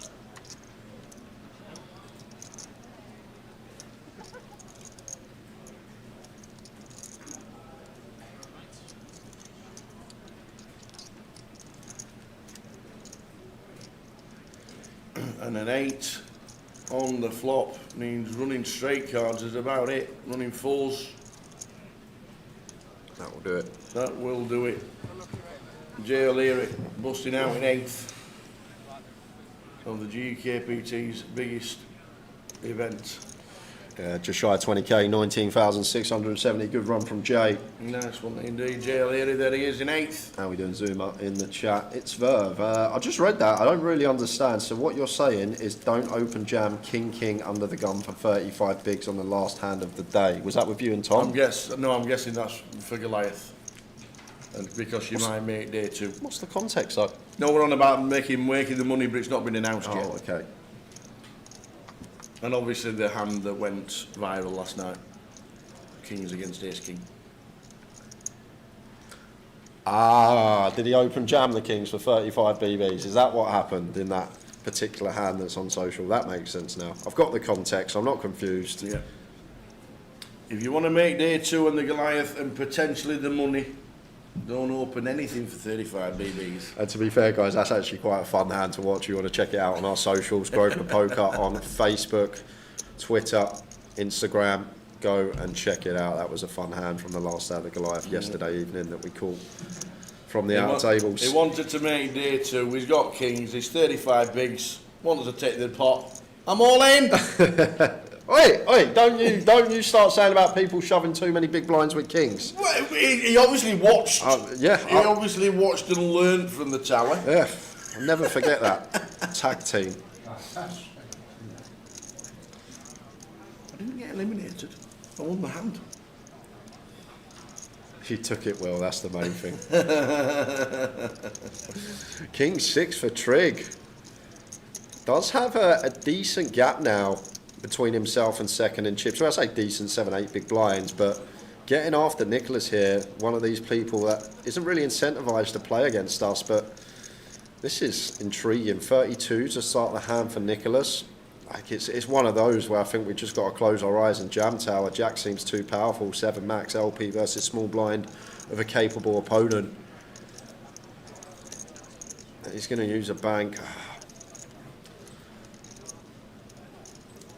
It's a really tough one because like when we jam and we get snapped, we're just in a world of hurt and we're sitting comfortably second, third in chips as Nicholas here. It's a grim spot. It's a real grim spot with the jacks. But it does feel like, because we are late position and Trig is small blind, and he is one that is potentially capable, 30 maybe just too shallow to do anything else. It's a real horrid spot for Nicholas. And this is the power of having the stack at the final table. Like, free betting here as Trig, we're putting the 4th best starting hand in the absolute bin already, just facing our free bet. And this is the thing about final tables, when you're playing for a hell of a lot of money and people are sitting comfortably and you have them covered, you can just put them to the test and you're going to get a lot of folds. People will overfold and start folding as high up as you can see here. I think Nicholas actually contemplating just letting the jacks go. And there they are in the bin. The jiggy days have gone. Wow. Using his strength and his stack and his position and rate Trig up to 46 BBs. Yeah, surpasses Ravi now. Ravi was actually chip lead up when that hand started. Apologies. See what you don't want is Nathan Slater. Oh no. Or needling you on the rail. Oh no, not Slater. He started renting himself out on at the end of the line last night. Renting himself out? Final table picture. Oh, okay. Winner's picture. I thought, how bad's he need this? How bad's he need this Goliath buying? No, winner's picture.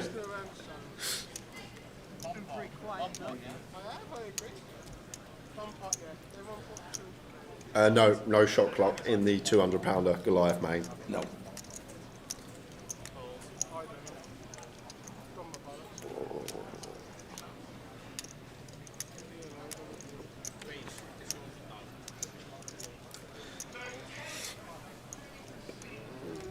You ran with ace 3, raising to 2 out of 14.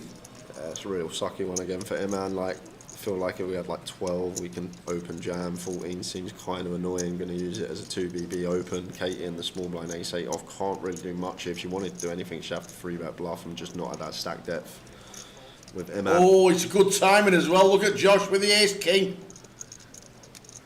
Yeah, great time to find 2BBs rather than jam. I think 14 too much to jam anyway in this setting as him, and like I say, I feel like 12 or less he may have gone for the open jam from LP.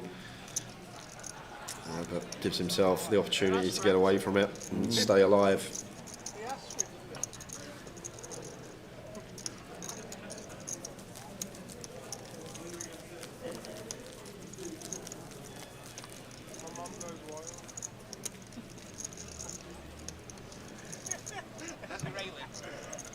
first time she ever watched me play poker.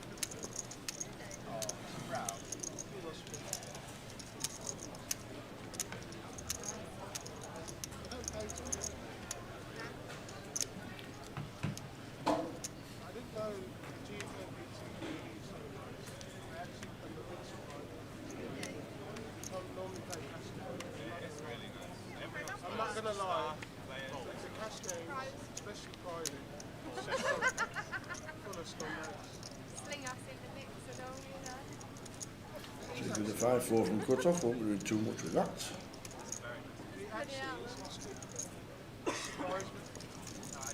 I didn't know that, Scout Junior. Apparently Slate is coaching Trig recently. Ah, young Slater's first student. I see, that's what it's there for. Just in his ear, letting him know. Like Niche on the rail for Tamayo with the laptop. Nathan just sitting there running a few sims.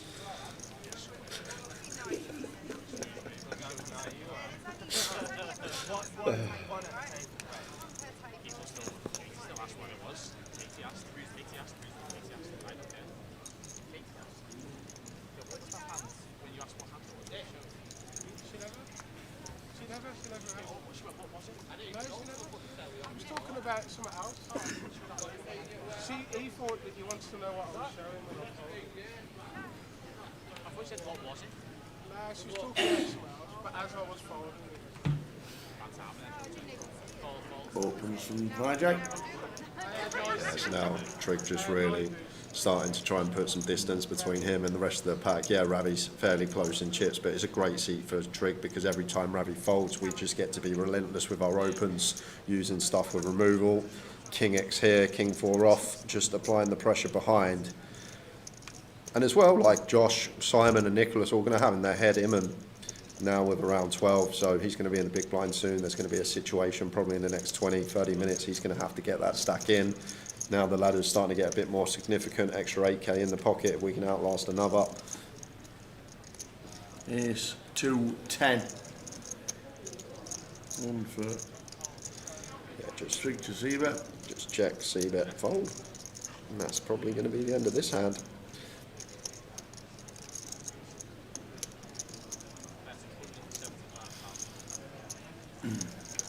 Hand him up. Tom's not with us anymore. Tom's playing the high roller, so Jay can answer this. I'm through to day 2 of the main on Saturday. Can you give me one piece of advice, please? I've got a good chip stack, well above average. Hi Tom, in about an hour's time. Sorry, hi Andrew, because he's obviously watching on delay when Tom's in the booth. If he's just asked that question, so he's probably going to hear this in about an hour. But if you've got a good stack and you're above average, like people, like I generally say in the Goliath, day ones don't bluff because people don't fold, but day 2 is the time where people will start folding and they will start over folding. They want to run deep, they want to get to that part when the money's there, but just play good solid poker and just the fundamentals really. Good solid hand, starting hand, C-bet the boards we're supposed to C-bet, try and think about our opponents and how they play each hand in what manner. Like you don't need to get into all this theory of what combos are good to free bet and what combos are not in this particular £200 tournament. Like it's more going to be exploit, so just take note of your table. If someone's opening too much, maybe this someone will free bet. If someone's C-betting every board, maybe we need to start check raising them. I feel like in this particular tournament you need to just be a sponge, taking everything around you and then use that information to just proceed accordingly in the best way that you think is going to exploit what they're actually doing. It's not a tournament where you want to 4-bet, shove the ace-5 suited, cut off versus button. It's probably not a tournament where you want to be running these fancy plays. And we are just going to jump back to it here. In man with the ace-4 for 11. And Josh, pocket 7s in seat 5. So a man at risk. I like the anecdote of being a sponge. Like that, you've got to like take it all in. Yeah. Love it. No help for the ace-4. Yeah, the infamous backdoor Broadway, backdoor will, but would love to see an ace. And here comes the backdoor Broadway. Queen's now working. And it's knight to 2, so Iman Sarkisic is going to be eliminated in 7th place, sorry. Yeah, 27,000. £480 going to Iman. Everyone locked up, 38 back now and change.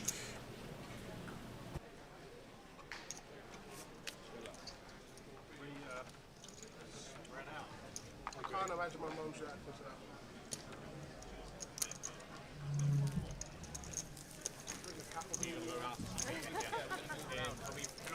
We cannot use this one now, can't we? Can I use this? Yeah, sure. Yeah, before we start down, let me know where you are. So you should stay in there, guys, yeah? I'm going to stay in this spot. Do you want to stay there, mate? Yeah, you stay on 5. It's up to you. Yeah, so you stay on 5, okay, so 6 is moving to 7, and then 7 is moving Where's to the 8. button? Where's the button? Yeah, of course, yeah. Big line earlier. Perfect. Yes, it will be, sir. Alright, everyone comfortable? Everyone happy? Yeah. Right, fine, It was basics. very uncomfortable, Josh. Stop it, mate. Right, big blinds only. So, Craig, you are first to answer. AC for Trig from Gun. Makes it 2 BBs.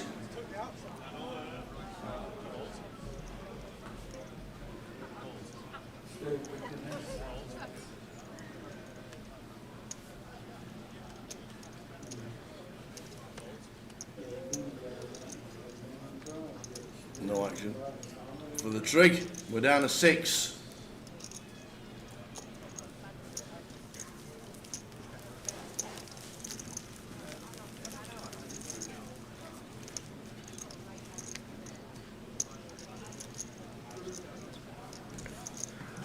No, I believe Katie's biggest cash was not the Goliath runner-up finish. That would have been when she final tabled the Party Poker Millions event for 125,000. 100k, wasn't it? Yep, 100k English. $590,000 in earnings for Katie.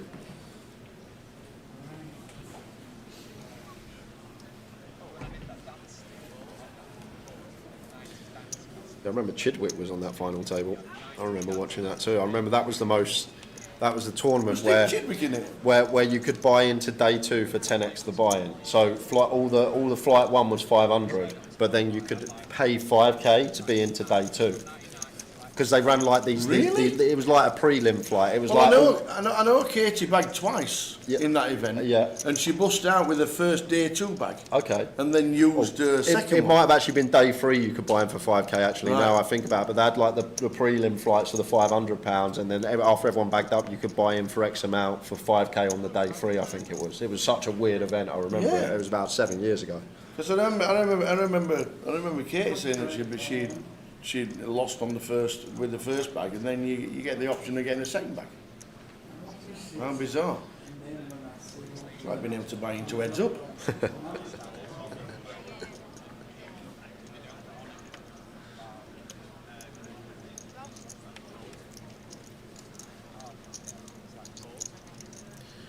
Ravi just aware Trig's going to pound when he opens button, not even going to entertain the idea of opening threes. I actually really like that fold from Ravi.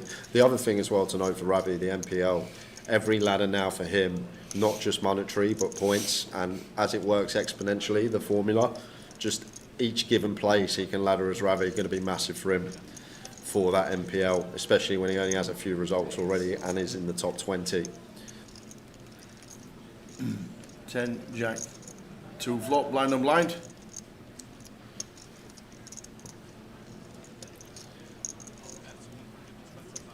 Not too much we can do here as Katie. Playing 18. I don't think float's that bad here. I feel like Trig may bump up a lot of ace-x, king-x pre, queen-5 of clubs. The problem is though, you know the barrels are coming in. Yeah, we may have the best hand right now, but what are we doing on a 4-turn? And Trig continues barreling. We just got to fold right. It's maybe already thinking down the streets. A Swifty.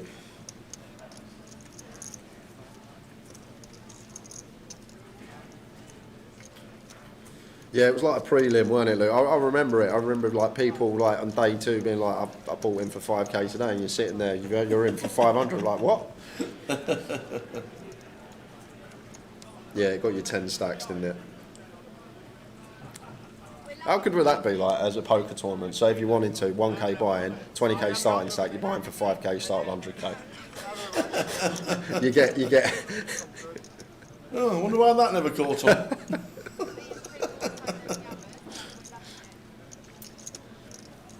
Yeah, gonna have a handoff trick. Don't need to win every pot. Already set the idea that we're going to be aggressive and putting the pressure on. Everyone knows that. Ace 10 for Katie, blind on blind here at 18. I might start with complete here as Katie, and then if Josh raises up, go for the jam. If we are going to raise here, I'm expecting that she's going to go for raise call if met with any resistance. But either way, going to be the same result. Hey, Neil Dillon watching on Facebook. This is the 1 million guaranteed GUKPT that started proceedings on Thursday. And we're down to the final 9 today. Yeah, looking likely. You may be in for a treat, guys. With the turnout we've had in the high roller, not sure we're going to be getting that done this evening. But we will see how things go. But we could have another final, another champion crowned on stream this Where week. did it all turn up from for the day 2 buy-ins? 50 day 2 buy-ins. Just crackers. 50. 50. It's not even like it's 1,500 quid tower. 50 people just rocking up with 1,500 quid. You saw the size of the field and they thought, I want in. We're on day 1C of Goliath. Give you plenty of updates regarding Goliath during the day, but obviously this is the biggest GUKPT we've had. The million guarantee that the team put on, broadening the shoulders and smashing it. Well done, one and all. And they're the flights for Goliath. We'll let you know what we're streaming. We'll always keep you updated. And if it is a shortened day with the main event, we'll be doing some Facebook lives on the floor and also some pans. But we are concentrating on this until its conclusion.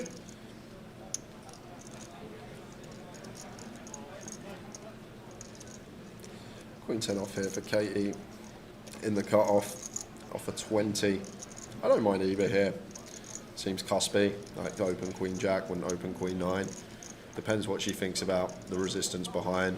And as this final's been playing so far, not been a tremendous amount of free betting going on Katie's left.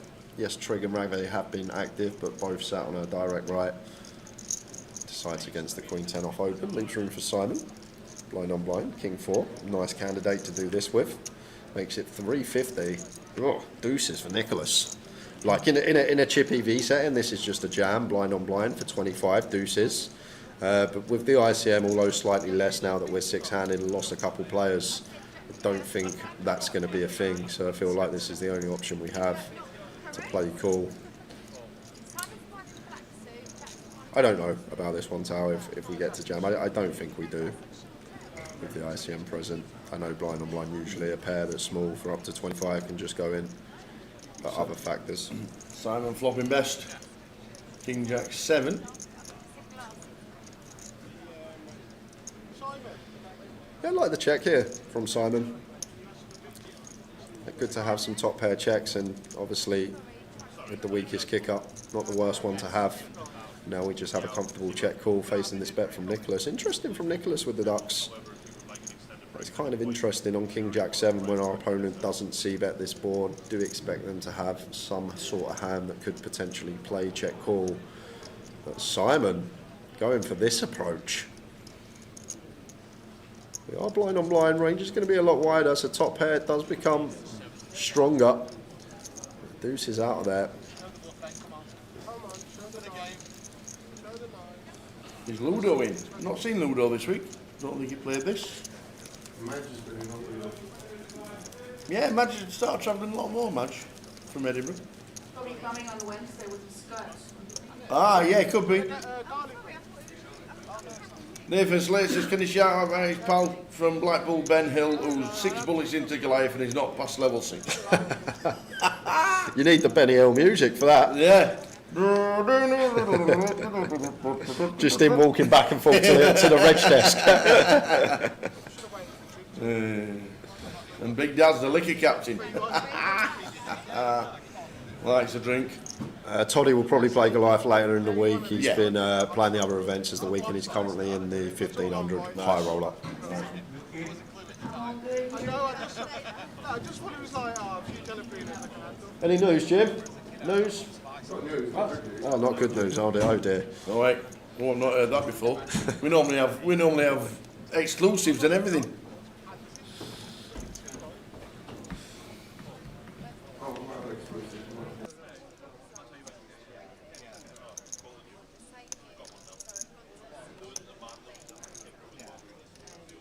Trigg's the biggest earner here. Yes. 1.4 million in live earnings. Mr. Richard Trigg in seat 3. The claimer, as he was online. Yep. Josh has satellited into this event in seat 5. Nick plays in Manchester. And we know Ravi, he has got a bit of a resume behind him, but not on the database. I think Ravi's biggest score come 2 years ago at WSOP Europe in London when he final tabled that, and I think he got around 100k for maybe 3rd or 4th. Oh, that one of the circuit events, yeah. I remember he was on my table like 3 tables out, doing Ravi things as always. Just a loon. Just a certified lunatic, honestly. Yeah, so Nicholas really trying to give some rope here to Ravi. He maybe knows his opponent, and we're going to get paid here. Ravi can't be folding Queen 8 on the river. Nicholas has to go for value here, and we're going to be getting payment. Should be a snap from Ravstuck. Like, Nicholas can value bet a 9 here. He can value bet a worse Queen 8 playing here for Ravi. I'm surprised he hasn't snapped this. He might even be thinking about one of these razor cut thin value raises here, Ravi. But I can assure you he's not folding here. As played, check down to the river. But does he feel like this is very indicative of a 9, this sizing? Maybe a worse Queen. So contemplating what would be cutthroat value, and would value cut himself. No, just going to call. That was considering raise for sure.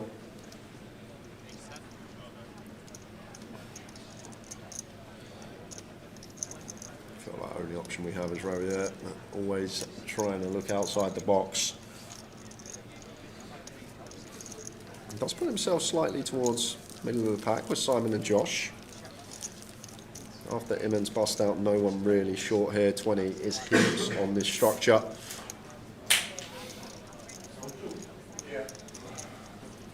Josh Curry satellited in on Tuesday or Wednesday, the £50 rebuy that they had here.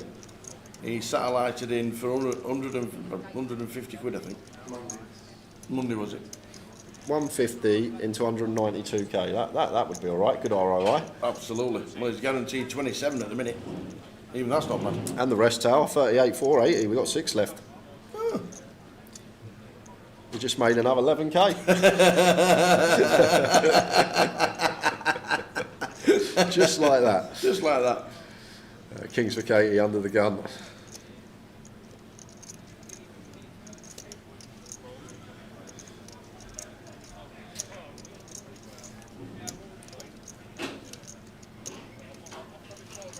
We are on an hour clock, Dylan. Yep, goes to 40 minutes 500, as always does. Literally one of the best structures in the country, in the world even, on a 1k buy-in. Gives the players so much time. Always an ace. Kind of an interesting one for Katie, a board that we're probably just supposed to see bet range. Maybe the Kings specifically like check him, but does go for the range bet 150, and Trigg does have middle pair here. I think he will be calling once, getting nearly 5 to 1. And just call.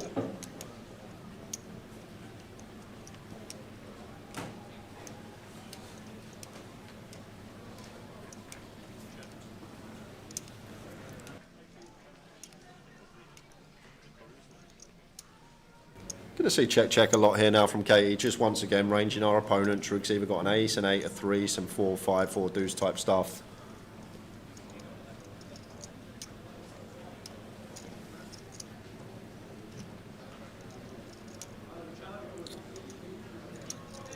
no value here for Katie. We're probably not going to get called by an 8 or worse, so I don't feel there's any merit in betting here for Swifty. Like, Trig can still have potentially some like ace deuce, ace 4, these type of hands. I think it would be too thin for Katie here, but she is going to find a little bit of value. The only problem I have with this, Trig is capable. Like, Trig is capable of turning exactly what he has into a bluff here. Like, he'll potentially deduct that Katie has some ace-x here that check back turn, go for value on the river. I doubt Trig's going to assign kings. Probably expects these to knuckle back. How often is Katie going to bluff some king, queen, queen, jack? Are these going to just double barrel turn, or are they going to check back and try and bluff out some 8x on the river? Going to use a bank here as Trig, staring Katie down.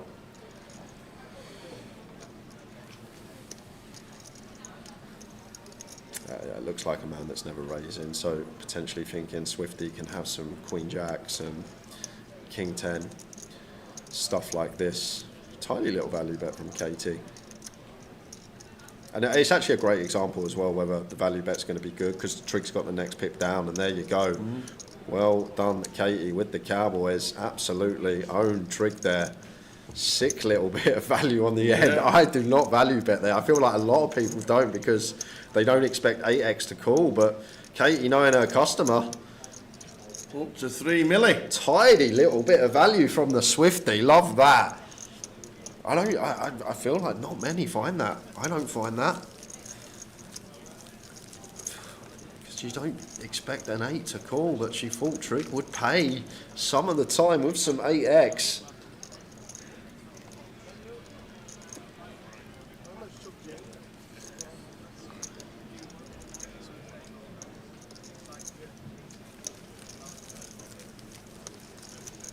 Six left in the GUKPT. £38,480 next down.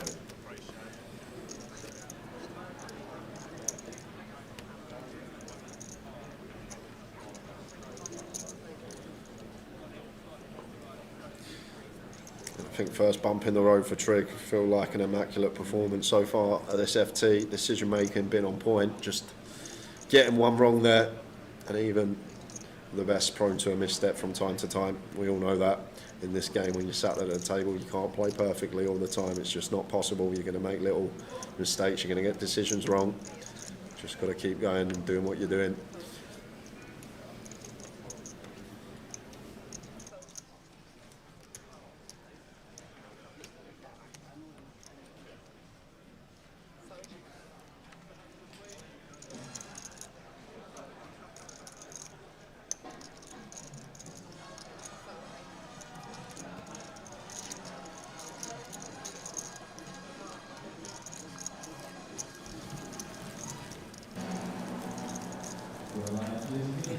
So 6 players left, 38 grand.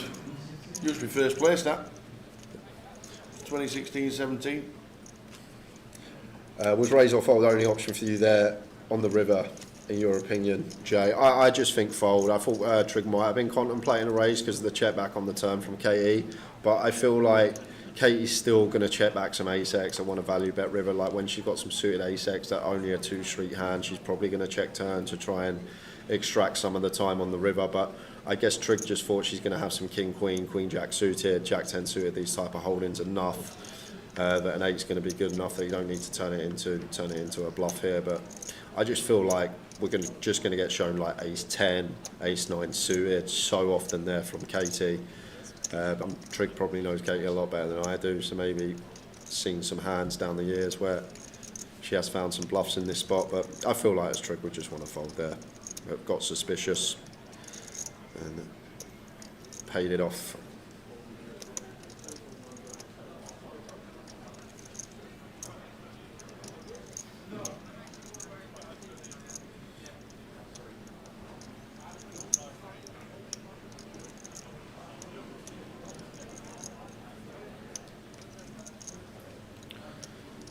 For spades.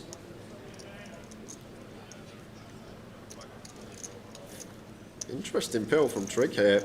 An interesting pill from Josh as well, like 3-way here, covered by Trig. Wouldn't be defending 5 deuce, even it being suited. And somehow the 3s still best here as Nicholas, but needs to be worried about chip leader with position on the button. Yeah, I do still think we're in front here with 3s, ace, queen, 7 flop. And we've wrapped around that 7, backdoor spades. Any ideas here from Trig once we get here? I actually wouldn't hate bet here once Nicholas checks. Josh going to be pretty wide still in the big. Like we got 8 high, we get folds, we're always folding better hands. And then we've actually got some really clean turn cards here. And we kind of make the assumption Nicholas may be the type not to be checking ace king, ace jack, ace 10 over to us, even though I feel like we will have some checks with these hands in theory. So there you go, Trig just taking the initiative, 8-6 of spades, gets the job done. 50 bigs, league Trig.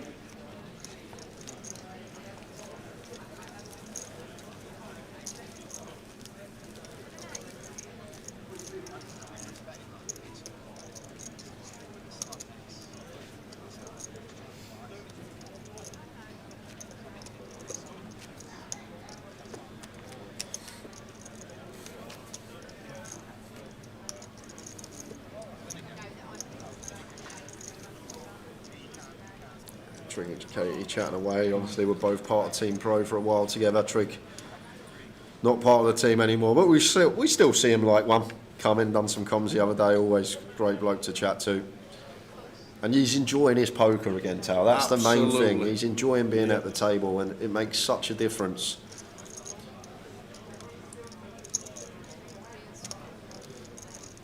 Yeah, getting that bug back after... That dealer's got your hat on. Whoa, hey, hang on a minute.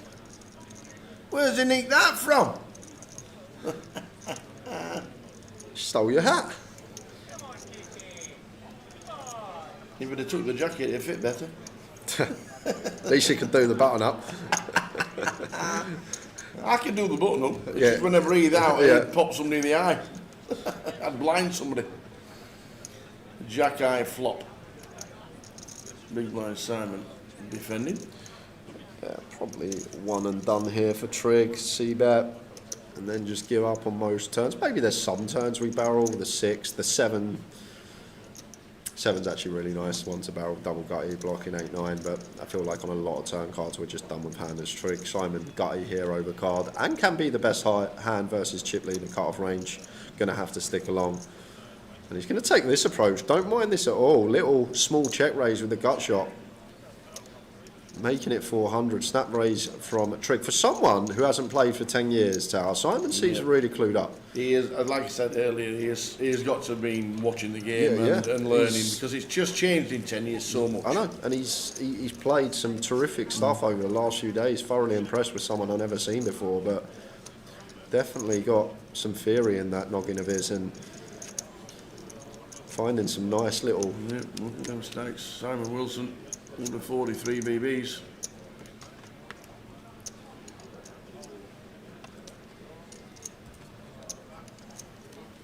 And as you say, the game's changed so much. You go back to 2015 and how much this game's changed in 10 years with the supercomputers that are available to us now, and well, we can just run a spot and it can spit out the EV. It's pretty crazy how much it's changed. And when you got all these youngsters coming through, and the Asian demographic coming through as well, all these like youngsters, the Chinese kids coming through, they just keep final tabling everything. I saw a picture of like a 25-50, I think it was, in Birmingham a couple of months ago. It was like five or six Chinese lads on the table, and they're just taking over all these youngsters.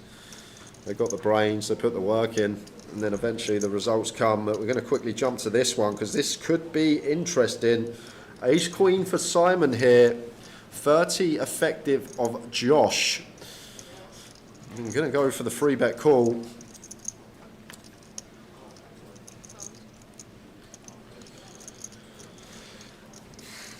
I don't think Josh jams here though. I feel like it's one that just calls once again.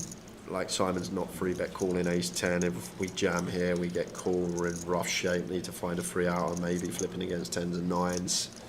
Like calling here. The bluffs for Simon going to have the worst ace X. Going to have some potential king jack. I don't mind this though. As if he's clicked it, he has gone for clickety click, so it does give Josh some avenue to get away from it here now. This is actually, I feel like this is okay from Josh. I don't think send is going to be doing much, but the 4-bet click in a way does sort of give us a way to get away from it. I've met with 5-bet send, and once again choosing that size tower where we haven't put in enough of the stack to, in a way, price ourselves in. We're looking now, 2.2 million in the middle. Josh just under an SPR, 984 Rainbow.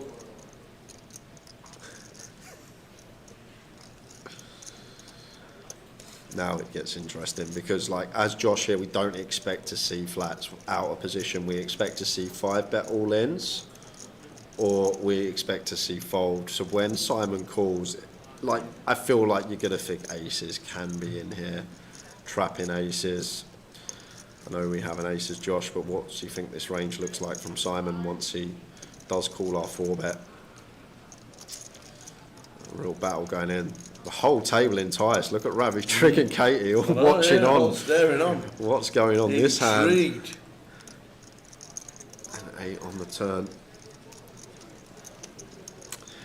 Now it's kind of hard for Josh to tell a credible story here. Like, if he's got the jacks through aces, he's probably going to be c-betting this flop. Like, probably not big, around 400 or 500k, 20% quarter. I don't think he's going to play any checks at all with overpairs. So now, going to look a lot like some ace-king, maybe some ace-5 suited as a bluff, maybe a king-queen off as a bluff. Let's go check, check. And check mark, we'll go for Simon if we get there.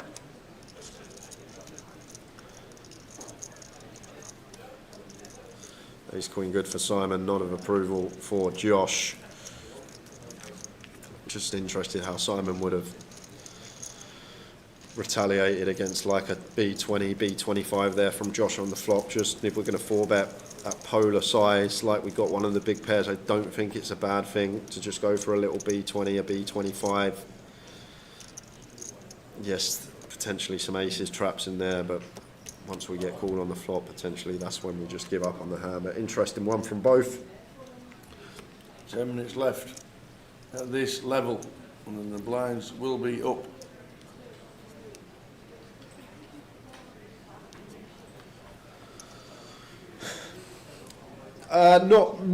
Not mainstream, Jackie Chan.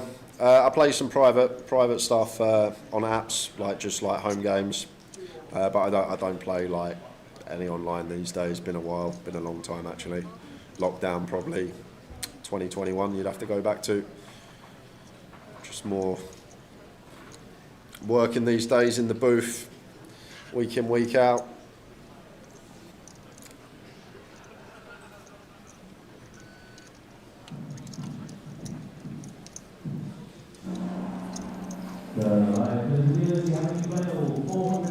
Yeah, just a call here from Ravi. I don't think he's gonna 3-bet this one. 8's too middle in. Like if he had a deuce or a 3 with his ace, yeah, potential for 4 of a 3-bet, but ace 8 off. We're not even gonna peel it. Yeah, he's gonna bin it. Just aware against Trig. It can be dominated. Out of position. Yeah. And as I say, points. Ravi 17th off 12 results, more importantly. And MPL this year is best 20 results. If he can win this for 70 points, suddenly he goes into the top 6, but he doesn't just go into the top 6, he goes into the top 6 with 7 results still available for him to add on when people have already had their 20 results. True. So yeah. It's that 20 results that are very important. A lot who've already got 20 are only going to add in a few points, aren't they, if you get a better result. Like he would be odds on if he could win this. Even getting a third or a second, he'd still go favourite. Which is good for everyone else to know as well, because Ravi potentially thinking about point ladders as well as money ladders, and even more room to potentially get some folds from him.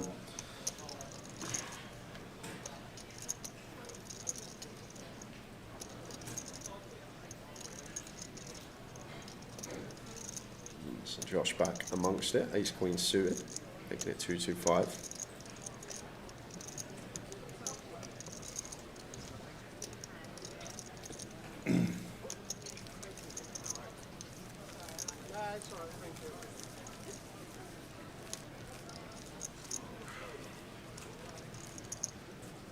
Hayden thinks, can't see past Rabbit, but Katie is the one to watch. PK, we have the receipt, apparently sent to Grosvenor Poker on Facebook from the Walsall Casino buy-in at 11:58 this morning.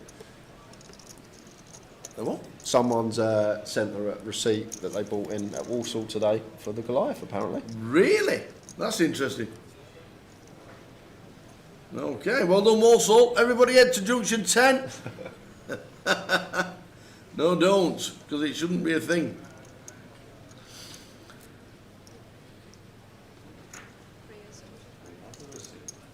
Receipt received. Receipt received, that's a strange one. It's not going to become the new hole, is it, Walsall? No. Hull was just hilarious. Why are we so busy on the phones? we need more staff. King 9 suited. For Katie. Oh, it was yesterday. Oh, yesterday, same thing, because the Goliath had started, Yes. all registers supposed to have closed Friday evening. That's right. No, week before. It was last Thursday. Oh, Thursday. Last Thursday should have been last buying days for anywhere around the country. But obviously not Walsall. Any small check raises here for Katie, I wonder? Like generally at 20 effective, like we start losing like the gut shot raises, like the 7-8 of clubs, things like this, the 8-5 of clubs, because we just want to take our price and see our equity. We don't want to raise, get free bet jammed on and have to fold out a gut shot. But against 180, Katie's just going to let the King 9 of clubs go. But I wonder, because at 20, that's what we like, free to flush, free to straight overcard. Could have been some ideas once in a while. I think 142 points we looked at 10,000 runners for the Goliath you would get for winning that. So whoever wins the Goliath, they could still make a run at the MPL if they really wanted to chase it.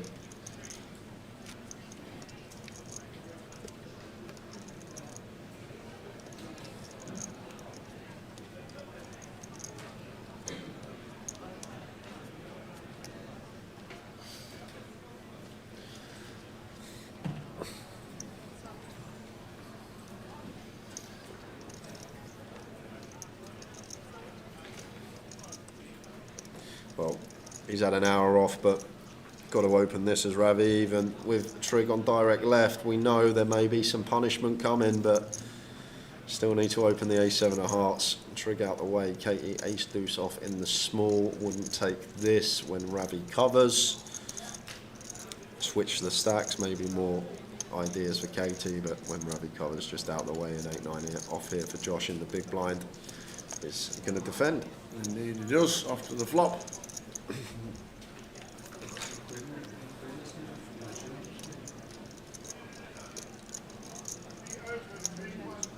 6-4 king.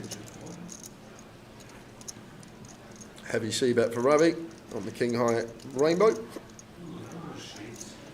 But not going to take this one. Without the backdoor hearts there, and Josh allowed to realise.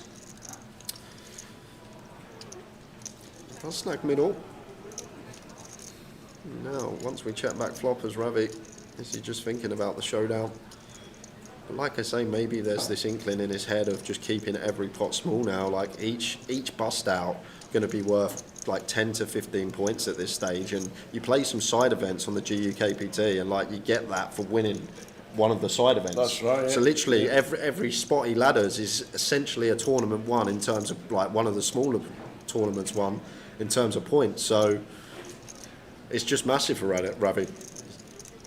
It's one way to look at it. You get 15 points for winning some side events. He's getting 15 points or more for every ladder right now. Yep.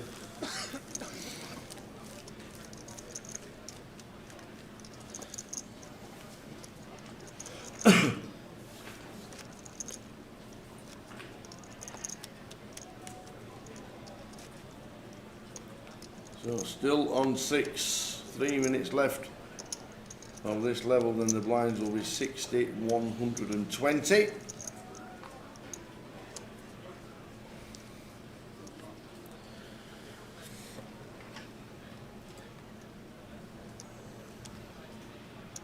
Yep, they can, David Elliott. They just need your name, your date of birth, and 200 quid, and they can reg you at the reg desk.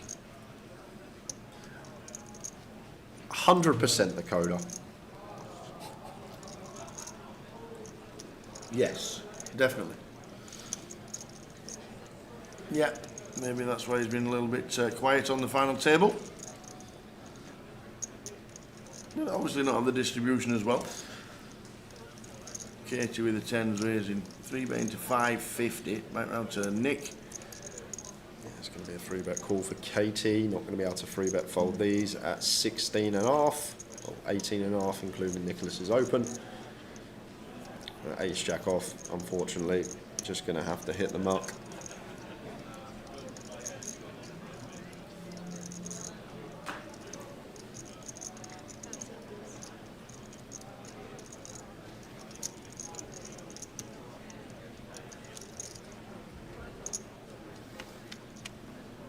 So off to the flop, king, queen, 4. I'm surprised that Nicholas going to peel ace jack off out of position.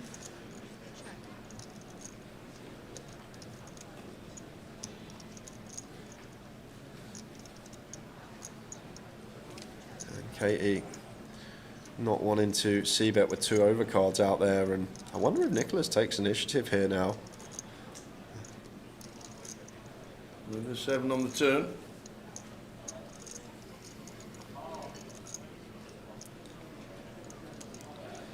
What's you think about Katie's range? I guess she may have some traps. She can still get 2 streets in by the river. She can have some kings, some queens. Maybe she even goes for a little ace-king check back, thinking 2-street hand to get the chips in by the river.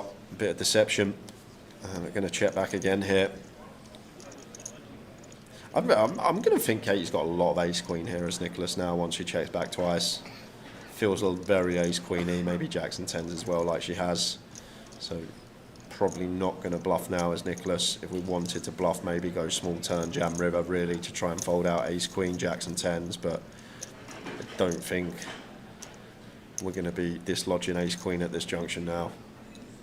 It's just going to go check, check, and Katie will take the pot with the 10s at Nicholas. No need to peel that one out of position there, gun versus button. Katie up to 3.1. Nick down to 1.3 and 13. Even less, the blinds going up. Next hand to 120.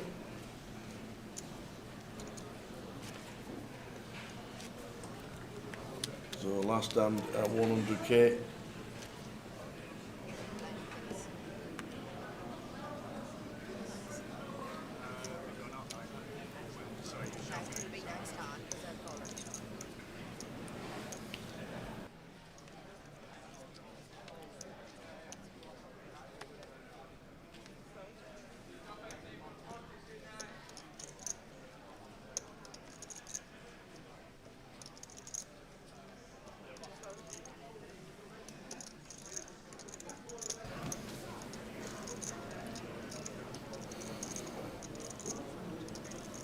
Simon with the jack 8 out of small.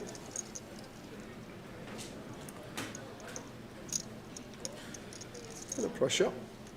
Looks like he's made it 275. Nicholas queen 4 off out of the way, getting the better hand to fold. Simon taking the pot. I think it was a winning trip for Katie.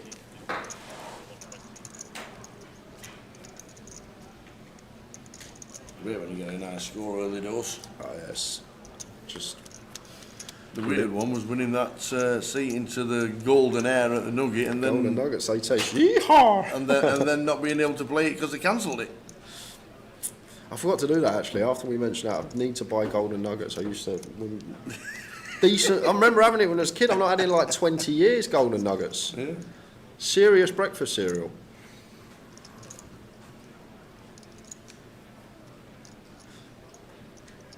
I said I was going to buy some last leg after having the chat about them, but totally forgot.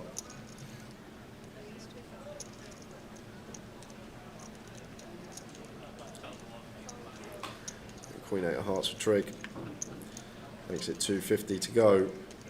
Going to get through Nicholas in the small. King King 7 suited though for Ravi in the big blind. Like, this is a much better defend than like the Ace 8 off that he had before. Just having that suited factor, a bit more playability. Yeah, we can still be dominated by some King Queen, King Jack, King 10 type stuff, but too good to be folding as Ravi here.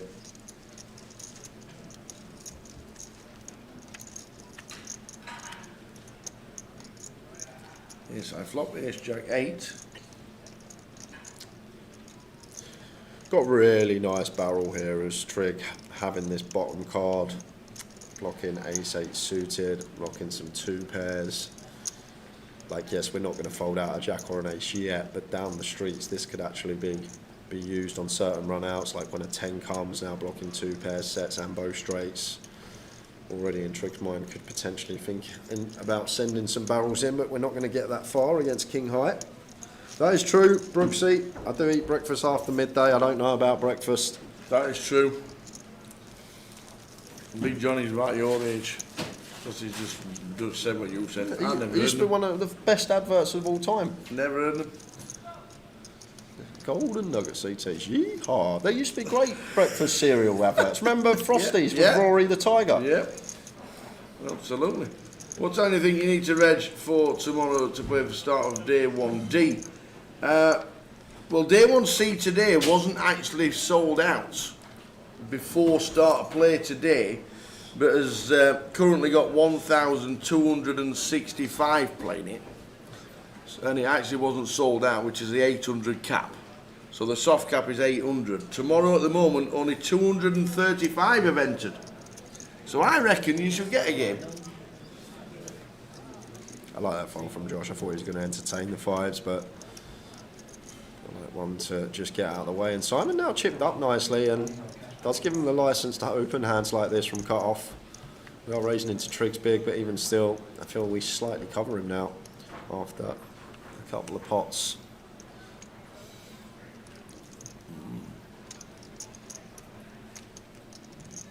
Trig with the 9 deuce. Won't be calling. And yes, DJ Scotty, there is cider at the bar.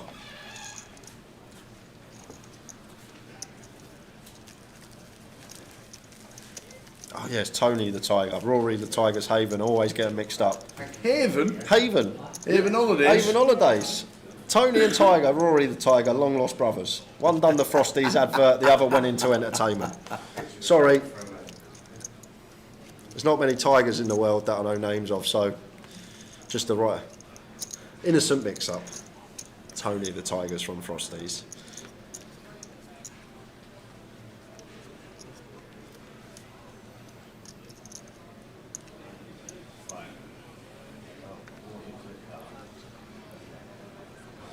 E7 for Simon. Got to open here now.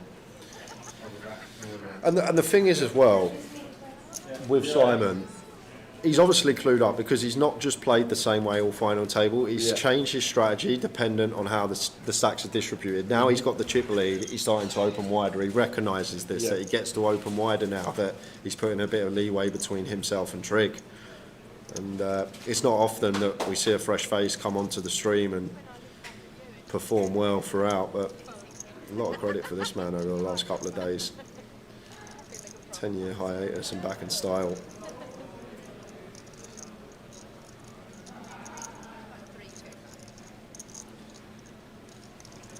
Big blind at Queen 10 for Katie. Against the bigger sizing, I actually just noticed that Simon going for just north of 2.5x. Yeah, size up. Some added pressure.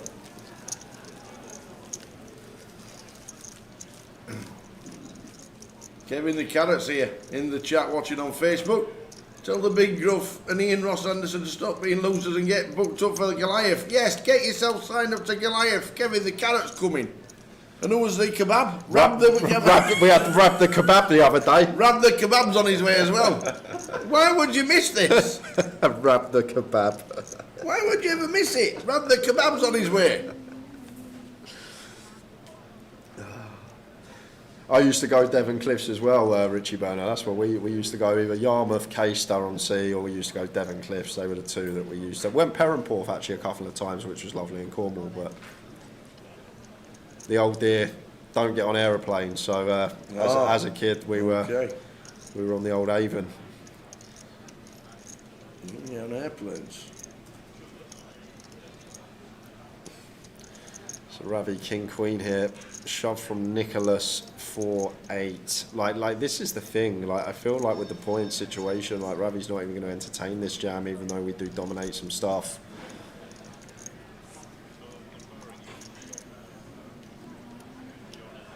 How are we doing, Kev? Afternoon.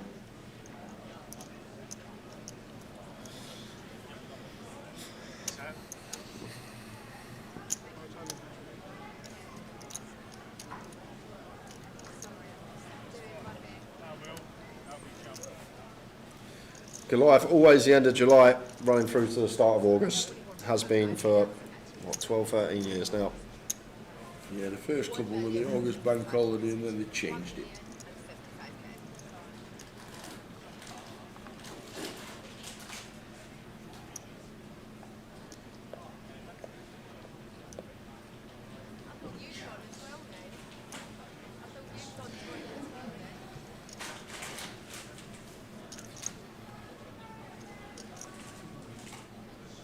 Yeah.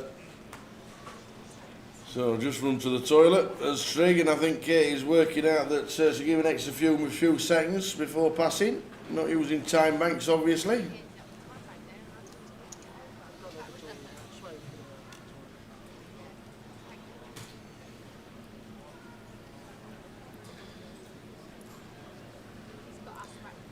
I just got stitched up in Ireland with this year. So we were on break, about to go on break. There was like 50 seconds left on the clock. I've defended the big line. Yeah.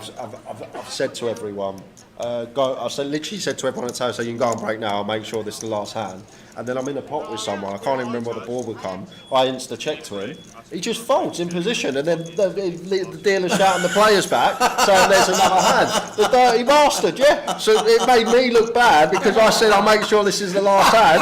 I checked to him, and he folded in position. The dirtbag. No way. Literally. No way. You literally proper done, absolutely done. I got told in America that folding when it's not on your backs kind of things is not a thing. You're not allowed anymore. That's what I got told. I don't think you can actually just fold. I got told that's not an option. But I don't see why.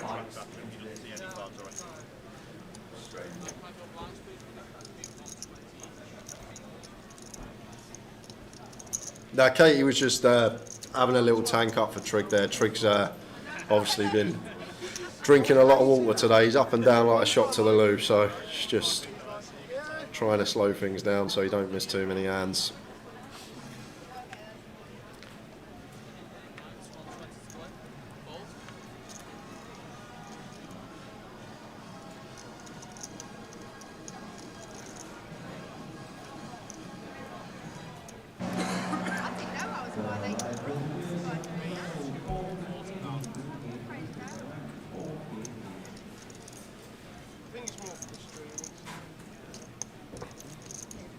Shot for Ravi here. Trig might go for the free bet, covering Ravi.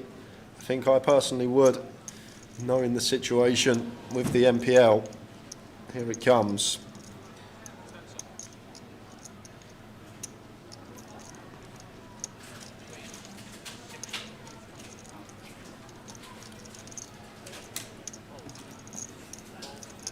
I wonder if Ravi's just going to let Trig take this. Like, personally wouldn't be playing flats out of position here at 20 as Ravi. Like, I think we're sitting 4 of 6 now, maybe 3 of 6. But we know that Trig is going to be getting after it. But Ravi says, you know what? Have some of that. 4-bet jams the ace jack. He's back. He is back. I don't know where he's been the last 90 minutes, but the Ravster's returned. And the timing on point. Trig with the free bet bluff. And Ravi knows that Trig's going to be after it. But once again, the ace jack there, when we do get called, it's one of those. We just need to hit a free outer. Can be crushed by aces. We never get calls by ace 10. 4-bet bluff jam. Get him through.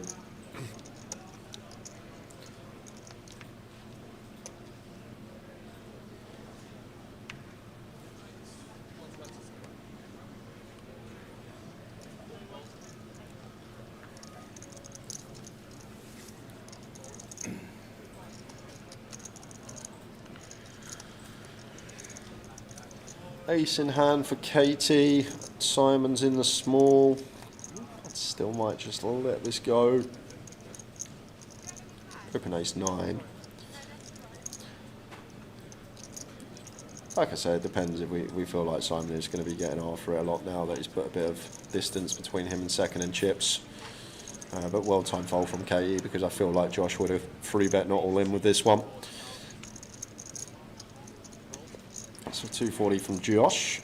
And Nicholas Queen, 10 of spades here. I wonder if there's any jamming. Maybe not from the big blind when we can just call. Interesting if he gets dealt this like in the small blind, whether we are supposed to jam at 10 BBs as the short stack. Ace 9-8, flop 2 diamonds.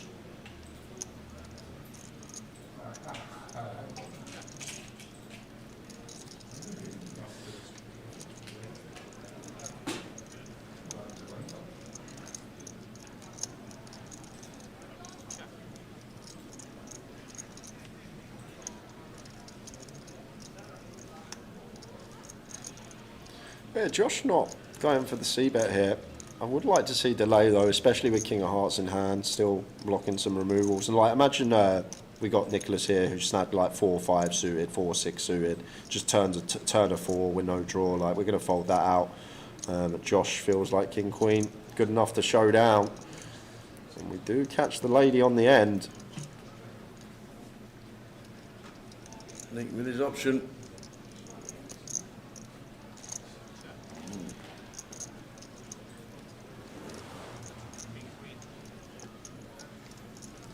Checkity check. Josh adding more to his stack. Nick under 10 BBs.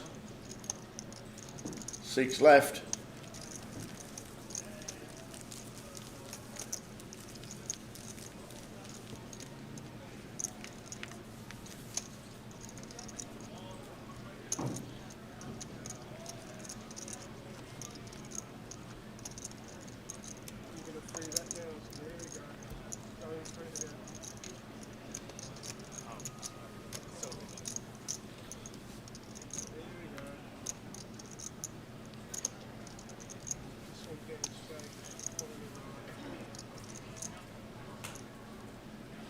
With a 9-8 from Gun.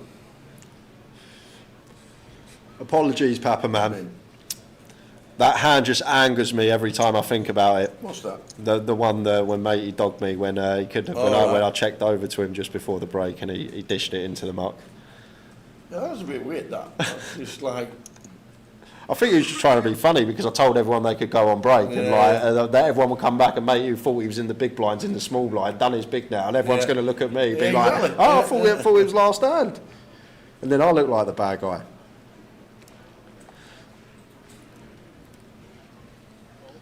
But apologies. Might be the first in 8 years.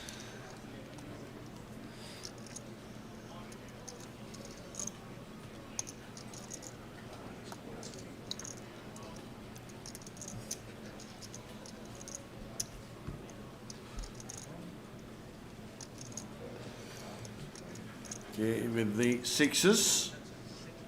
Raises 250. Rather getting involved from the big. Not done too much in the last hour. There's Ravi. Yeah, can I get this through though? I probably wouldn't have even opened here as Katie Tower once again. Small to medium pocket pairs just reduced drastically at final tables. Our strategy wants to be more removal based.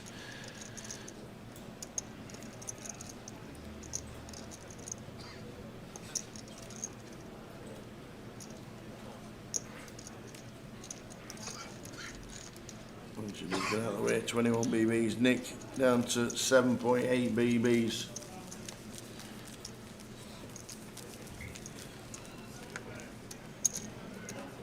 Six left in the biggest GOKPT million guarantee. 1,023 runners.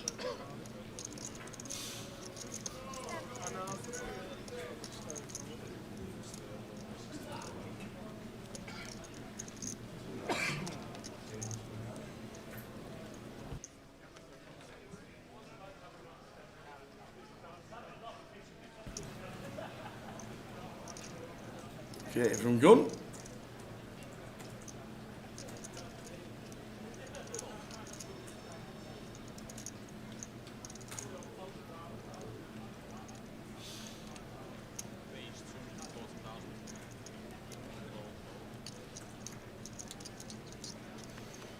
Josh with the queens. Raises to 240. Trig's got 8s.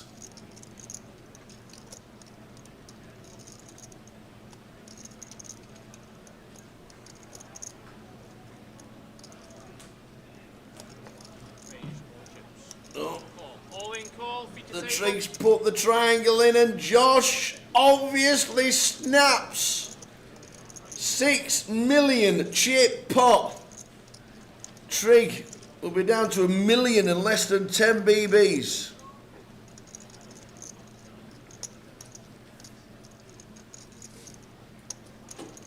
And local lad, Josh Curry. Chance for a biggie. Ace, Jack, 4.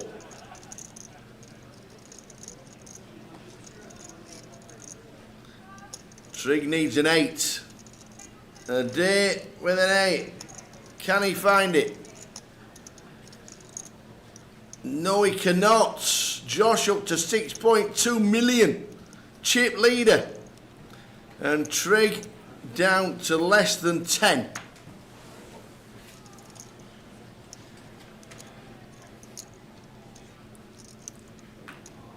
Gonna need a bit of a spin now is the Trig. 8s into queens. Josh Curry satellited in on Wednesday. Was that open Josh Jam Trig? Yeah. Yeah, pretty standard, okay. Pretty standard.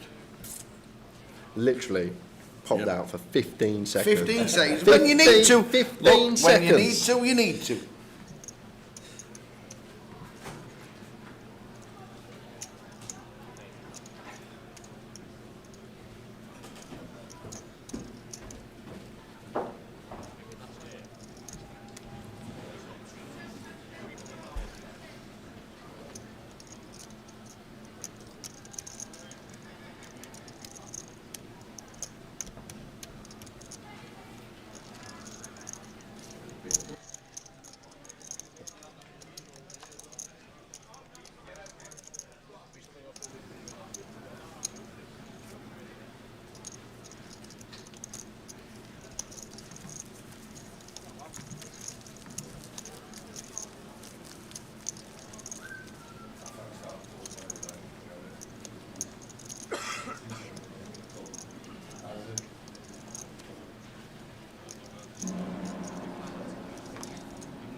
Minutes left.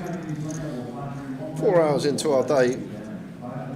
4 here for our biggest GOKPT. Josh chip lead up, gets to open this under the gun. Another one as well. I know Josh plays a lot of cash, but you can tell just understanding the difference sometimes, how strategy changes when we become a healthy chip lead up. King deuce of hearts here for Katie. Suited king, could definitely flick in a BB.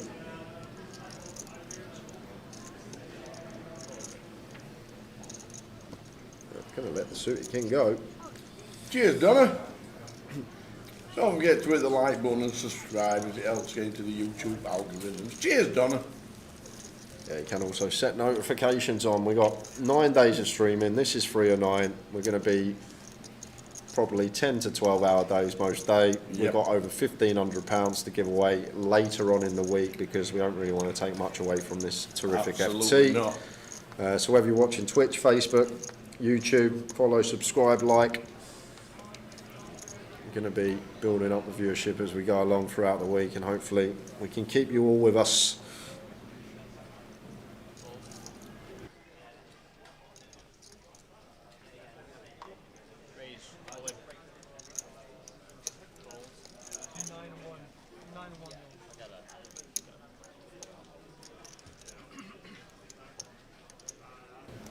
Nick with the 9s, Trig with the 4s for less than 10.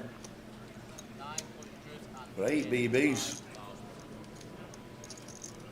In the bin.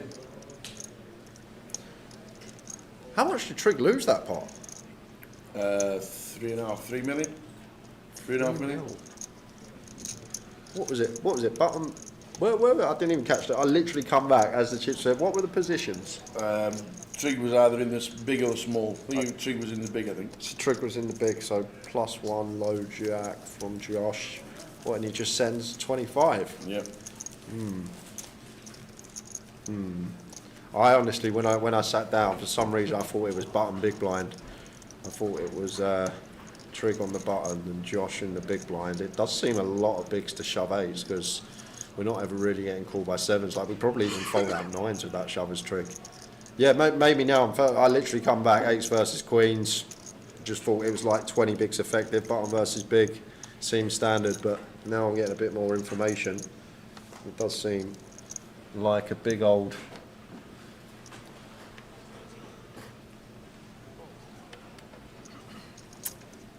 jam.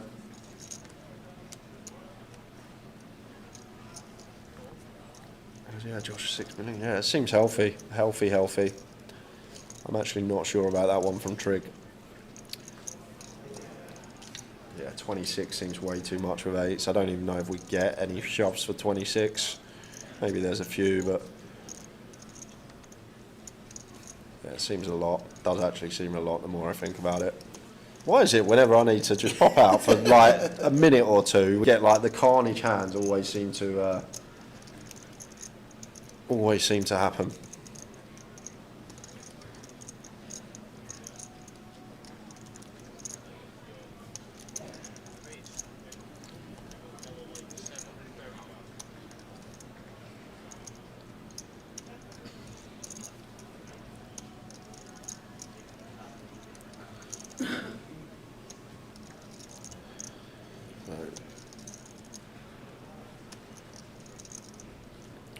Is Simon literally looking? Can someone check he's not RTA in this guy?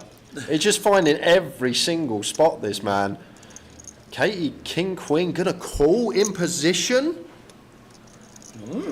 So we're going to the flop with 1 SPR. I actually love the free bet from Simon. I might have even gone a little bit smaller just to account for Katie. So actually 7's fine when she's got 1.5 back. So I think actually perfectly fine from Simon. But once again, very nice combo of choice. It's a man that seems very studied. I'm going to check it over to Swifty on the ace-high board. The problem we got as Swifty here, King Queen's a pretty bad one to bluff tower because the hands we're trying to target to fold is stuff like kings and queens. When Simon wants to 3-bet off a 16 effective pre, he's not going to 3-bet stuff like 10s, 9s, 8s. These are just going to jam for 16. So when he wants to go this polar sizing, he's going to have like aces, he's going to have kings, he's going to have queens, and then he's going to have some bluffs. And then having king, queen, obviously blocking the kings and queens that we're trying to fold out, not the best for us. But then Simon just going with send with his ace. Katie snapping, folding down to 10. Weird old hand, that one. I'm not sure about the jam there from Simon. It always seems to happen when I sing someone praises. I feel like we can just check call there. Once again, we're never really getting called by worse with the jam, only get called by better ace-x. But when you think about the 3-bet range there at 16 effective, if Simon's got a hand like 9s, 10s, jacks, pocket 8s, these are all just going to jam pre, ace queen, ace jack, they're just going to set us in. So when he goes for the 3-bet not all in as 16, he's really polar. So like his value hands are going to be aces, kings, queens, and having a king and a queen, blocking the stuff that we're trying to fold out, not going to be the best for us. So down to less than 10. Trig less than 10. 33 minutes left of this level.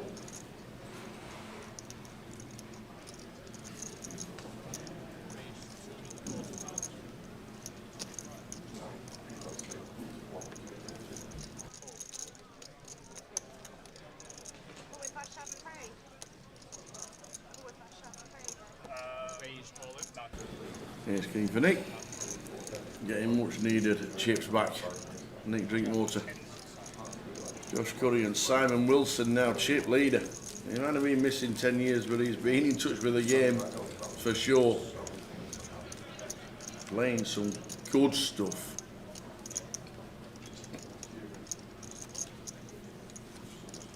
We're on 6. £38,480 to the next person out. That used to be winning GKPT's money. It did. Years and years ago. My best run in a main was 4th, and I got 8 bag. Yeah. Yep. There you go. Shows you. 38,000. I think when Andy Hill's won his, was it? Was it 45? Yeah, Manchester. Yeah. Just shows you the size of these events are unbelievable. Great to see. And great to see Grosvenor putting the neck out and sticking on a $1 million guarantee as well. Because it's not easy. Because you don't need to put a guarantee on at all. But to stick the $1 million, sticking the neck out, was brilliant by Grosvenor. Tough to get the operators to put any guarantees on because it's such a volatile industry. Yeah, going back to the chat saying maybe a bit of an ICM pump from Trig. He did make us aware this morning. He's not fussed about that. He's going to go for the win. I know it's a weird thing to say in poker because you're making decisions to make money. That's what ICM is, not to make chips. And why does no one want to make money? But playing for the outright win probably meaning more to Trig trying to get that 4th GUKPT main title. Exactly. Exactly right. 2 chances of making history today. A woman winning a GKPT or a 4th title. Nicholas getting some hands when he needs them. Just going to jam ace queen. Oh, and Ravi with the same hand in the small blind. Here we go. Going to be getting chopped up, we hope.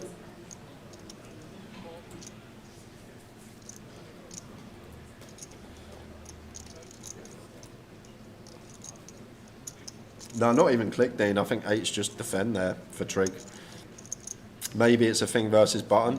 We can shove for like 26 when button's just going to have a lot more combos that fold, but seems a lot. But without actually plugging everything and having it right in front of my face, it's impossible to give you the correct answer. But I would be pretty confident that 8's probably don't want to jam. Let's just get a rainbow flop and move to the next hand. You don't want to play these against Ravi though. There we go. Let's chop it up.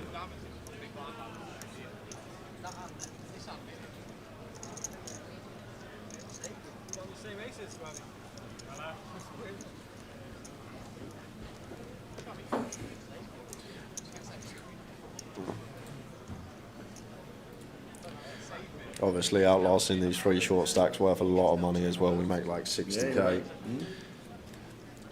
It's still, the pressure is there. A little bit released because of how much we've locked up. That's sort of a misconception people actually make.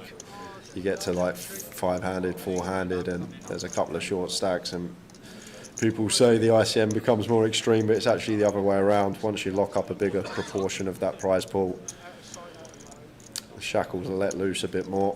Like usually when we're like 10 left, 11 left, when we should start the FT 9-handed, that's when it's very extreme.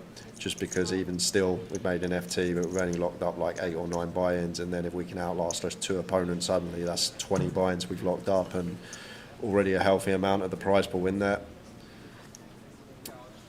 When we get to shorter handed at the FT, it's still there, but not as extreme.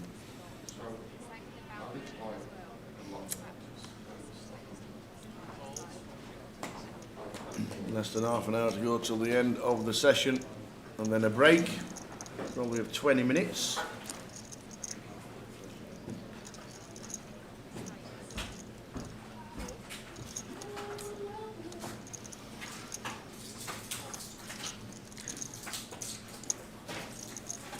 Even with a 7BB short stack, says how you feeling? Are you talking about the Trig jam again still? Or are you talking about when I said maybe button, it could shove versus a button open? I said maybe with the ace. It's not like saying you have to against a button open. I said maybe it's okay against button. I still wouldn't take it, but I feel like Trig just in his head wanting to play for the win.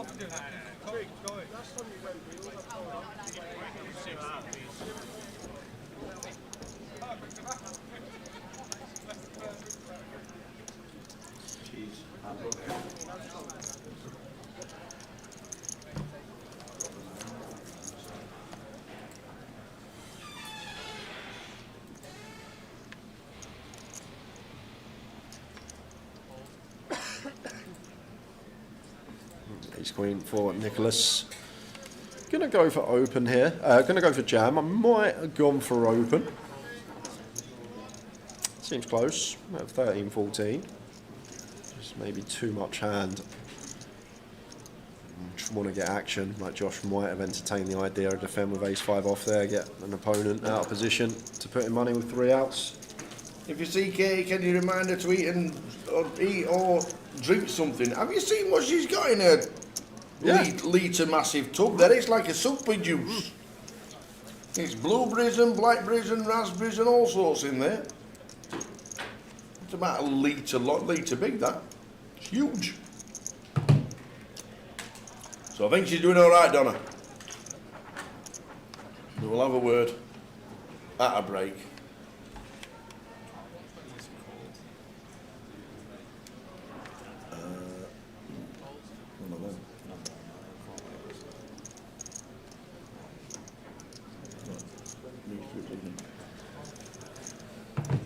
Okay, you're going to be out of the way on the button.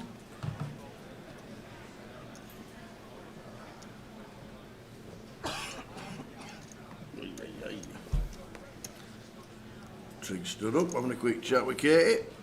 What's happening? Not dropped a drink, have we? Oh no, just having a bit of a team talk.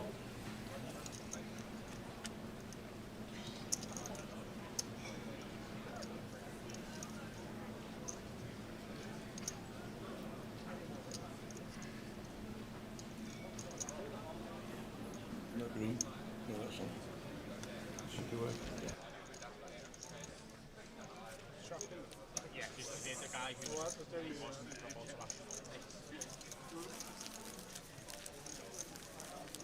no, that was sold yeah. Aidan Sykes, to tell her, how did you find the World Series of Poker main event experience? Fantastic. I had a massive opportunity to play the biggest game in the world. Thanks to the live stream, and it was superb. Really was. We had a good go at it. Weren't in any bad spots, to be fair. Spoke to a couple of people at the end of the night, but not too many. Late finishes by the time you're bagging up, like 1 AM by the time you're bagging up, with the 2-hour levels and all the breaks. But no, it was good, and a great opportunity, thanks to the stream. And thanks to this man that sat outside of me as well, came up with the idea.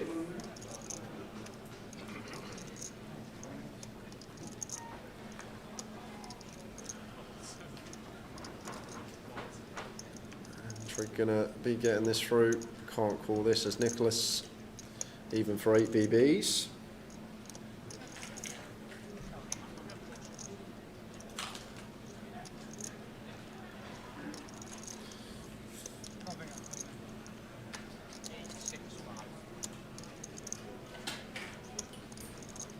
When do they come out end of level 8? You stack if you've not 12. End of level 12.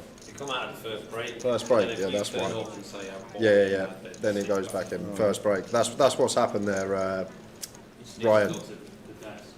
I think maybe taking the pre-regs out that haven't turned up, saying that the number, the prize pool went down on the app, and I think that's probably when the pre-regs that haven't turned up get taken out and put into the turbo. I'm not sure. Oh, he says it's back now. Okay. There we go.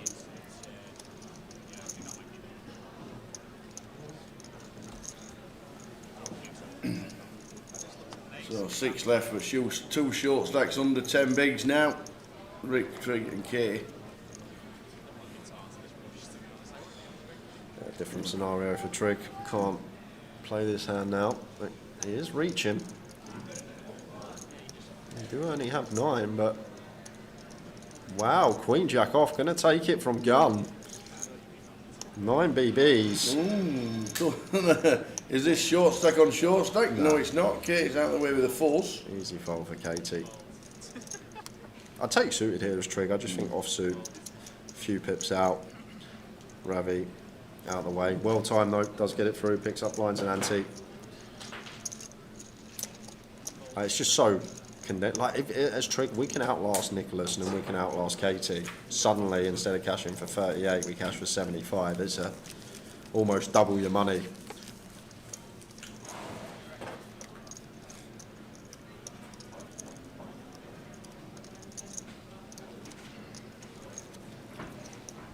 So if you reg and you don't show, you'll get taken out of that flight. I think you get put into the last turbo flight. And then, if you don't turn up for that, you'll get removed from the tournament and it will be back on the account. The family couldn't eat it all, Phil. The family couldn't eat it all, so you boys can have it. Black Forest chocolate cake. Oh, just the Black Forest chocolate cake. Well, I was going to bring you those chocolate-coloured bourbons I talked about the other day, but I couldn't get to M&S. Someone beat you to it. Someone's already beat you to it. Here they are. What are you saying? Epic or what? Next level biscuits, then. They are. Next level biscuits. Unbelievable. They're chocolate-coloured custard creams. Thank you very much. Get stuck in. Cheers, buddy. What's your name? Lee. Lee. You're a superstar. Welcome. That will be devoured by at least one of us. Jump Cheers, buddy. to this hand. Josh opening ace 10 as the chip leader from hijack. I doubt Ravi's going to want to battle with Josh. And there we go. There's the fold with king jack off. Are your chips in play when you start, from the start, if you reg online? Nope, when you arrive.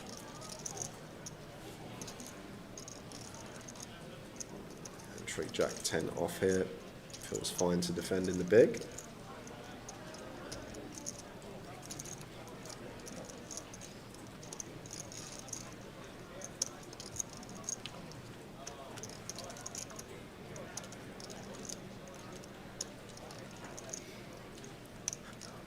King high flop.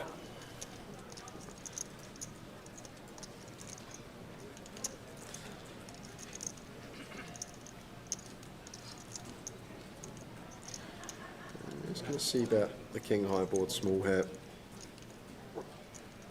150 from Josh. Trick does have this gut shot, 5.5 to 1 here. Don't think he's going to be going anywhere just yet. Feel like he will call one.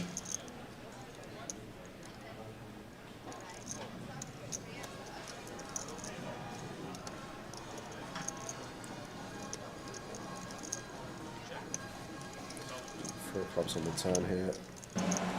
So not the best barrel now for Josh. Yes, we got the overcard to the king. Important to have some equity versus king X, but I guess we can target some 9x to fold out as Josh.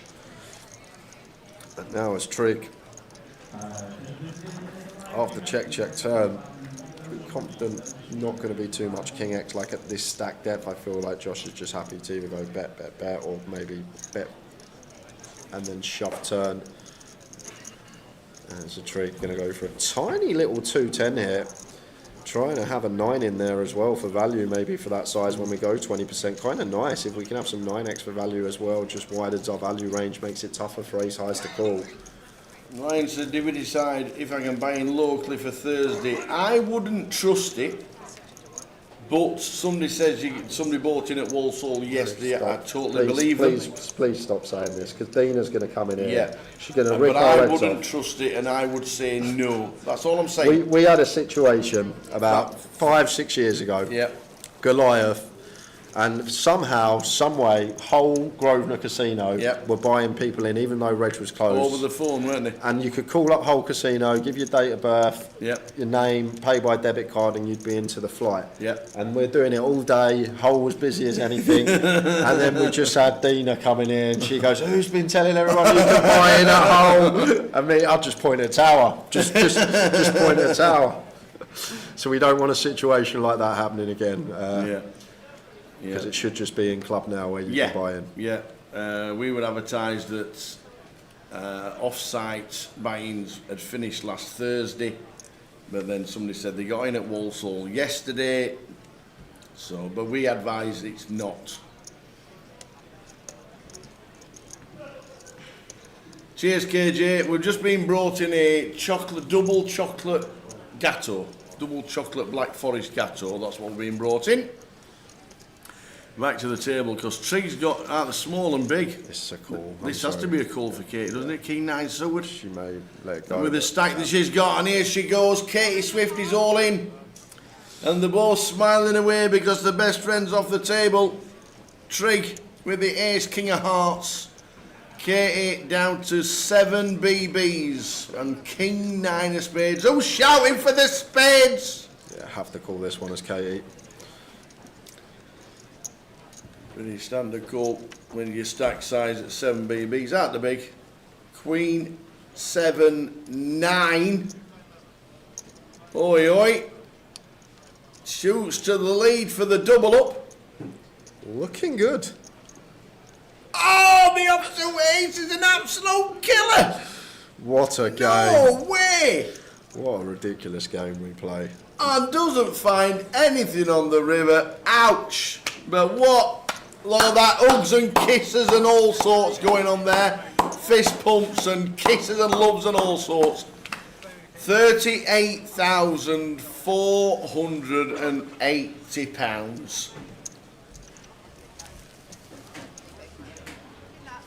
Come here. I'm gutted. Come here. Oh. I'm gutted. But What a performance, though. No, Come on, don't. I know. You just won 40 grand and you're going to face like yeah, you I just know, lost but a tenner. I feel like I've lost, 100 and whatever, Well. 50. Yeah, I'm gutted. I feel like if I'd have shoved with the king queen, that may have got through the shove. I'm not sure, but I was in a bit of a ICM. Well, you got some great plaudits from Tom Hall, who watched the stream yesterday and said you didn't put a foot wrong, apart from the ace queen. Oh, the ace queen, yeah. Apart Do you know from what? that- I think we'd just sat down back from the break, and I feel as if I hadn't settled. I know it shouldn't be an excuse, but I hadn't settled, so I ended up doing this sort of unorthodox line with it, and it didn't work out. But it's fine. I can move on from them things. That's it's okay. Here, I shouldn't have been out next. Trig went low. The trouble was when Trig lost that massive pot, the chips moved to my left. So I then had the 2 massive chip leaders on my direct left. So I knew I was then handcuffed with that. I had two stacks that were around about $1 million, 900 and something million. So I felt as if it was in it, almost like comfortable but uncomfortable. And then I just mucked it up, and I'm annoyed at myself because you don't get them chances very often. Not very you don't often, get them no. opportunities to The be biggest one has playing been, for the title, the trophy, all of that. That's everyone knows that's what you're there for, as well as obviously the huge money up top. So I don't want to be disrespectful to the money that I've won. Everybody's disheartened when they lose. But everybody. obviously, I went into the day 7th in chips, so technically, I've laddered from that. But when you're in that situation, it's gutting. It is absolutely, gutting. So, but hopefully, I'll get maybe get another opportunity another time. Who knows? I will keep trying. But thanks to everyone. You got the sister and all the pals around. You got Debs watching with all the pals around the live stream table telling you all sorts. Sorry, I've cut the party short. There's no way they finish early. No way. School's out, let me tell you. And Jack and Charlotte are at home and watching, and all my family watching, friends. So many messages again. I'm just, Did we see Sue and Kev this week? They're normally banging the gong and all sorts. Yeah, I know they are. No, they're missing it this year, unfortunately. But loads of love to them back home. And thanks to, I've got a group chat going on as well. And that's been your phone will have blow exploded and all sorts. They will do in the next hour. Thanks to everyone for the, I'm aware of. It's a weird one because you're aware of it, but you haven't actually seen it and read it. But I think I stood up at one point. Yeah, we didn't notice. I've stood up, my bum was a little bit numb. I've got my own built-in padding, but it still happens. So I stood up, and I actually was really aware that the first group of tables in Goliath, they were all like that, and I was thinking, so I'm it's a really weird, very unique feeling of knowing that people were railing you, rooting Have you asked Jim see if you can have an added ladies event so you can actually play it? I know, yeah, and I missed it. I mean, it's the first time ever, but I was running around all morning. Like, I did the coaching session in the morning, the 7 ladies with Natalie, and actually the lady that won it yesterday, Amber, was one of the ones in the coaching session morning. So a good friend of mine, I adore her. Great turnout, 180. Yeah. And my friend Charlie turned up yesterday as a surprise. She played, and that was so lovely. That meant so much. She had come here as a special surprise. Nice and one. yeah, it was just, honestly, seeing the girls yesterday, they mean a lot to me, that community, and I'm very, very passionate about poker in general, but helping any girls into the game and stuff. So we know all the work you do. It's just a shame. I just love it. So I did have a little bit of FOMO actually, because obviously they're in another room, and every break that we had in here, I was running into the other room trying to see what was going on and to make sure everything was okay. But obviously missed it, but for good reason. I mean, would have been a better reason, but did my best. It was a great effort. I don't know if I can say that actually. Did I do my best? I did my best up until that final half hour when I'm guessing you're just chilling today. You're not jumping straight into Goliath, are you? No, I was actually going to play my day one Goliath today. Yeah. This was because it's hard to go from 120k big blinds to 400 big blinds. You know what I mean? I didn't have 120. I had 7 then. So. No, 120. The size of the big blind. But the size of the big blind. No, do you know what? One of these people, once that's gone, I could sit down and snap straight back in and refocus. Yeah, that wouldn't be the issue to me. It's just more. I haven't eaten other than my porridge earlier, so I just might take the rest. Even of the Donna was worried about that you're not even eating. Yeah, Donna, because she knows what I'm like. I don't know what was in that great big tub thing, like 2.5 litres of juice or whatever it was. That's my protein shake. I had my protein juice in there, so there you go. I had that and I had my porridge today. But yesterday I didn't eat at all, so I was just like, because sometimes wish I got your willpower.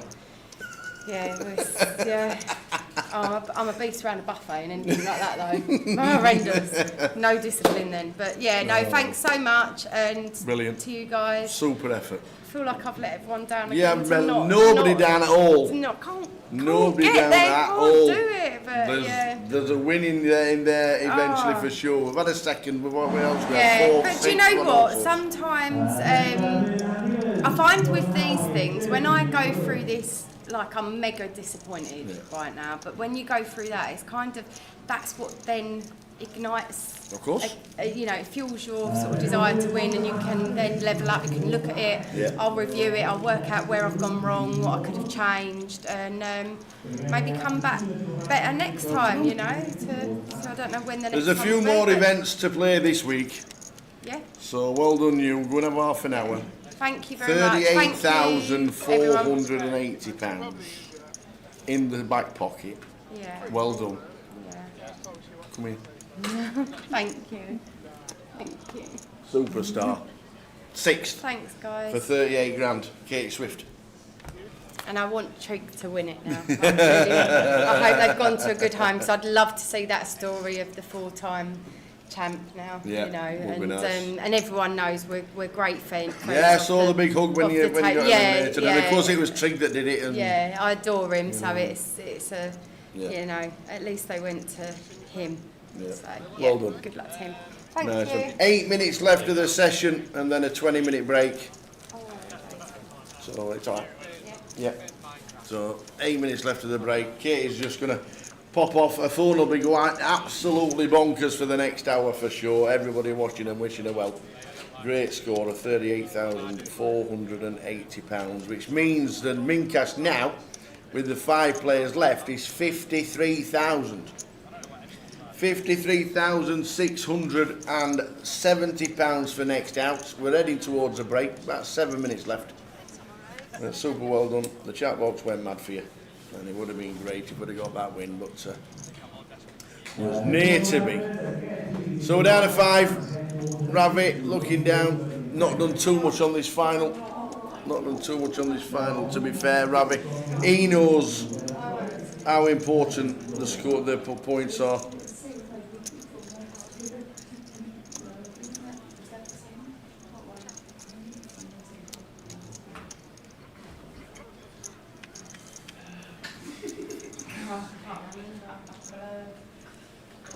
How big is that? Oh my God.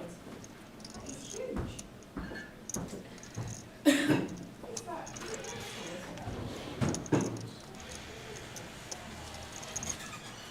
That was my one, not this, but that was my one Vegas positive. So 7 minutes to go till the end of this session, and then a regroup. Next flop is going to be Black Dave. I think I'm 4-1 up.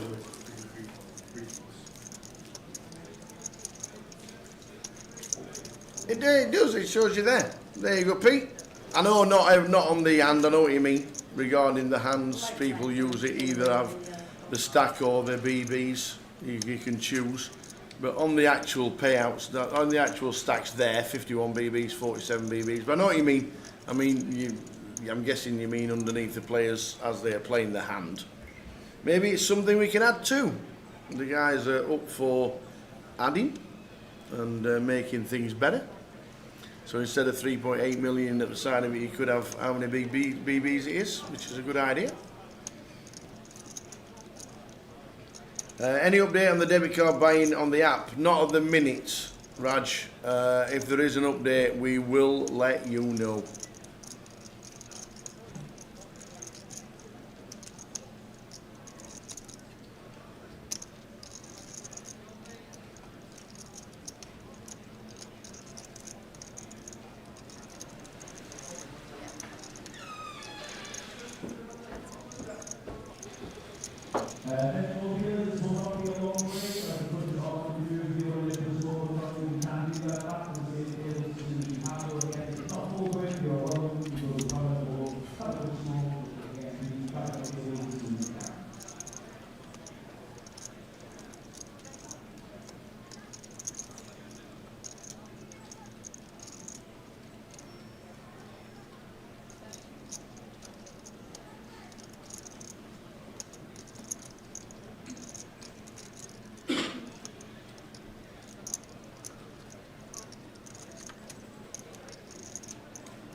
That'll be a pizza delivery then. As Josh has devoured his pepperoni pizza from the NY Smokehouse, the North Yorkshire Smokehouse that's outside.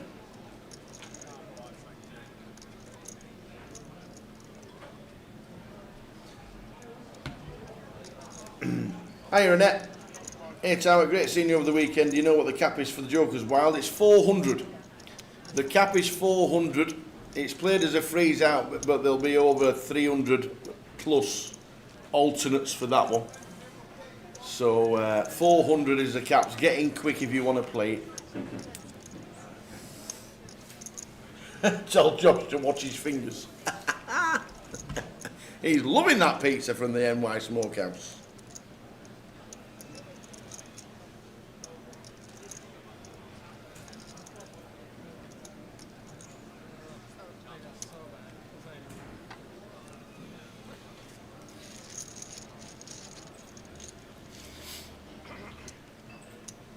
Any reason it's a freeze out this year? Because it's played as a freeze out anyway, because the alternates basically take precedent over a re-entry.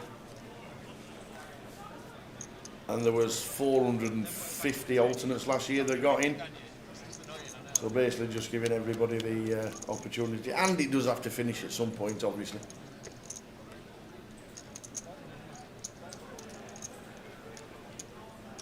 Did you lose against Dave? I missed that. You must lose again. Oh, see, it's always a black 9 flop. It always is. I don't know why. So last 3 minutes of the session. And then time to take breath. A 20-minute break, I do believe. I think that's what I've been told. Or what I'm surmising. I'm not being told anything. I'm stuck here on my own. 5 players left. Well done, Case, with £38,480. Iman 27.4. Jay O'Leary out in 8th and Ray Power out in 9th. Anyway, yes, it is. And obviously, with it being a charity event and the music stopping round about midnight, because obviously we've got work again the following morning, and the following morning we're at 11 because we're in at 11 Thursday, Friday, Saturday and Sunday. Who needs sleep? Because they are busy days. If I turn up at 10 AM to register for Friday, roughly how long will I wait in the queue for Goliath? How long is that string that you've got in your pocket? Everyone gets seated on Friday. You will all get seated for sure. Not sure I could tell you at the time of the queue. But 10 AM Friday to play Goliath for the first time. If you can't register before, then I think 10 AM is even late, I must admit. I really do. I think 10 AM is late. If you can get here for 9, I get here for 9. If you can get here Thursday, if you get here Thursday to register for Friday, that's what I do.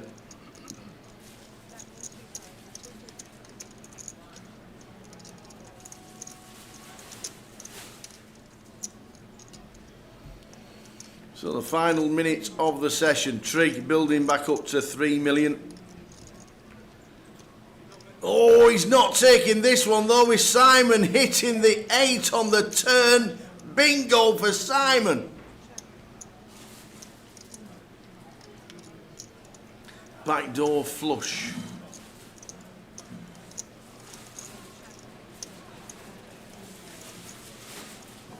Wow. Last hand of the session. We will see you in 20 minutes. Everybody is off. We are off for a break. We need it. Whoosh. Last hand of the session. What a session. Katie Swift just busting out. And Tree. Is he going to be calling the 400k? Jason, no, you can't register for more than one day at Goliath. If you do, you'll just be taken out once you register, once you play. It'll take it out. So does Trig call. 400k on River for Simon, but he turned the set. He's going to pay him, and he's going to see he got unlucky. Trig back down to 2.6 when the blinds come back at 160k. We'll see you in 20. 5 players left. So Kerry has been learning to see through my eyes. So before we start, can you examine this blindfold? Make sure you can't see through it. No. Completely fine. Now, Kerry, can you place the blindfold on? And whilst Kerry's got this blindfold on, I'm going to ask everybody to remove some items from their pockets, handbags, purses, wallets. Everybody, take things out. Yeah, everything. Take some things out and put them down. All sorts going on here. And see what we've got. Elliot Morace's banker.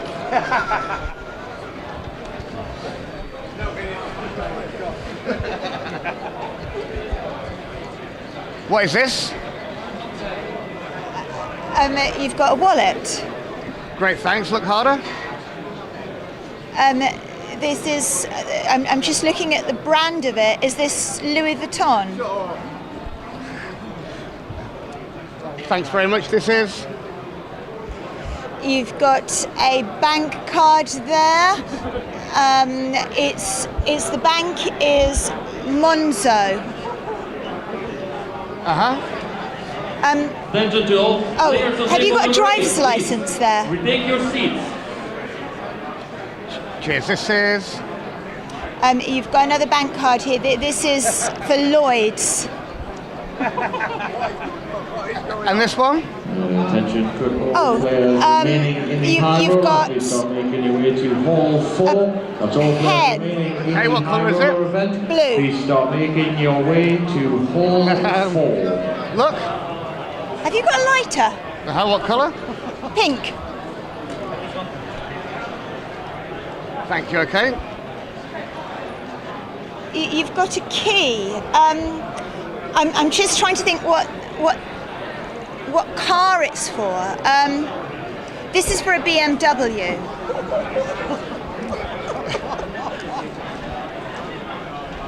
Thanks. What am I holding? It's a phone. It's an Apple phone. It's an iPhone. Thank you. Focus. Okay, so this is something to do with a football team. Is this Aston Villa? Kerry, look at this. You've got is cigarette papers. Close. Oh, like That's right. Tobacco. Yeah, Yes, tobacco. yes, you got it. Yeah. Okay. I knew it was something to do with a bad habit.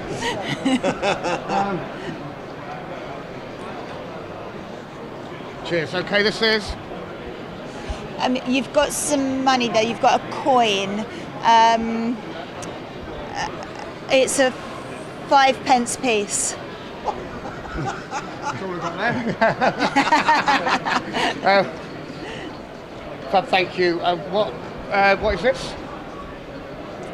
You've got a T-shirt. You're looking at a T-shirt. Somebody's. Fab, cheers. Look harder. It's got some writing on it. Nike. Can you take the blindfold off? Give her a big round of applause. Oh my God! Wow! Wow! Oh my God! What? How? Who?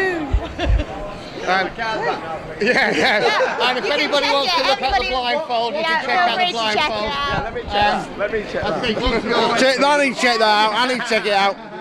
Pass it here. Get it on me. That's weird. Thank you. Hang on a minute.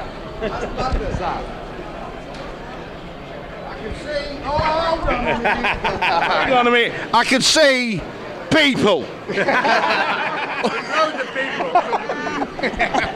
think I'm in a casino. Unbelievable. Yeah. Unbelievable.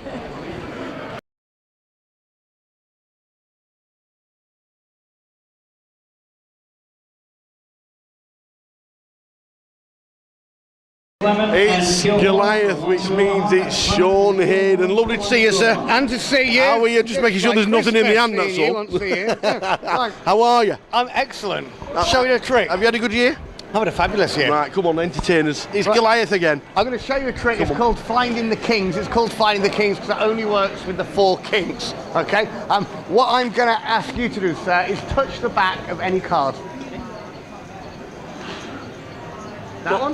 Now I'm going to try and find the 3 cards that match that one. For example, if you picked a 2, I'll find the 3 other 2s. But remember, the trick's called Finding the Kings because it only works with the 4 kings. That's king number 1. Hopefully round about here should be, if we are lucky, king number 2. King number 3 should come flying out of the pack just round about here. That's diamonds, spades, clubs, and I can't even look. Is it hearts? Now, we're going to repeat the trick 2 more times. Each time we do it, it's going to get more and more impossible. This time, once the card's been picked, you can change your minds as many times as you like. Sir, touch the back of a card for me. There. Which one? That one. Do you want to stay with it or do you want to change it? I'll keep it. You keep it. Now, Tower, you can look at it. You okay? Only you. Don't show anybody else. Now, Tower, you can choose to lie or tell the truth. Is it a king or is it not a king? It's not a king. It's not a king. Are you sure you want to keep it? Yeah, I'll keep it. Perfect. It's not a king. Right, here we go. Remember, it only works for the kings. Here's king number 1. Stay with it or change it? Yeah, I'll stay with it. Perfect. Here is king number 2. You can change it if you want. Yeah, I'll keep it. You want to keep it? King number 3 should be round about here. And that's hearts, spades, clubs. You should have changed it. I was trying to help you. Now, we're going to do it 1 more time. This Was it a king when he showed you? it was a king, of course it was a king. This time, you can change your mind as many times as you like, but we're not going to look at any of the cards until the very end of the trick. Just touch the back of one for me, please. This one? It's going to fight Tower. Look at it. Don't let me see. Don't show anybody else. Only you. Tower, you can lie or tell the truth. Is it a king? No. It's not a king. Stay with it or change it. Change it. Tell them the truth. Was it a king? No. Of course it wasn't. That's why she's changed it. Okay. Just touch the back of another one for me. Anyone? That one? Tower, have a look at it. Yeah. You can lie or tell the truth. Is it a king? No. Stay with or change it. Keep it. Perfect. Here we go. Here is king number 1. Perfect. Stay with or change it. Here is king number 2. Stay with or change it. Perfect. Tell the truth. Was it a king? No. Of course it wasn't a king. That's why she changed it. Just touch the back of any card. This one? Stay with or change it. But you can have a look, Tower. Lie or tell the truth. Is it a king? No. Stay with or change it. Another chance. Stay perfect. Here is the final king, king number 3. And remember, the trick, it only works with the 4 kings. Unless you get an ace, it always works with the ace.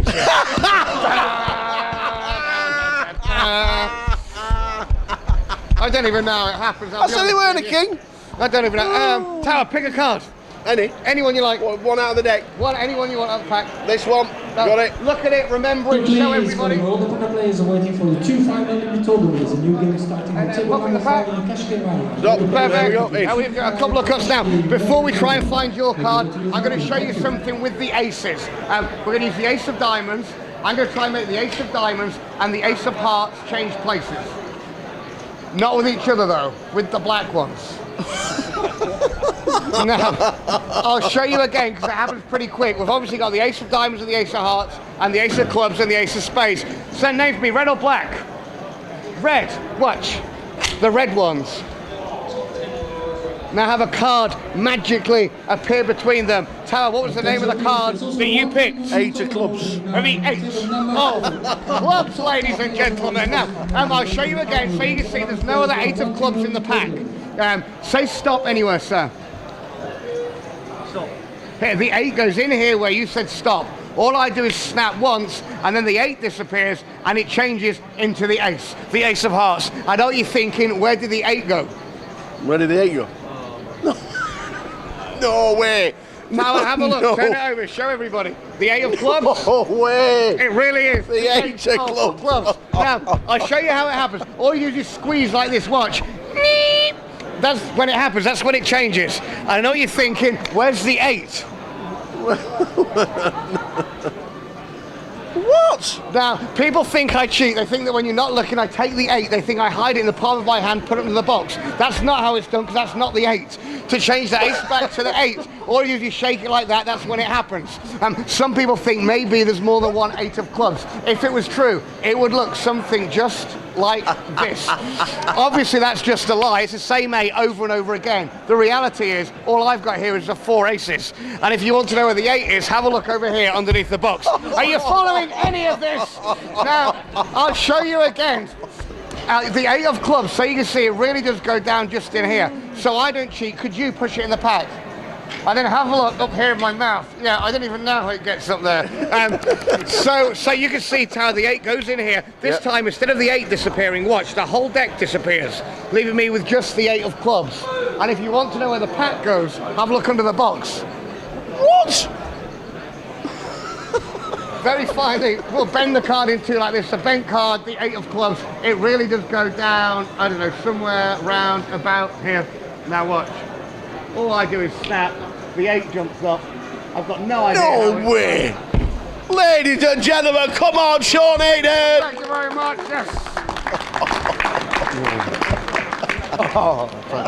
It happens every now and again, I apologise. Oh, like I said, I'm sorry. Perfect. I'm empty.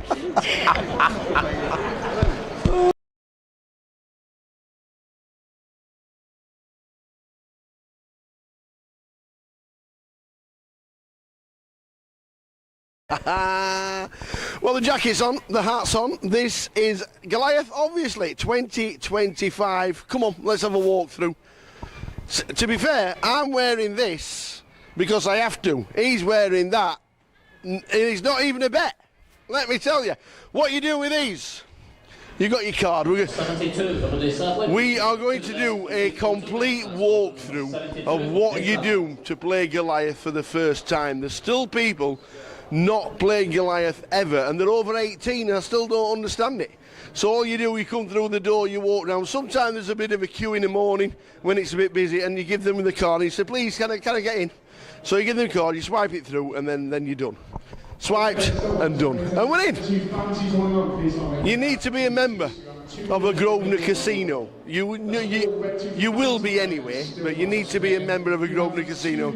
And then we wander down into this greatest hall you will ever see. This is like no other Grosvenor casino that you will see. You look left, the bar area is chock-a-block. You look down and there's some ugly mug on the wall advertising a £2 million estimated prize pool. It will be very, very close to that this year as well. And on the right hand side is what we are all playing for. The guys on the right, the names of everybody who's won it, starting back in 2011 when Lee Rawson beat 1,765 people. And Willie Watkins last year just beat the 11,700. Unbelievable. So, as we come down, we know it's a busy start to the day. We know you come down the second lot of escalators and you're going to be met maybe by a queue, maybe by the bar area, but it's always moving. You never stood there for a long, long time. And as you wander through, it'll tell you on the right-hand side, the reg desk, which is over that side. On the left-hand side, you walk all the way down, which is what we're going to do. We're going to walk down to the halls, and the halls are where it all happens. And you meet characters, let me tell you. You do meet characters, but down on the left-hand side, you've got the registration desk, we've got the high rollers, we've got the opens, we've got the alternates list, which is what it is right now. But this is the queue to get yourself in.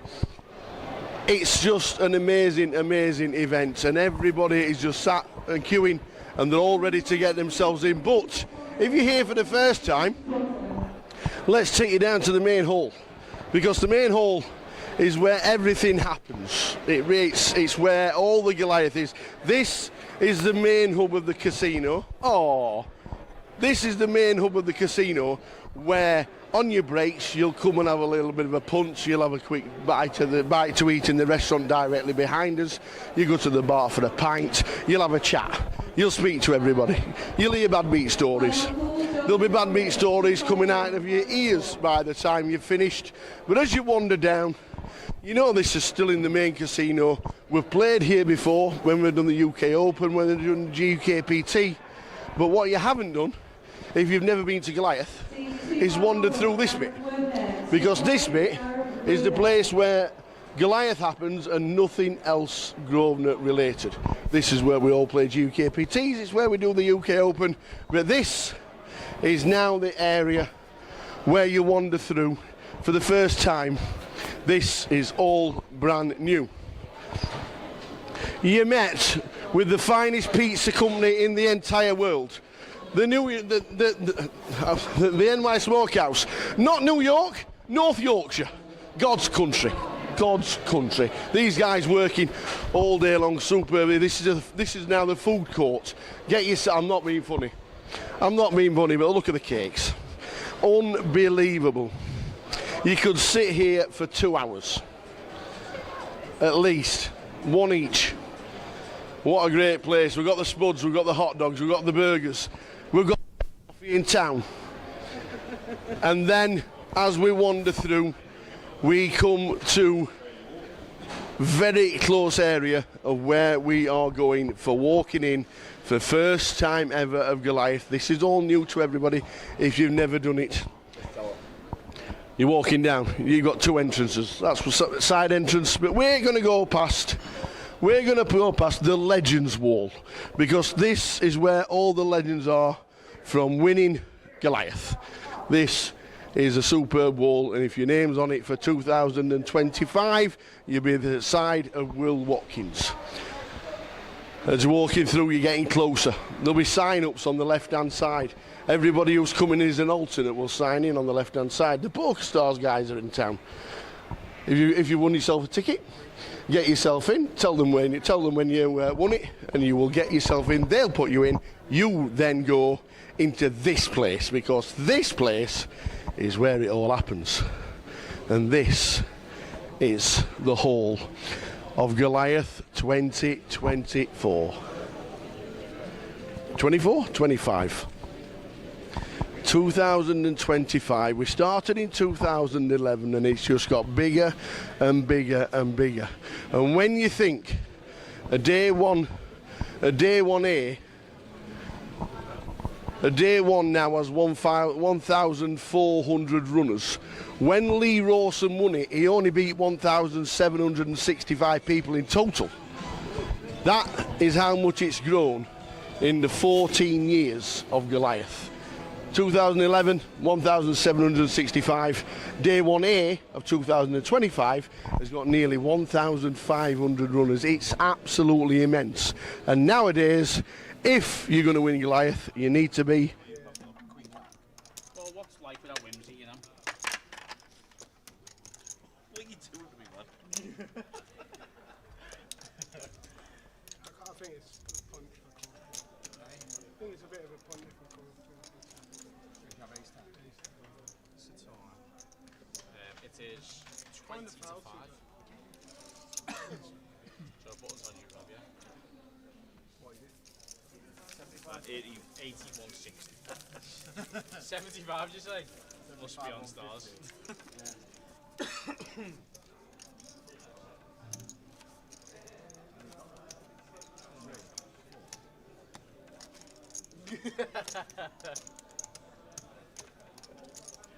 Still on 60. Here we go. Yeah. Happy to restart. We are 81.60. As mentioned before, your clock has now reduced to... We are back, ready at the final 5. Katie eliminated. Jay's just had a gift brought to him. Nobody else is allowed any. Got me to do it? I want you to do it. What, golden nuggets they taste. Yeehaw! There you are. Just like the advert. It was actually me that done the voiceover when I was 8 years old, all them years ago, believe it or not. So, brilliant. Thank you to Bob. The old golden nuggets. If anyone can bring in any full fat milk, that would be appreciated. Thank you. And a bowl. And a spoon. Well, I'm sure we can accommodate for a bowl and a spoon. Welcome back, everyone. Good to get Swifty in. Just have a chat. Yeah.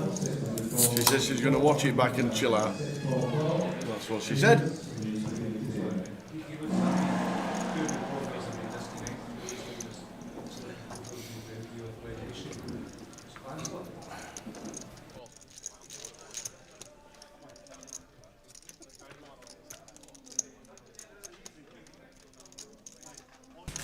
Open ender for Simon. Simon in seat number 7.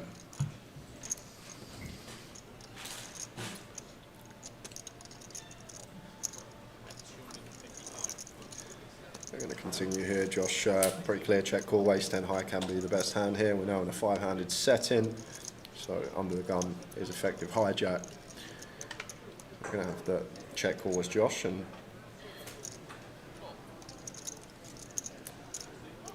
there we are. The queen on the turn. Not the most appetising barrel now for Simon, not folding out Queen X or Jack X, and we actually jump in front of some of Josh's range, the pocket pairs in here. So just has to be a check back from Simon, as it is.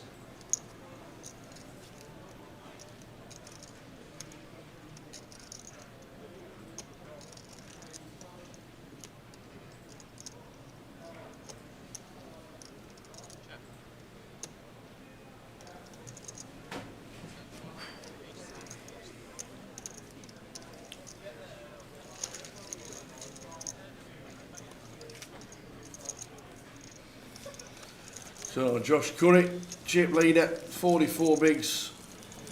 Simon Wilson, 38. Rabbit.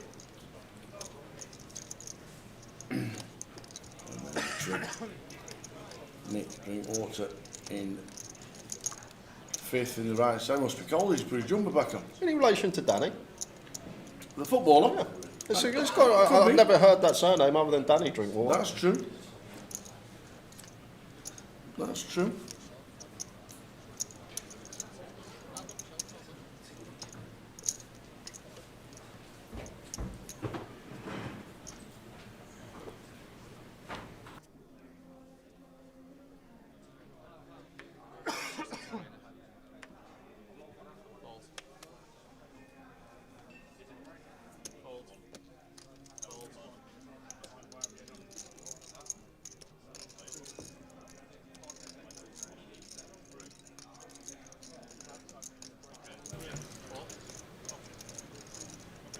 Blind on blind here. Quite a nice one to actually check here, as Simon. Just we're keeping a lot of dominated stuff, as you can see here with Josh. Josh going to complete most jack highs, queen highs, just keeping them in position.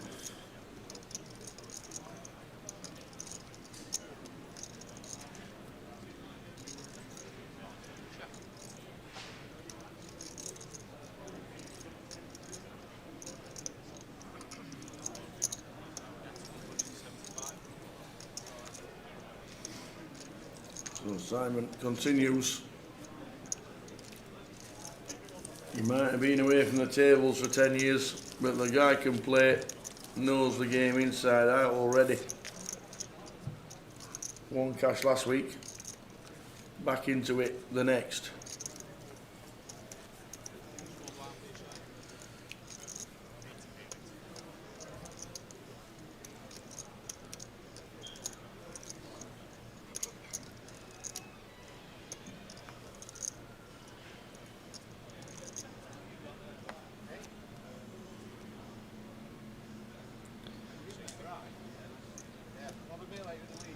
That's Slady. It is Slady. Nick Slade. Making an appearance. Yeah. Nice one.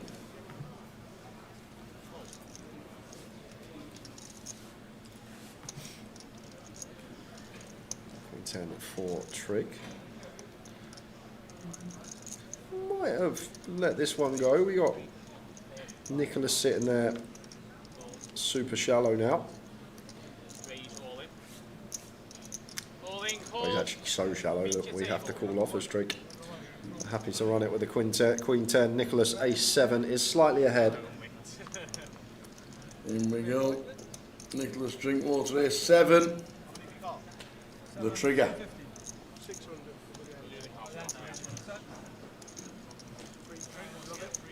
Love the prepaid trick. Good start for Nicholas. Trig wrap round that jack though. Some runners there. Or just direct. Oh, now needs an ace from space. And it is not. Nicholas Drinkwater eliminated in 5th for £53,670. What an effort. Question for Joe. If the big blind plays an ante 1k and the big blind and you have a 20k stack, is that 20 BBs or 10 PBs when making decision? It is 20. 20. Still. At all times it's 20. Just think of it as the very next hand and you've got 19k in your stack. How many blinds have you got? Yeah, as I say, the easiest way to explain it was just something, a logistical change that made poker tournaments quicker. Yes, and better. No running ante, no asking to change, dealer tapping the table, making sure everyone's put the running ante in. It's just something that makes the tournament run smoother. Like right now, 160k big blind ante. Running ante at this point would probably be around 20k, so everyone would just have to put that in individually. I know it's not exact number of the big blind ante, but it would be thereabouts. One of the best changes for poker, I think, yeah, ever. I think you're right. I think you're absolutely spot on. Imagine the World Series with all the dealers that don't deal for a living, with it running ante. Yeah, yeah, I know. Imagine that. Been a lot of talk about that for next year, that they need like a month or two to train them up, to use some of the rate. There was talk actually in Vegas that they're going to try and get some European staff through. So obviously you're looking at APT staff. We're looking at with a lot of freelancers that do the Irish Open and GUKPT and stuff like that. They know the ones with experience. Just going to cut that off, Tower, because this could be a big pot, because the combo that Simon's got, club in hand, 8 in hand against the big blind. Thought we were going to see C-bet straight off the bat, but choosing his option to check, well timed. I feel like King 8 a pretty tidy continue here, just good removal to some of Ravi's continue / check raises. All this 8-9, 8-6, Jack 8, King X of clubs, now not available. King X of clubs not available, still some Jack 8 and stuff, but blocking them up ourselves. 200 from Ravi on the turn. Does get a call from King High.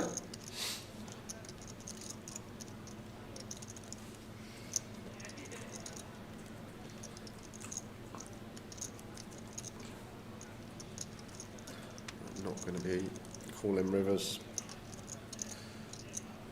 As Simon could have just folded turn, to be fair.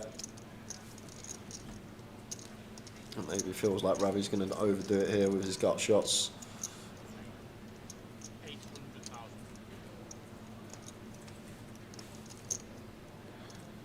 Well, Simon, we got non-believer here with King 8 high. I guess the 8 plays. If Ravi's ever got some King 6 stuff. Wow, he's going to hero it off with King 8 high as Simon. Ravi flops a set and gets payment on 2 streets from King 8. How does he do it? The quietest man at the final table is now second in chips.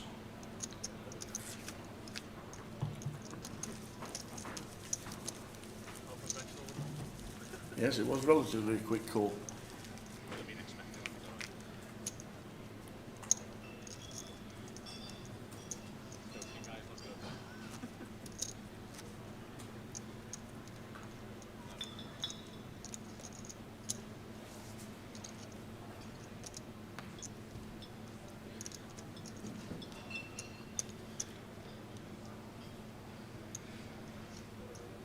So the clock on a 40 now, with 4 players left. Of course. Still reckon what we predicted this morning, though, with the BBs in play around 8, 9 o'clock. Plenty left in it for these guys.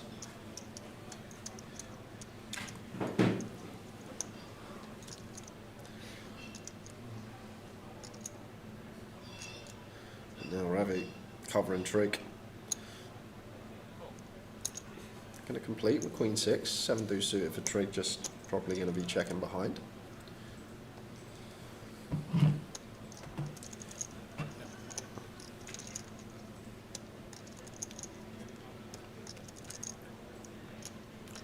Ace King 7.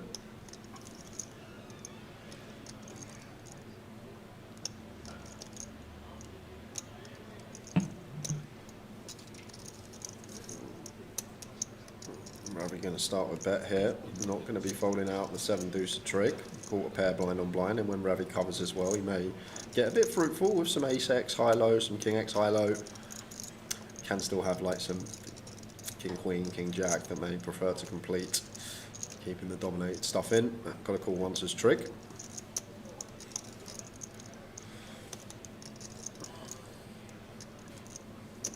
Your hearts on the turn. Could be drawing dead now as Ravi against King X or Ace X, so it's going to shut it down.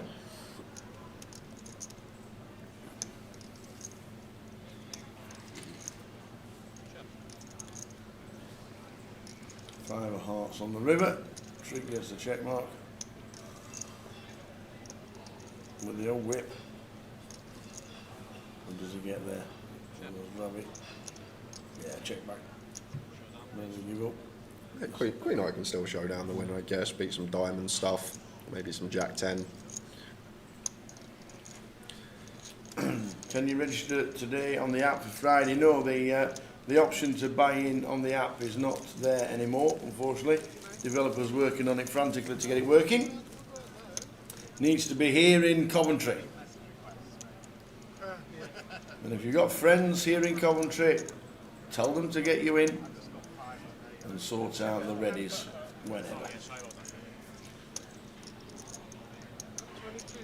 Mr. Gazy says, hi lads, I want to see you in stars. Do you have to still go to the reg desk or just find your seat on the screens and Bob on? Bob's your uncle. If you're on stars and you've selected a day, then you should be in the system. It gave you the option to select a day when you only see it on Stars. If you pick that day, saying Wednesday or Thursday or Friday, then your name will be in the system and on the walls when you walk in. King 10 suited for Ravi, makes it 3:20 to go. Seems like a nice call here just for Josh.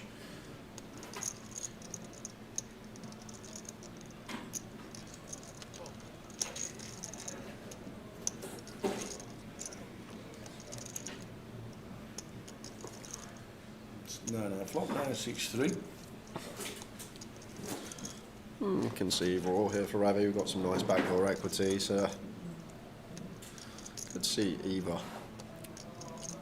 I bet we get to barrel some nice turns, but check back if we do bet and get raised. Just have to probably fold the King 10 suited. It's just going to bet a snap fold from Josh. Do they look alright? Yeah. Brad Lucas, thanks for the stream. Enjoying the poker from Ontario, Canada. Very nice. Thanks for tuning in, Brad. 4 players left in the million guaranteed GUKPT. The table numbers are actually on the table, but if you walk in from the main side of the room, your first row is 1 to 10, then your second row is 11 to 20, and so on. 70 tables in the big hall, and then 71 and above is in the hall, the smaller hall to the left, top left-hand side. Hold on a second. Yep. Does that not make it a bigger hall? If there's more tables in the smaller hall than the bigger hall? Huh? You said that this the main hall's got 70 tables and the smaller hall's got 71 tables. No, tables 71 and above. Ah, okay, okay. 71 to 100. Is that the high roller room or the one with the stage? The one with jokers, one with the stage, okay. One with the stage, and the high roller room is another separate room. Only 2 days away, Joker's Wild. Yes. Woohoo! Can't wait.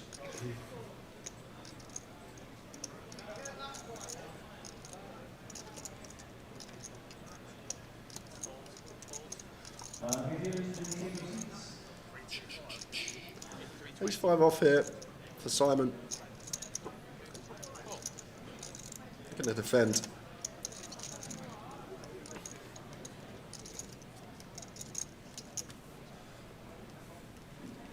And Ravi flops the nut flush draw. Free roll in the same hand. Yeah, probably just going to be his pot anyhow.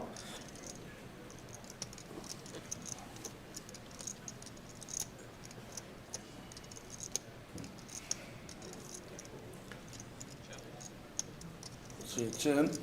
Instant service for the Ravster. What chance has everyone got? Just flopping sets, turning nut flushes.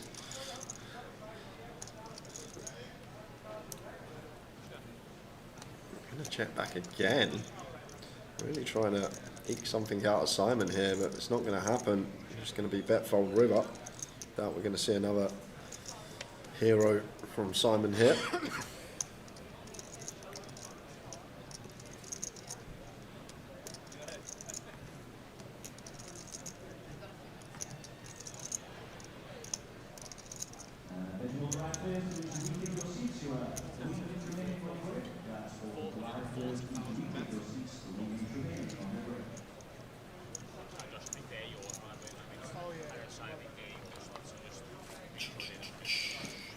Four players left, 23 weeks trig. Simon Wilson 27. Ravi and Josh more or less the same. Down to the final 4.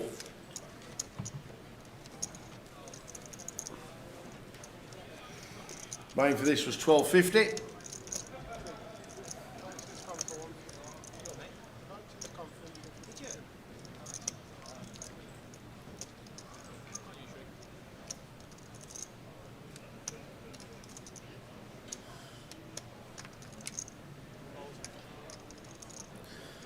Queen deuce off here for Josh as chip lead up. Going to let it go. And it's a walk for Ravi. Closing in on that chip lead of Josh Curry.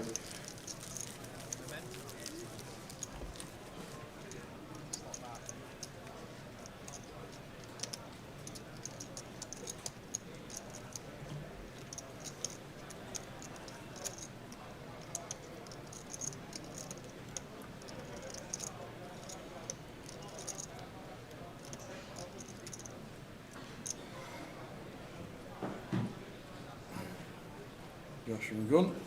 This will be an open note. Effective cut-off in a 4-max setting.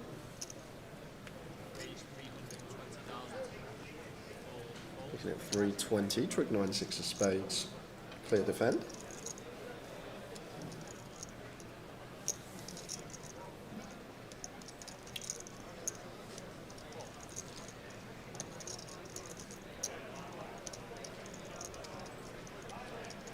Off to the flop.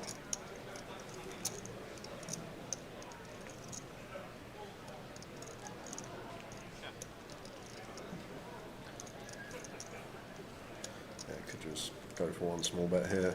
That's Josh, 200k, round quarter pot, thereabouts.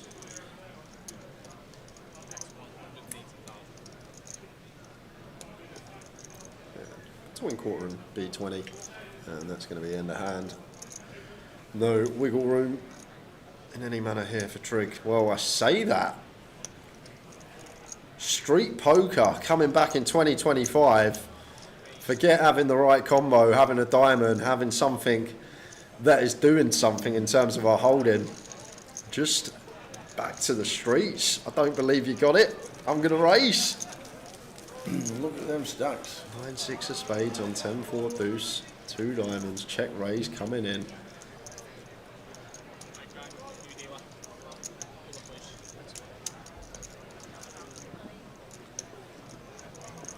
I'm playing the mystery tomorrow. If I read for Joker, if I've only read for the Joker as well, can I withdraw from it and get a refund if I make day 2 of the mystery?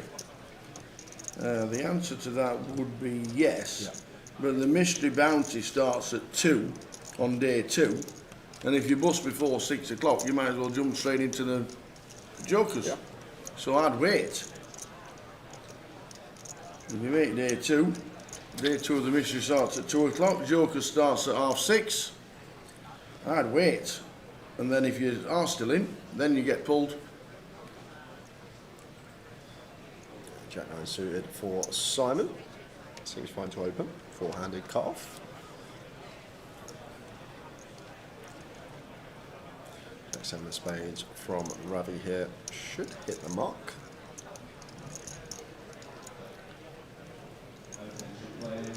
Trig looks down at pocket 10s. Yeah, 10s 4-handed. Personally, too good to be jamming as Trig. I think you probably want to go for like a 1 mil around that sort of size. Try and induce some stuff tower. Like about it. Maybe a little bit more, 1.1 maybe. Yeah, nice from Trig. Just try and induce some stuff. Not like Simon's hand, but if Simon's ever got an ace-5 suited, if he's ever got a pocket 9s, a pocket 8s, they're not going to call off the 25 big blind jam. I don't think we're ever peeling here as Simon. Whoa, he's jammed the Jack 9! Wow, the triangle with Jack 9 of hearts! Wow, he has jammed the Jack 9? Oh my word! He's played unbelievable! He has. He's played very well all day, and just maybe a mad moment here. Wow. From Simon. And this is why we free bet not all in, because you give your opponent a chance to do something like this. Oh, he's in the window, the Jack! Oh, wow. Yeah, so no runners other than the running quads for a chop. So gonna need a 10 as Trig. Oh my word, is there any justice in this world? There is not. And Simon Wilson looks like he's going to be taking out the Trig. Wow. Ravi's thinking, has he been reading my book, Simon? Did he buy my latest novel? Is a dejected man on the left-hand side. Rick Trig seems to have played absolute perfect poker. Wow. It's a funny old game, 75 bag in the back pocket, and you feel depleted after losing a hand like that. We're just clarifying stacks, but graphics have been on point all day, so I'm assuming that. Thought he was going to get him off the pot, but no. Simon Wilson is huge chip leader. That was a mental old jam. You feel like that's one of those where tens of thousands of pounds in equity are up in smoke, but then after the run out, our stack's worth even more now. So this is why it's such a great game. Wow. There we go. Trig busting out for £74,400 and fourth in the biggest GUKPT there has ever been. Pretty filthy one for Trig to take, and it's poker. And this is the thing about the game. You play someone of a good level at a game like chess, you blunder, you lose the match. You blunder in this tournament, suddenly you got half the chips in play, and that's how it can go sometimes. They are just checking the stacks, and it looks like he has got him. And off he goes. Driver's seat for He's Simon. done nothing wrong, and he'll take it on the chin. And yeah, he'll be absolutely devastated. But he will take it on the chin, and he'll just say, "That's poker."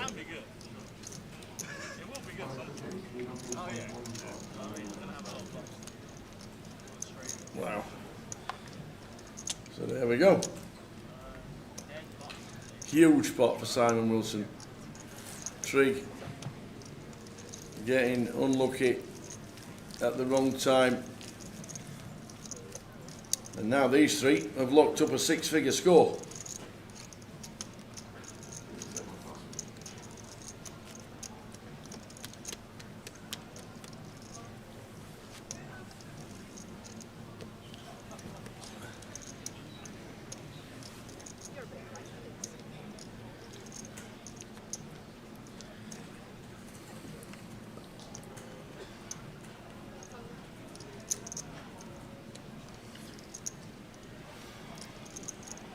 Lions 160,000, 3 players left now. Yeah, and with what, nearly 100 buy-ins locked up, free-handed now, gives the guys a bit more leeway. Should be playing more pots, getting involved more flops being seen.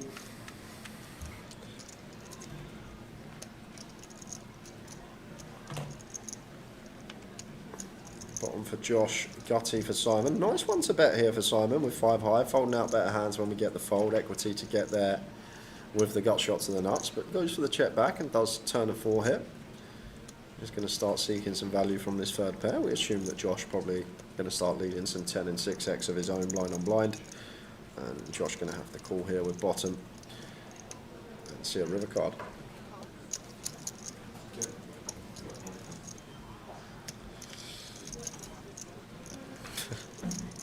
Danny Hernan says, how often does a 20-80% get there? Usually about 20% of the time, mate. I'll tell you what, hey, sharp as nails this fella, sharp as nails.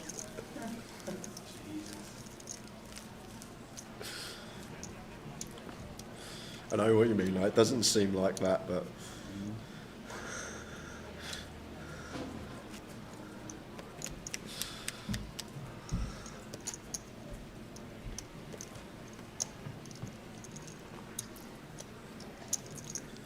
This is the biggest GUKPT field we have ever had, Jake. We had, what was it? The big prize pool at the Vic, that was the grand final. That was the grand final, there was a 2K bang, wasn't it? Didn't exceed 1,000 runners. Yes, prize pool may have been bigger, but this is the biggest GUKPT field we have ever seen. Simon Wilson is leading the way with 3 players left. And I think that was 2021, the one you were talking about, that grand final when Andy Mock won. I'm pretty sure it was 2021. Andy Mock, Mad Turk was the star of the show somehow. How can you finish second in a poker tournament and everyone remembers you more than anyone else? Doesn't happen very often. Yep.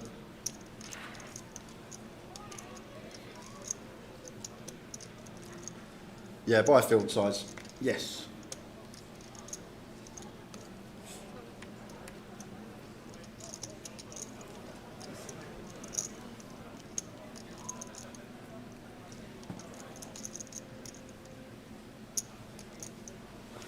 Queen 8 for Ravi, blind on blind.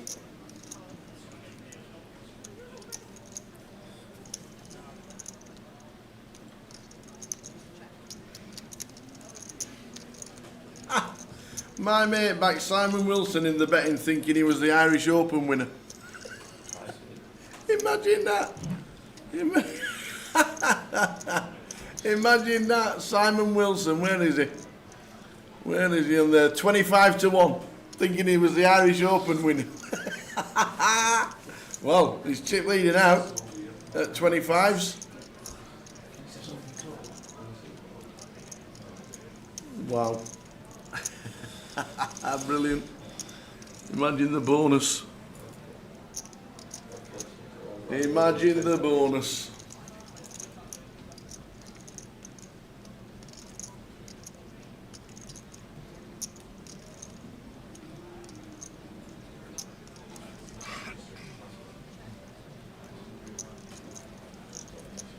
Just imagine.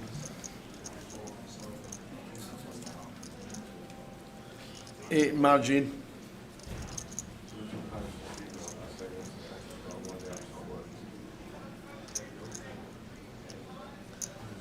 And there's a travel blog guy apparently called Simon Wilson.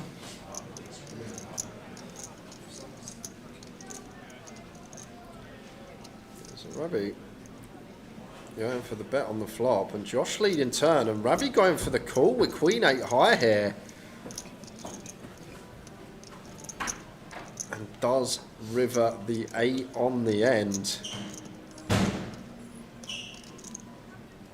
And now it's Josh. We just get here with 10 high. It is going to check. Ravi checks back, and Queen 8 going to be good. Maybe Josh, you're thinking, ah, you called me on the turn, sir. You got no draw. You're dead to an ace.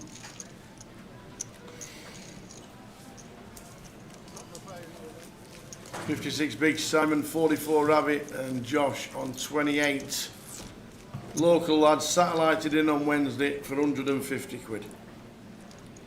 It's turned it into at least £102,000.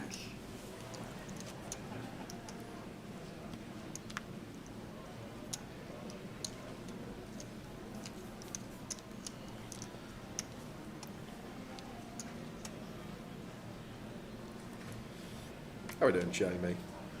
Hey, Jamie. Jamie Walden tuning in.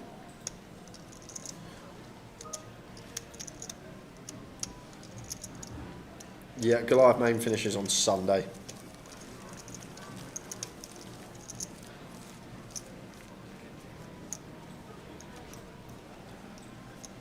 Six-figure score for the free. Be Josh's, it will be Simon's biggest score. Ravi's biggest score actually coming at WSOP Europe a couple of years back in London.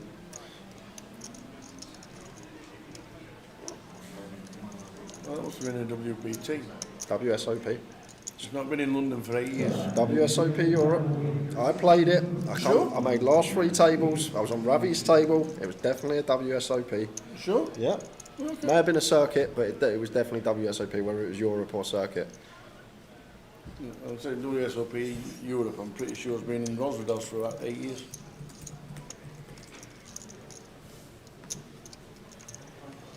Was it the one in Park Lane? Yes. Yeah, a double circuit. It was a circuit event. It was WSOP though, right? That's what I was getting at. WSOP circuit main event. There you go. Circuit, not Europe. But it's still WSOP. You said WPT. I said WSOP. You said it must have been a WPT, did you not? And you said it was the WSOP. Well, WSOPE, WSOPC, WSOP normal, it's all the same bloody thing. It's WSOP, World Series of Poker, not World Poker Tour. That's what I'm getting at. Yeah, Jeez.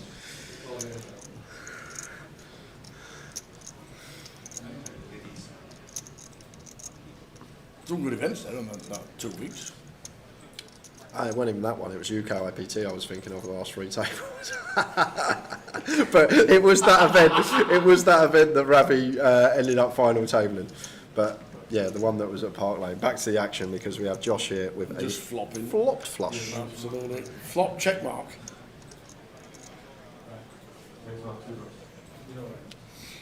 If I'm still in the mystery when the joke world starts, will I be automatically taken out of jokers? Yes, you will, Daniel. It's just started, top kicker, 3 days in. I'm still waiting for someone to ask whether 5 of a kind is a hand in the joke as well, Jet, to tip me over that was the edge. online, wasn't it, the other day? Yeah. That was on socials the other day. How is 5 of a kind not the best hand in Joker's Wild?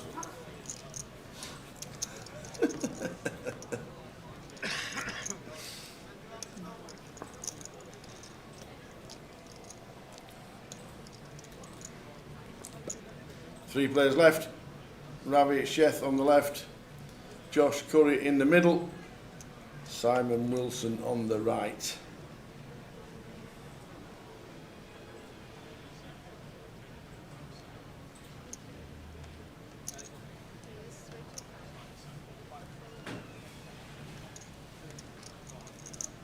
£160k big blind.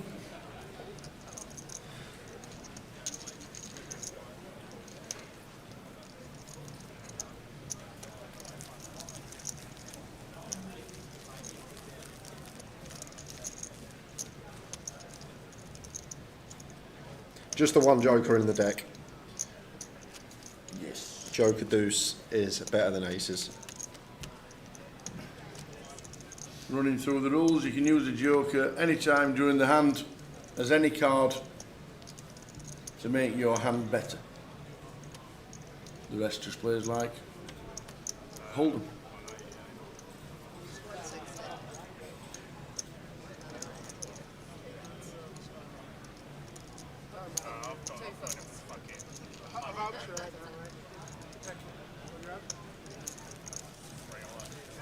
Simon 59 bigs, Ravi 41, Josh 28.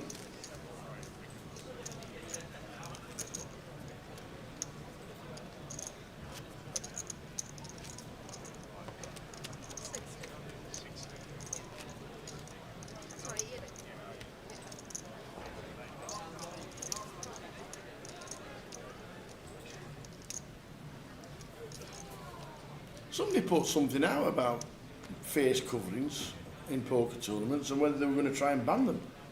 Can't remember who it was. It was out about 2 weeks ago. Triggs just got knocked out 10s against Jack 9, all in pre. And Jack on the flop for Simon Wilson.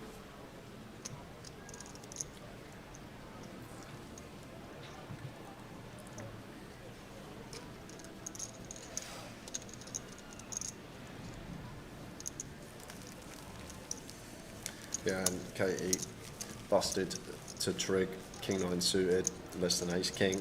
Did actually come a 9 on the flop, but a ace on the turn to give trig the lead and hold. Alan Budge not been able to make it again this year.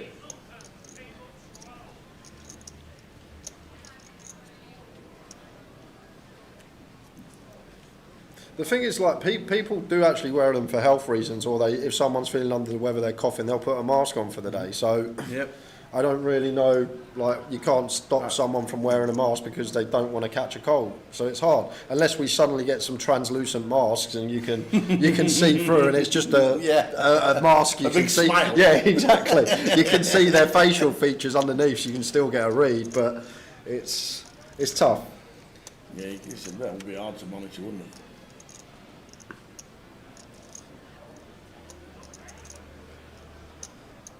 Any idea why the super high roller late reg ends at 40 bigs? Is that a mistake? Asked Jamie. It probably is. 40 bigs seems a lot for max late reg.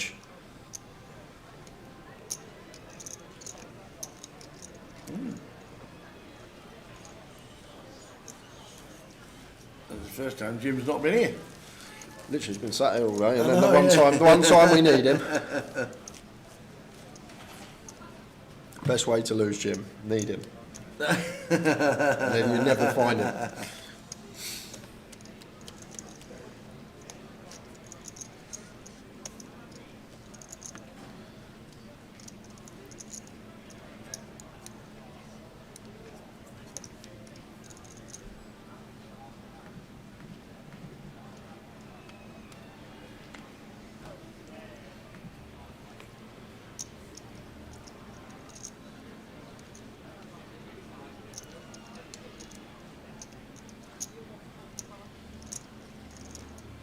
That's a nice hand for Simon.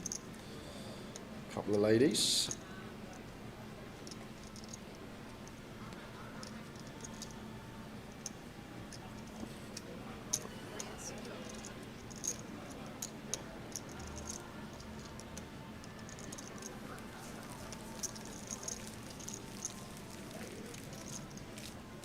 Six-figure scores locked up between the three of them.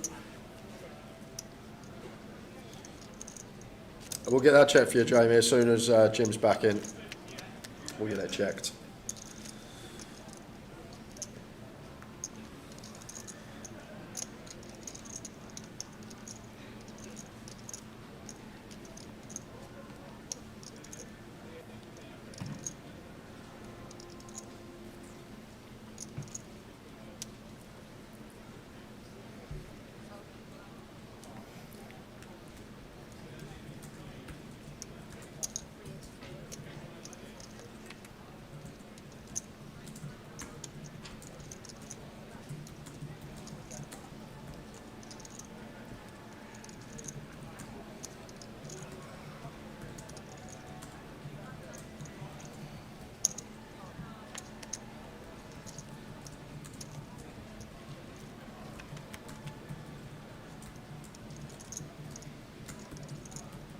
$10-8 double slot. Simon flopping bottom, but Rowdy already with the 7s.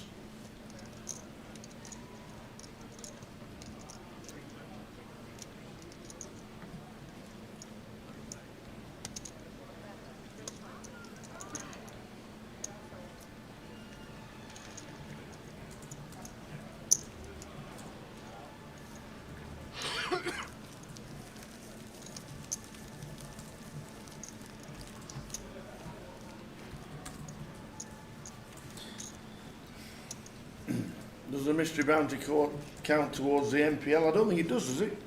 A mystery bounty? Yeah. Does it? Not the bounty, if you pull the bounty, you don't, but if you cash in it, yeah, it counts towards the MPL. Right, okay.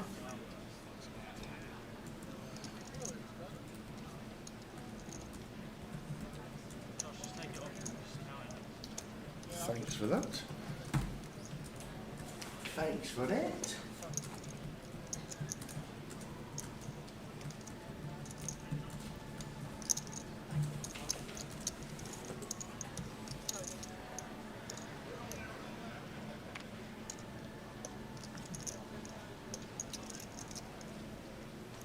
Queen Jack suited for Ravi. Thanks for the call. 10-7 seems like one that wants to check us, Josh. Check he does.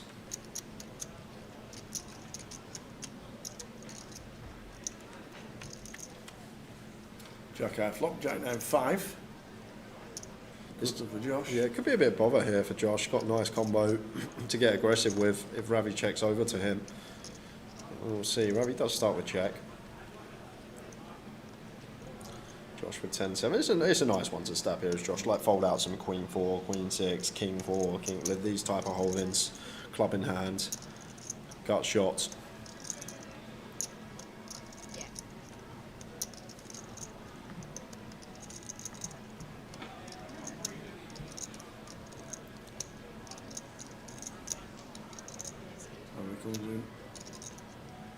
For a raise, it's 800. Oh, that's that fold from Josh.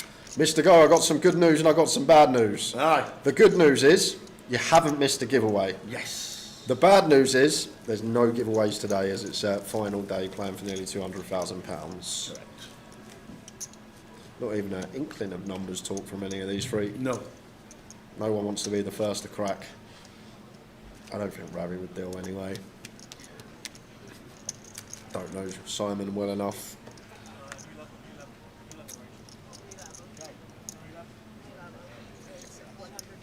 Yeah, they can talk numbers if they want. There still needs to be a percentage of the prize pool. I believe it's 10% left to play for.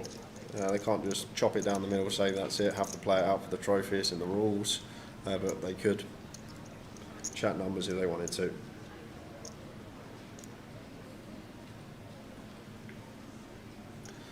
£192,000 up top. Everyone six-figure score, 102,420.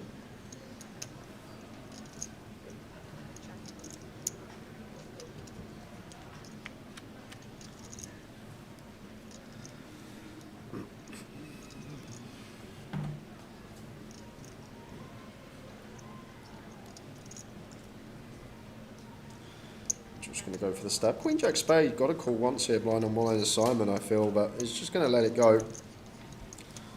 Just going to pull this up again.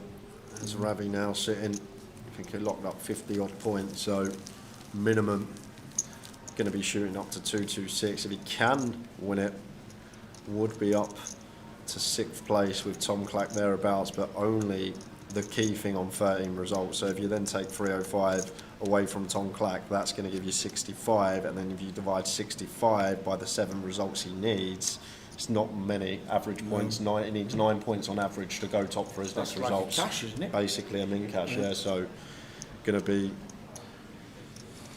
odds on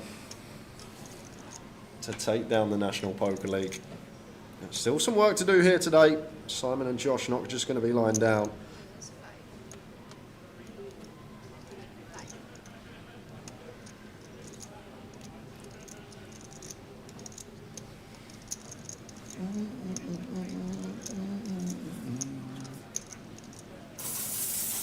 I just don't think there will be a deal, Rajan, because I don't think Ravi will deal. I think Ravi will fancy himself. I feel like in this three-handed setting and how the stacks are distributed, he will feel that he will win this more than 1 in 3. So therefore, there's no need for him to potentially chop it up and take what his stack's worth in terms of equity at the moment, when he believes maybe there's some edge there. That's all it is.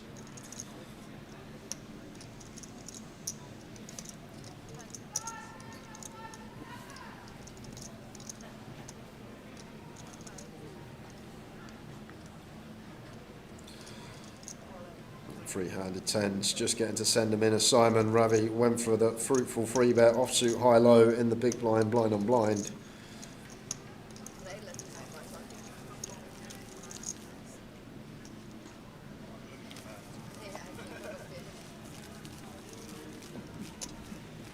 What's this?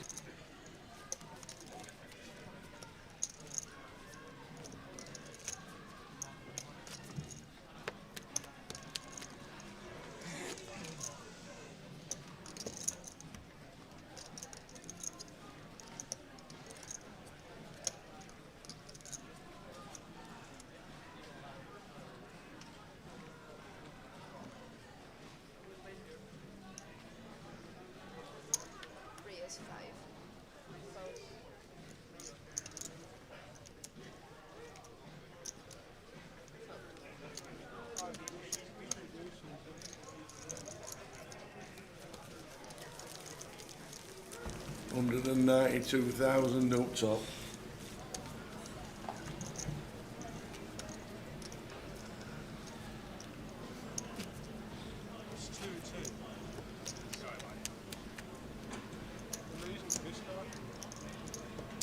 Yeah, so the playoff invite, there is a 100k free roll for the top 18. I'll quickly just pull it up again. So the top 18 get invited to play the 100k free roll, and they'll be playing it out. Obviously, you don't have to buy them for anything. And then potentially, 100k free roll, 18-man field, probably like 25, 30k to the winner. And then if you win it, you get 40k sponsorship package anyway. You get Player of the Year.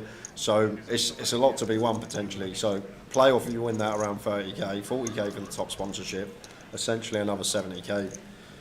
Is the upside for winning that league. It's a biggie at the end of the year. And speaking of a biggie, Josh going to jam for 17 here. Queen Jack suited for Ravi. Free-handed setting. Josh potentially will have some stuff we dominate, some Jack 10 suited, some Queen 10 suited, but he's also going to have some Ace Queen, some Ace Jack, some King Jack. Oh, he's called it. Make the call with the Queen high. He has made the call with Jack Queen of Diamonds. Josh is in front with Ace 10. The fist pump. The local lads. Josh Curry with the Ace 10. He's due, Gully. Gully says he doesn't lose these. He's due to lose one of these, old Ravster. And wow, well, we're still nigh on flipping here. Yeah, the Ace of Clubs as well as a redraw.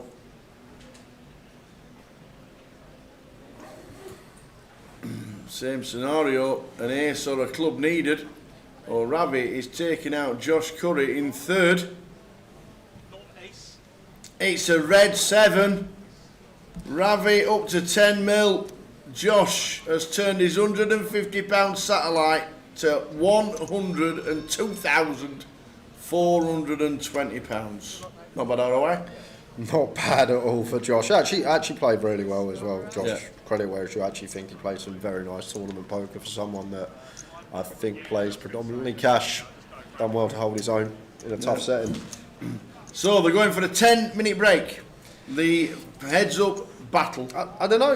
One, I think, maybe two. There was one yesterday as well. But he must have had 15 all-in and calls the last 2 days. I can definitely remember one he's lost, maybe two. But he's probably like 80% plus in all-ins at the moment, Ravi, which is hard to beat. But he's Ravi. Run like Ravi, guys. We'll see you in 10 minutes. 10 minutes. Heads-up battle begins.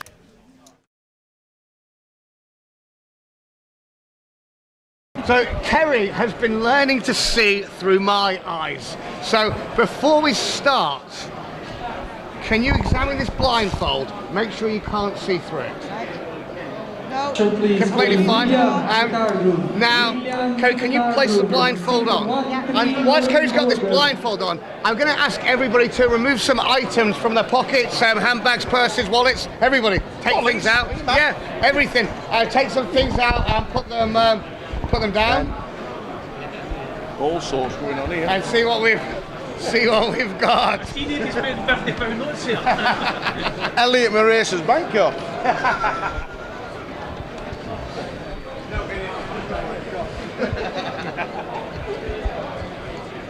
What is this? You've got a wallet. Great, thanks. Look harder. This is.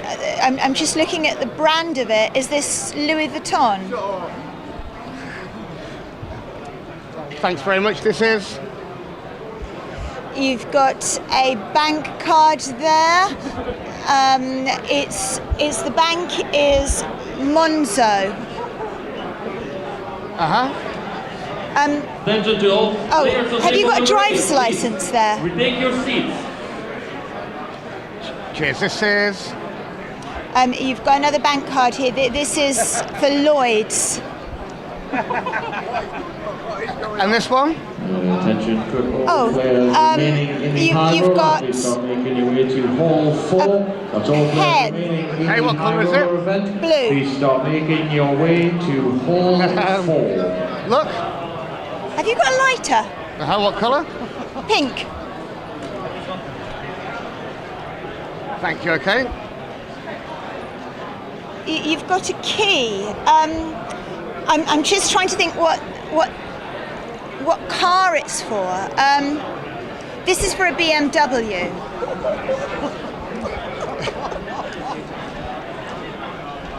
Thanks. What am I holding? It's a phone. It's an Apple phone. It's an iPhone. Thank you. Focus. Okay, so this is something to do with a football team. Is this Aston Villa? Kerry, look at this. You've got is cigarette papers. Close. Oh, like That's right. tobacco. Yeah, Yes, yes, tobacco. you got it. Yeah. Okay. I knew it was something to do with a bad habit.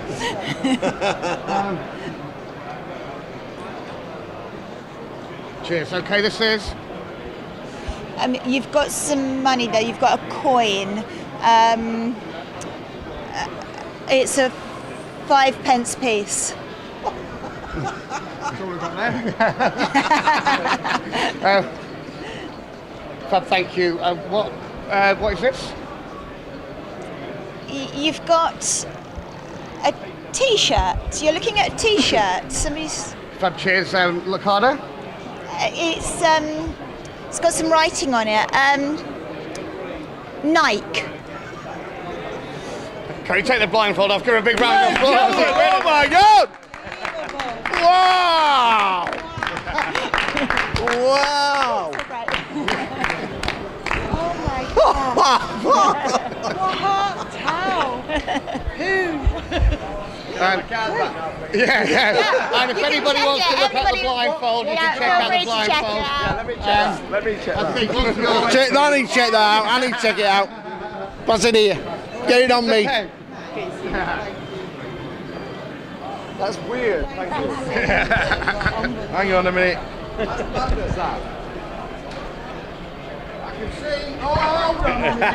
Hang on a minute. I can see people. I think I'm in a casino. Unbelievable. Yeah. Unbelievable.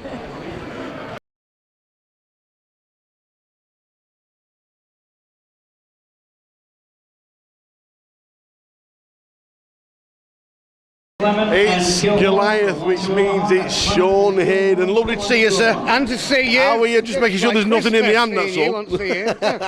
How are you? I'm excellent. Show you a trick. Have you had a good year? I've had a fabulous year. Right, come on, entertain us. It's Goliath again. I'm going to show you a trick. It's called Finding the Kings. It's called Finding the Kings because it only works with the 4 kings. Okay? What I'm going to ask you to do, sir, is touch the back of any card.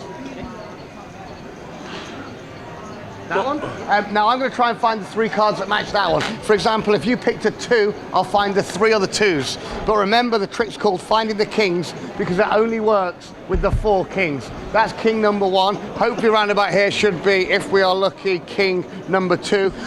King number 3 should come flying out of the pack just round.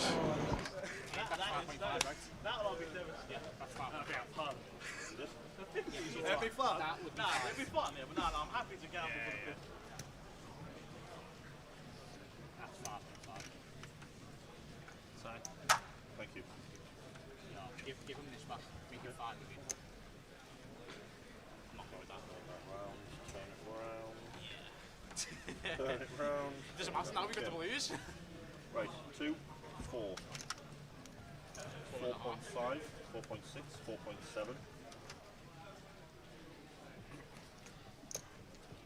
That's rounding up. 4.8, 4.9, and 5 million. Which will be a stack of these. Stack of these big hefty boys. Big boys, and we'll keep these at the front. That is you, sir.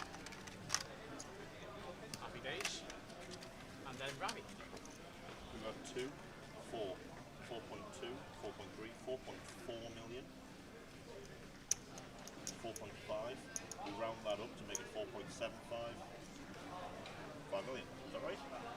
4.5. Have I gone wrong? 4.5. Yeah, 4.5. You got that, yeah? 1, 2, 2.2, 2.3. Yeah, we'll give us a 5 up. We'll do 5 million. Another stack? Okay. You happy with that, Rav, yeah? Beautiful. Alright. I hope that's not on camera. Holy moly. That'll be embarrassing for all of us, won't it? Well, just me. If you, Hey, have you been embarrassed? lifelong goal. Right, so yeah, so seat 3, you're going to be seat 7, or you can obviously be either end, that's fine. When it does come to the button, guys, all I'm going to be doing is I'm just going to be doing this, whatever side is dictates. It's not going to be like right there and right there, just so you know where I'll do like that. What are the Button's also going to be on Simon. What's the sets? What are you playing? I see the old 9.7, you got like 10 points. A million. We're going to get them put on the screen behind you, so yeah. There you go. Which, yeah, that's right. Which box are you using? He's using 7. That one there? Yeah. He's using 7. Yes. That's okay. That's keep it symmetrical. Right, gents, congratulations, and may the best man win. Here we go, heads up battle. Heads up battle. Ravi Chef and Simon Wilson. There is no answer. From the next level, 30 minutes in length. So you want that voice prep. Very, very best of luck. Not often we get the 250Ks out in the GUKPT, is it? That is true. No, what happens is that always the first hand, it's the players where they move to in the seating. So I don't know what happened. Don't know why he does it. Just some blip. But now we've come back and it says Simon Wilson and Ravi Chef. There we go. Back to normal. Neck and neck between the two. Here we go. been ahead of schedule today, 6 hours to get to heads up. And, you know, because usually tournaments finishing around the 60 to 80 BB in play mark. Still 100 bigs in play here. This could be a lengthy one.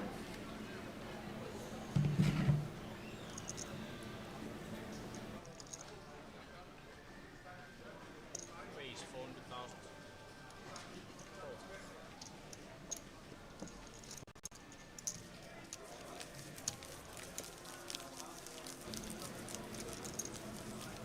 £10 mil and £10 mil.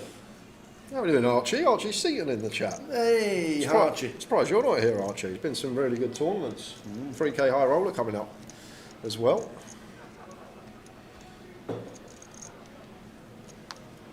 See the satellite, 40 runners in the satellite for the high roast. Is it? 40 runners. Oh, nice. Raise 400,000. Da says, Chan Sin and Ming Tao are cheering you on, Simon. You can do it. Ming Tao turns 6 in August, so Simon winning this will be epic. There we go. A lot of fans watching in the background for both players.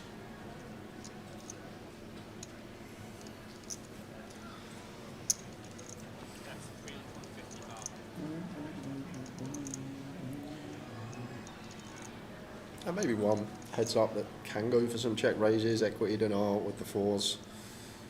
It's just going to proceed with check call. See some turns card.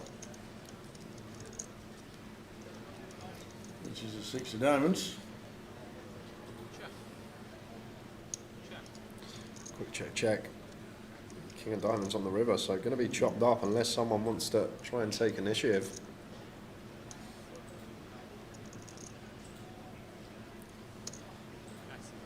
Ravi is. Quick fold from Simon. Ravi now with the chip lead. Archie's still in Vegas. Scott, you've been there a while. There we go. 10 AM Vegas time. Good morning, Vegas. We miss you. No deals have been done as of yet. It's funny on break, so I go outside just for a bit of fresh air. Val's there, I haven't seen her yet. All right, okay. She's comes over, says hello, give me a hug, and she goes, "Oh, this is Clemmy. You know Clemmy, right?" I go, "Are you joking?" She goes, "You know Clemmy?" I'm like, "Yeah, I know Clemmy. He's only been on the live stream for about 80 hours the last year." I called him Clemmo once and nearly never got back. I just started laughing when you went, "Do you know Clemmy?" I was like, "Are you being serious, Val?" One of the most famous Scottish players we see on the live stream. Absolutely. Over the year. 8-5 versus 8-5.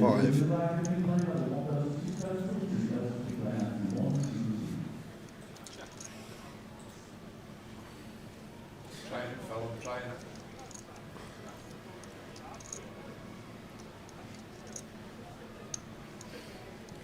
Both players with an up and down here. Simon probably with the better combo, can potentially bluff some spade rivers too. 300k over to Ravi, dummy ended the up and down as well.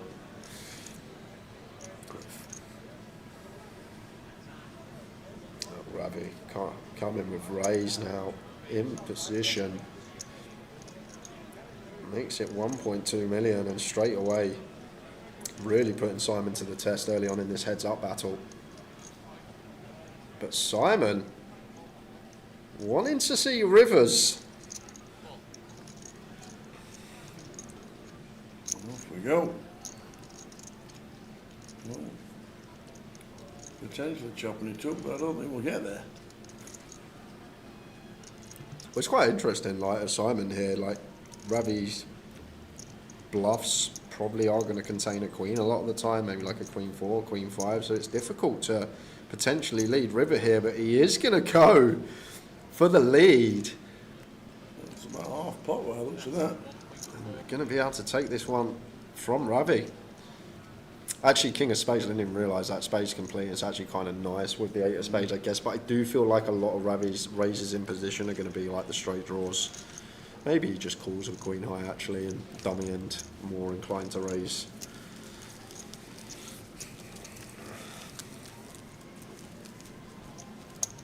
But this is poker. This is how heads up should be. You can't wait for hands. You want to win these non-showdown pots.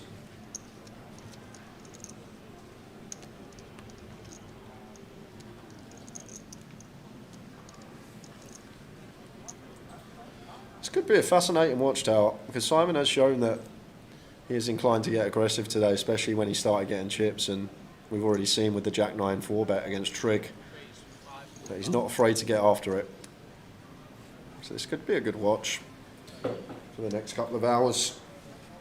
Ravi, 300 to call.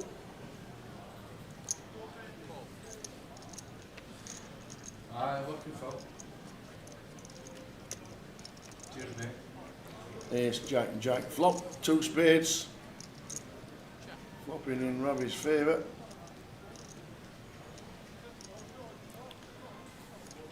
That looks chunky. 3/4 pot on Ace, Jack, Jack. In general, board that tends to opt for small sizes. But Simon, some added juice on this, and Ravi with the flush draw. I'm just going to check call.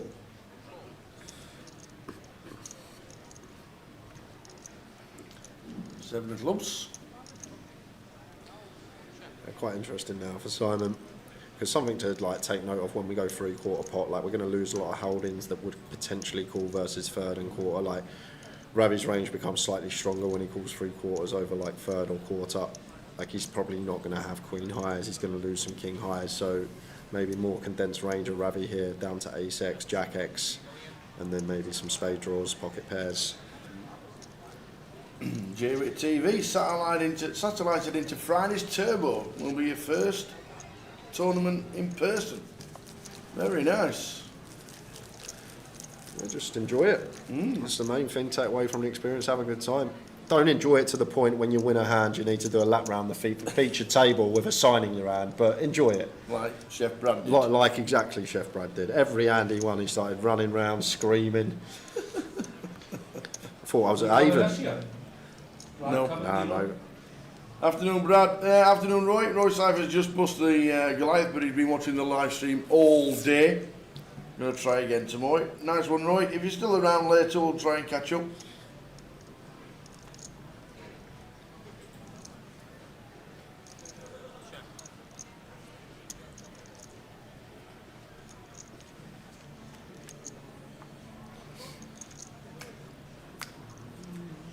King 9 for Simon. So he's a King 7-5 flop.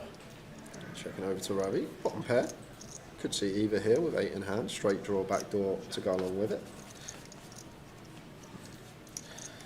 Ace of diamonds turn. So I'm going to check again. Interesting one for Ravi. Difficult to get called by worse. Maybe some queen highs that will want to stick along.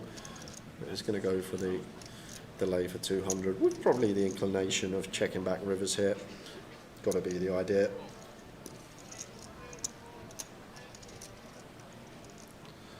Jack of diamonds with a check mark for Simon.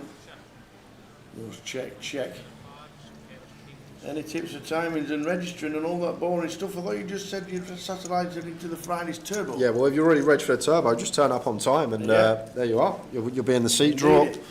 How did you satellite him, just out of curiosity? Because you don't have to play the Friday's Turbo, you can pick any day between now and then.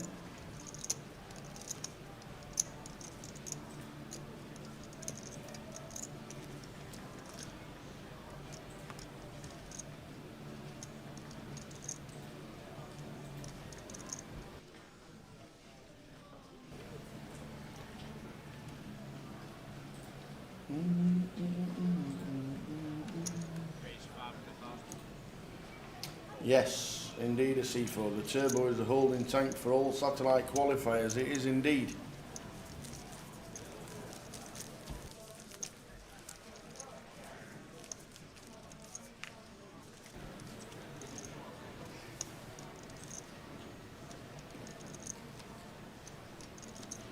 Hiya, Pete. It was a good catch-up, young man. Looking forward to a great week's coverage and, of course, the Poker News Cup. Absolutely. We have been here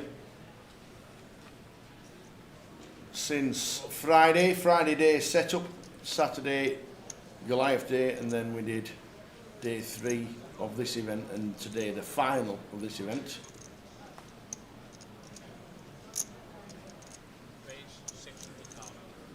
Nice one. Friday works best for him. Won it on stars. So good luck when you play. I'll give yourself an hour before you start. Big hall, a lot of people, very busy. And then come and enjoy it. Double gutty here for Ravi. Big holding for Simon. Ace Queen. Going to check it over.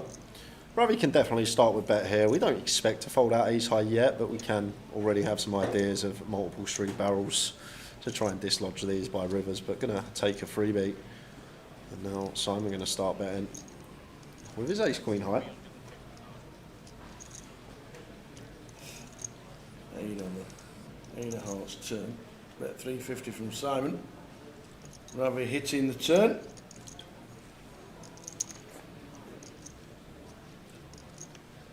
And Simon rivers the queen. Yeah, and now just gets to go for value after what I'm guessing was a bluff on the turn. Ace of hearts, nice bit of insurance to have in here as well for us as Simon.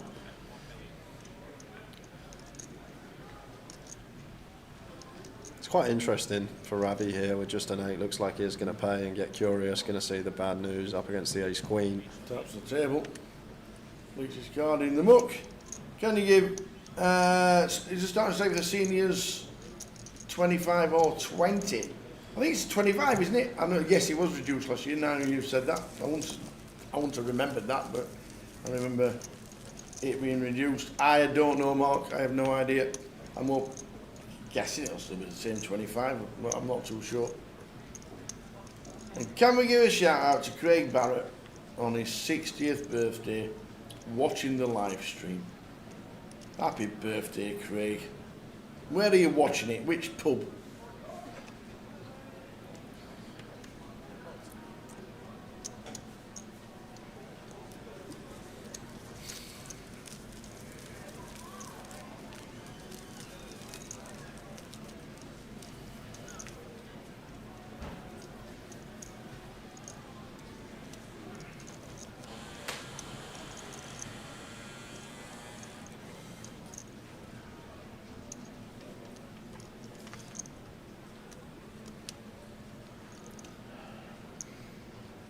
Two players left at 1,023.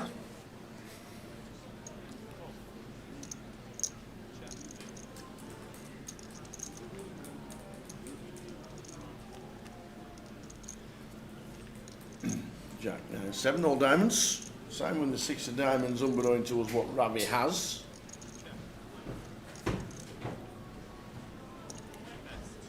Fold.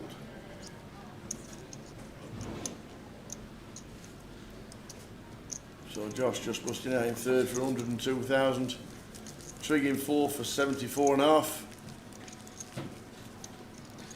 Nicholas Drinkwater out in fifth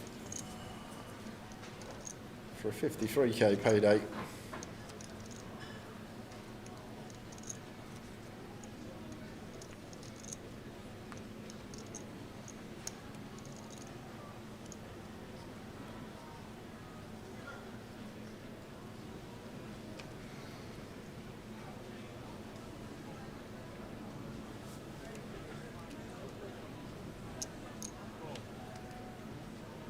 No talks of a deal? No.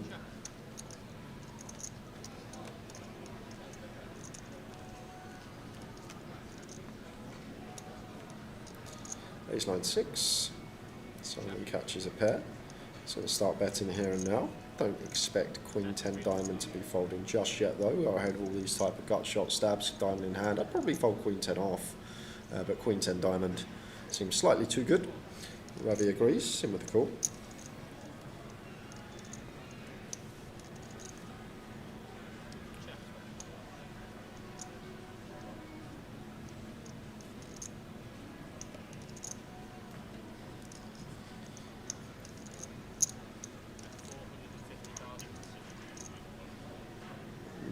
Simon going for another street here. Interesting stuff. Ravi does pick up this gut shot now, but does get a bit more dicey and is just going to finish the hand there. And suddenly 3-1 chip lead for Simon. Whittling away at Ravi.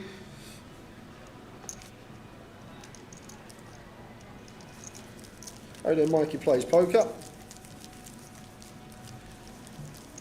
Yep, Ravi did ship the mystery bounty for 80k at the Bull of Goliath last year, and he did pull the top 2 bounties as well, which is pretty hard to do. That's incredible.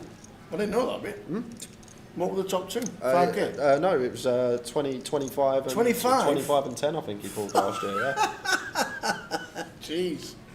Oh, wow.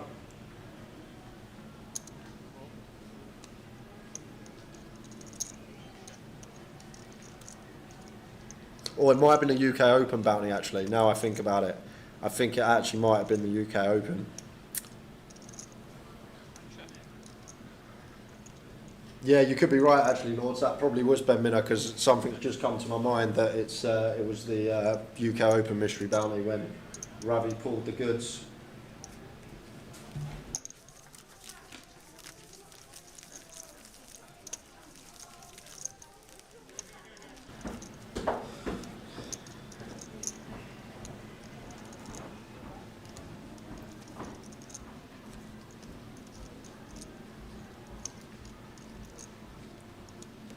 But there was one when Ravi pulled the top 2 here in Coventry. Might have even been a GUKPT Coventry. He pulls all the big bounties so all the time. You never know which one it is.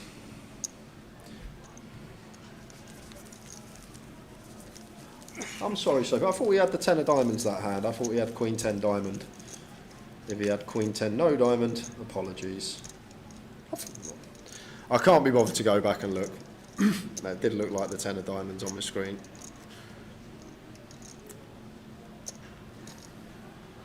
If it was a heart, I apologise.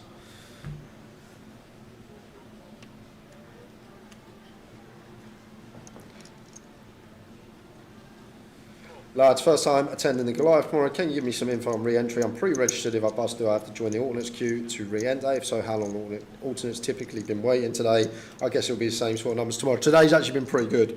Monday and Tuesday usually the quietest days. If you're looking to do a lot of bullets, this is probably the flights to do it in. I think someone said they had 6 bullets before dinner break today. So if you're coming tomorrow, if you are unlucky enough to bust, you should be able to get back in pretty quickly. He might have won the mystery bounty here last year, but there was a mystery bounty where he pulled the top 2 bounties. I'm not sure if it was drawing that bounty or whether it was drawing another bounty.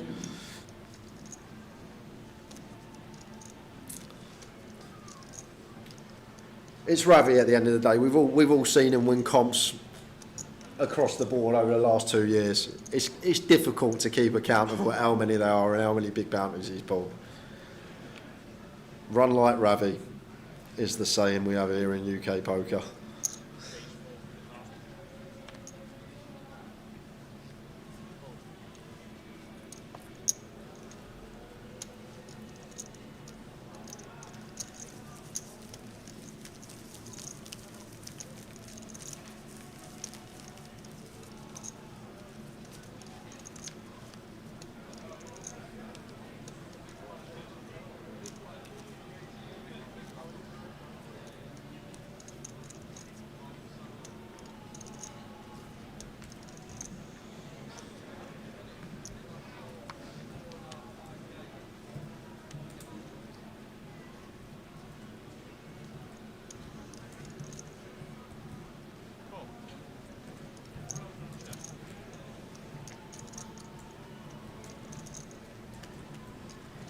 Ace King 7.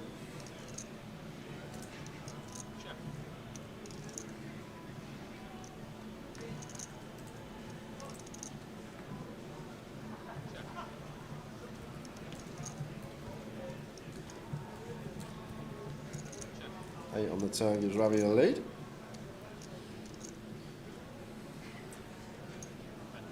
Fair amount of chop outs though. So I'm going to have to call after catching third pair.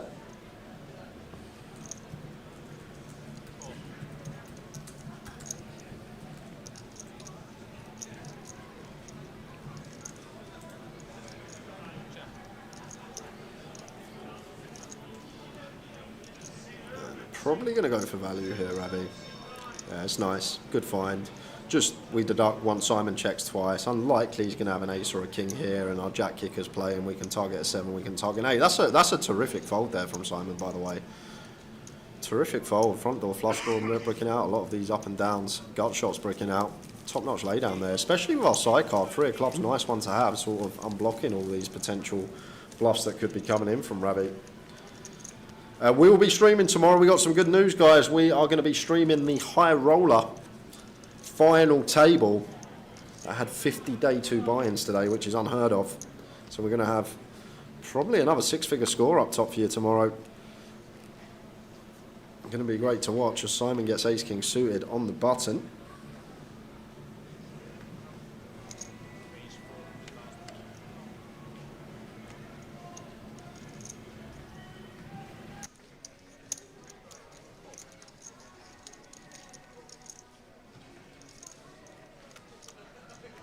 And 7-9 suited defends Ravi. Both at catch a piece. This could be problems for Ravi here.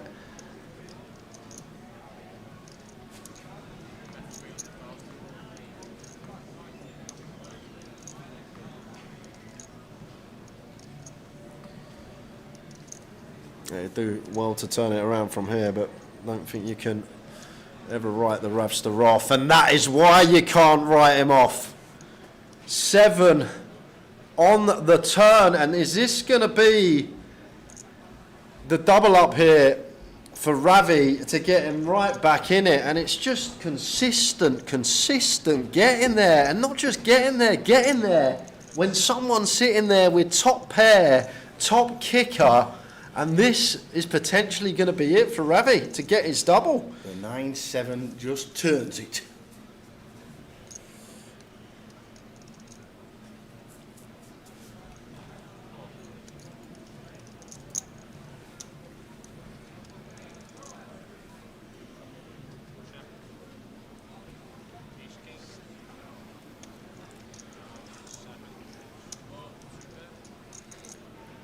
The 9-7 just gets there. Oh, news on the seniors.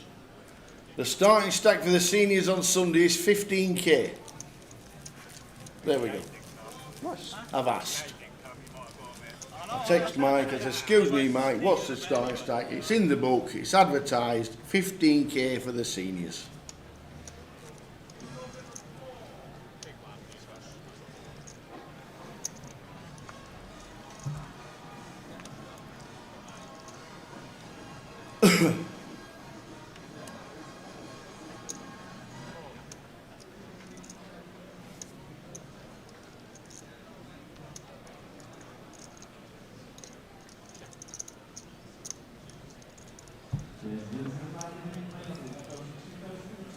Eight-side flop with all spades.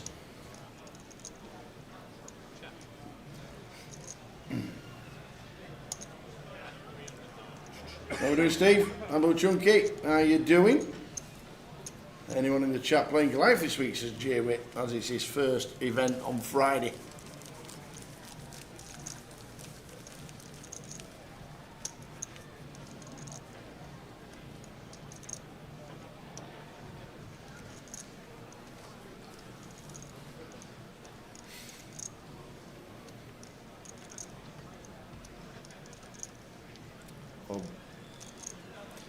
Yeah, in the chat box, guys, I know they're not real spoilers because Tower's still sat next to me. Absolutely. But, if any spoilers do come in, You'll be banned for life. You just get barred. It's as simple as that.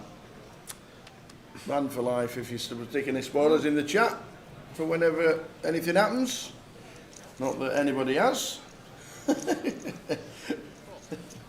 What do you think? What do you think about keeping Gibbs White hostage? Do you know what? Now this is the funniest thing ever because when I was in Vegas, a friend of mine's like really good pals with Morgan Gibbs White, and before there was any actual talk about him going to Spurs, he was telling me that Morgan Gibbs White was telling him that he's going to Spurs. So I assumed it was done and dusted. And then when I saw it in the transfer news, I was like, oh, okay, yeah, he's obviously telling the truth, Morgan Gibbs White. And then it weren't until a couple of days ago. I don't really watch the news. A Tower goes to me, you know that deal fell through with Gibbs White, and I didn't believe him. I had to Google it. I honestly assumed he was a Spurs player, and then Tower said he'd signed a new contract for Notts Forest, and I was gobsmacked. This is how I run. I already am in the FPL for Spurs. Don't tell me you're doing that again. Rodrigo for Madrid. What, to Spurs? Was that today? That's the latest. Oh, okay. Don't tell me you're doing that FPL again. I don't know if I can do another You've got to do it, season Phil. Oh of that. dear. Phil, you've been enjoying me. Me? Yeah.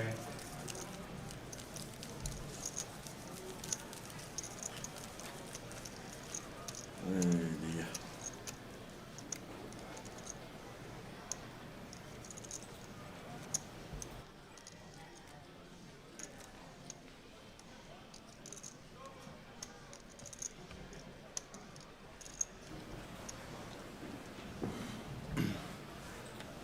Oh, Danny says it says 20,000 on the app. Well, I'll better double check that. We'll get some confirmation very soon regarding the senior starting stack. You've got plenty of time before next Sunday.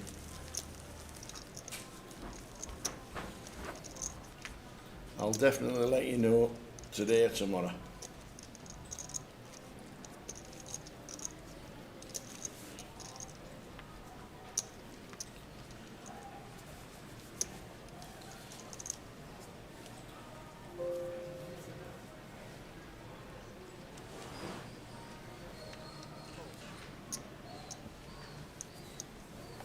You don't need to do anything, Jay-Witt. You've got yourself a seat on Friday. Your name will be on the list. And that's it.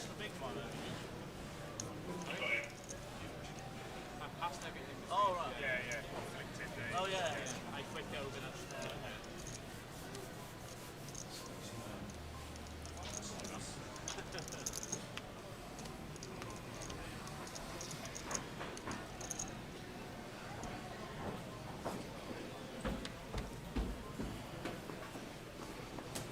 But, Jay-Witt, what I do have to ask.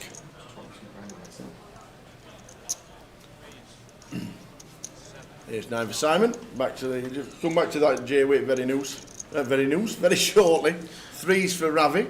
One that could probably actually jam in theory, but I feel like if Ravi feels like he's going to have enough of an edge heads up, he may not take a high variance jam here. But even at 30 in heads up, I feel like against this 3.5 BBs, we could have just jammed there as Ravi. We are going to proceed to the 10-7-4, 2 spades. Simon starts with check. Ravi underpaired to the board. Does he feel like getting some value from ace highs, denying some equity to some hands like Queen Jack?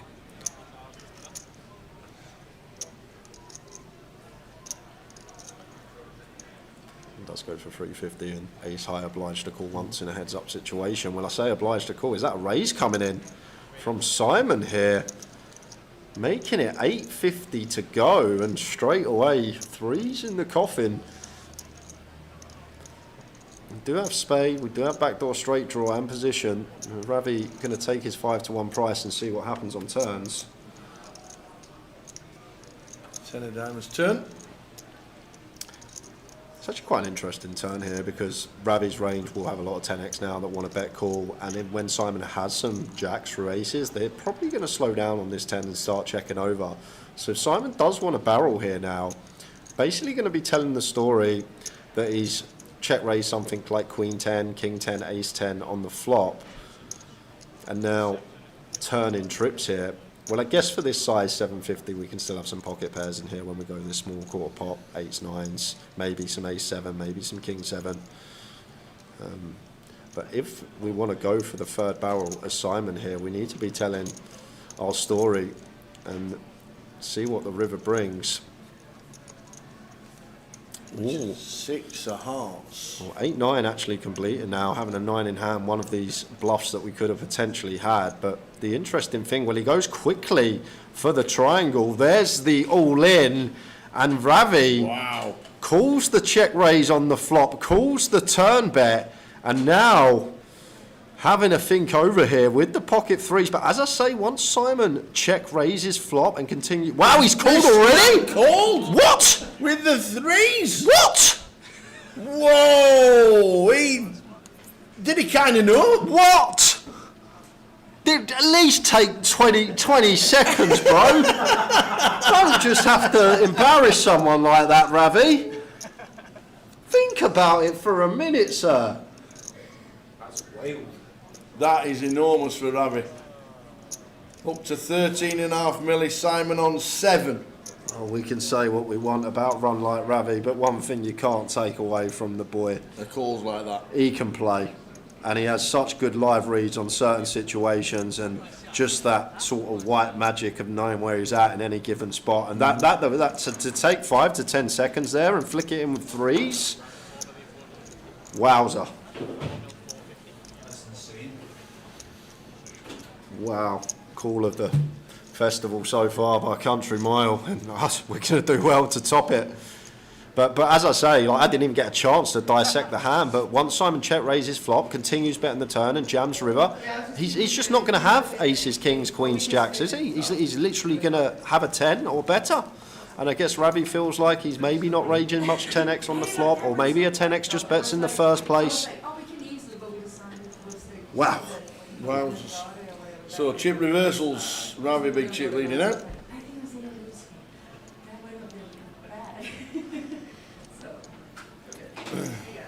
Lines 200k.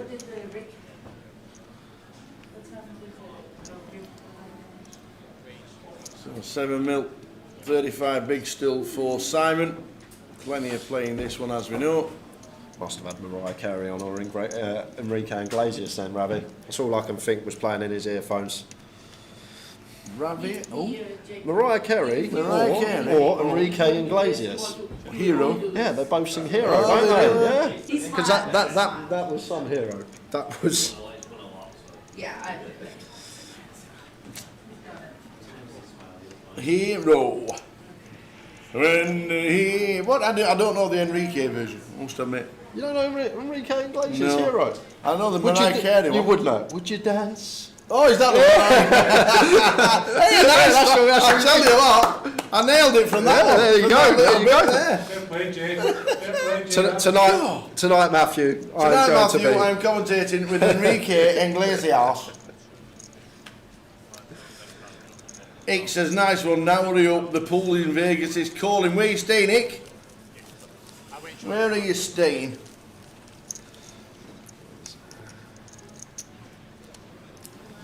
We're too impressed with the Planet Hollywood pool.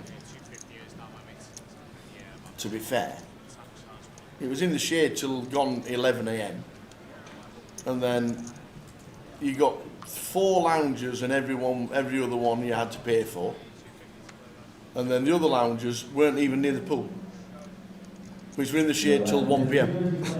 Like, what's that about?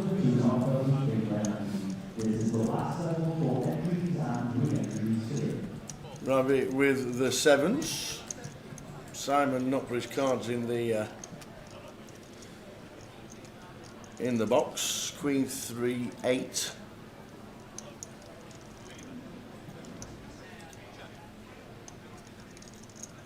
Over hearts on the turn. I feel like Ravi will start betting when check 2 here. Once again, just going to hear about some Queen X and 8X coming from Simon. But he is going to knuckle back the 7s once more to the Ace of Hearts river. There it goes, check, check. Mikey plays poker. Tower lad, the photo of you and Kasuf in Vegas tickled me. He'd just been booted out of the World Series. I'm guessing you were his nearest soundboard. The thing with that is that the Zicheng who took the picture and everybody else who took pictures that went viral were all sat around the same table with me, just having a nice drink. Zicheng had just cashed 28k in the bounty, and we're all having a nice little drink. Then he walks in, and everybody scarpered and left me, and I had to listen to it and listen to it, and they were laughing and laughing. Couple of 9s for Simon. Makes it 500 on the button. King 4 for Ravi. One that we could potentially go for a free bet with once in a while is Ravi, but it's just going to play cool. As I said, I feel like he is just taking a low variance approach this heads up. Feels like his ability is enough to get him over the line. King 5, 8, all spades. Pocket 9s. 4 on the turn for Ravi. For Ravi against Simon's pocket 9s. How big is he betting? 600? Yeah, Ravi got to spring it here and now, Tower. Going to be a check raise coming in, I'm almost certain. just not going to be able to get all the chips in on the river. Simon could be checking back some 8x. Just want to get the betting lead ourselves as Ravi here. That's exactly what he's going to do.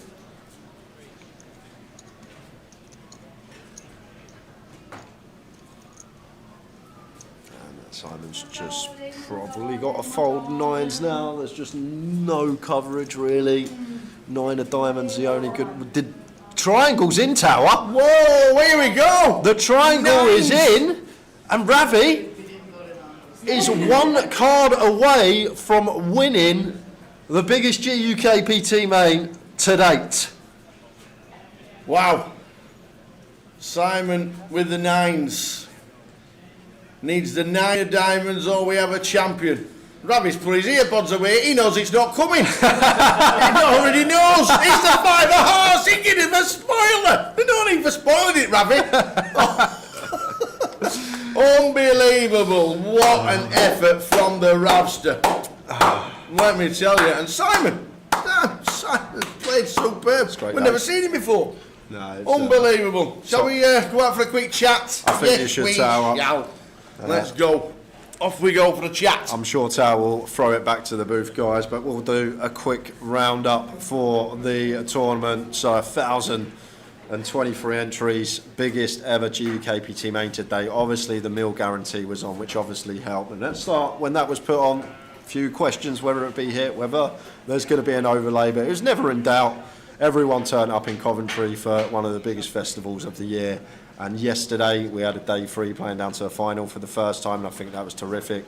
9-10 hour day, got to see all the action leading up to the FT, and then come back with 9 today, and eventually whittled down to the man. And I think we all knew as the day go on there was only going to be one winner, just the way the cards was falling, just the way Ravi was playing. But we're going to go down to the floor right now as Tower has found his way to the stage, and we're going to head down to Tower with Simon. How you doing, all right? I'm all right. Run us through why you've been missing 10 years. So many people on watching the live stream. It says he used to play years ago. Yeah, I play online, but work got in the way. We started a business, and life took over. So I've been playing the game live for about a month, and I've made a few final tables. Obviously made this final table, so I got unlucky in the DTD 500, but that's another story. But but you know your way around a poker table.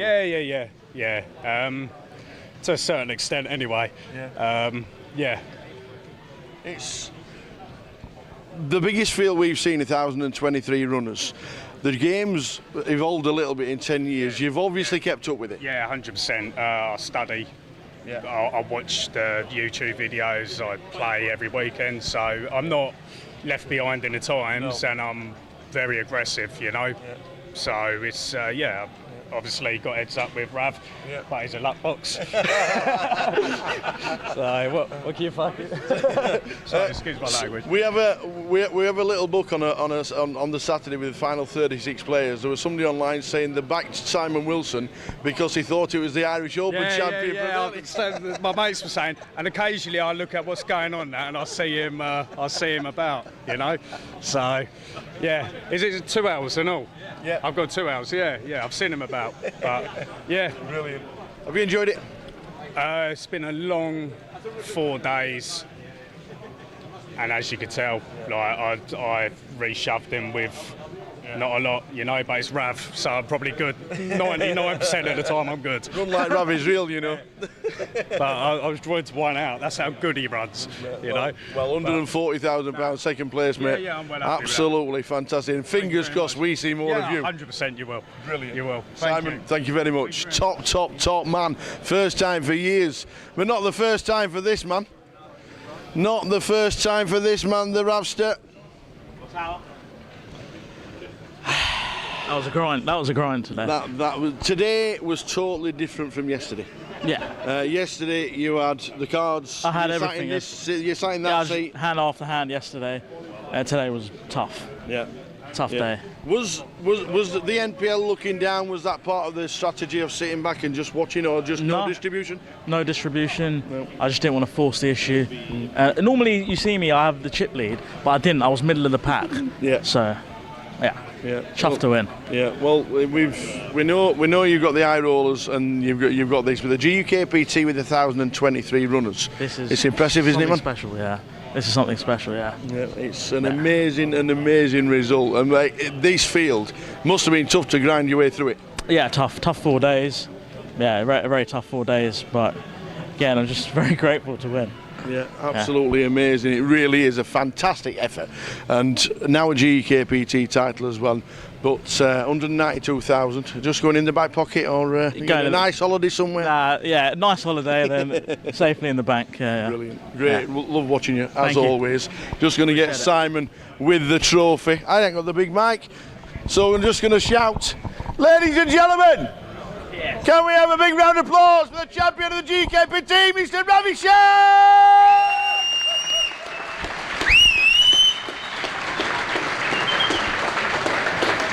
What a performance. Thank you, appreciate it. Good grind today, pal. Yeah, very good grind Well today. done, buddy. Appreciate it. Jay, finish it off. Top-notch couple of interviews from the lads there. Ravi Chef, who else? And we can talk about the run good. You have to run good to win a tournament, but take nothing away from that pocket threes call.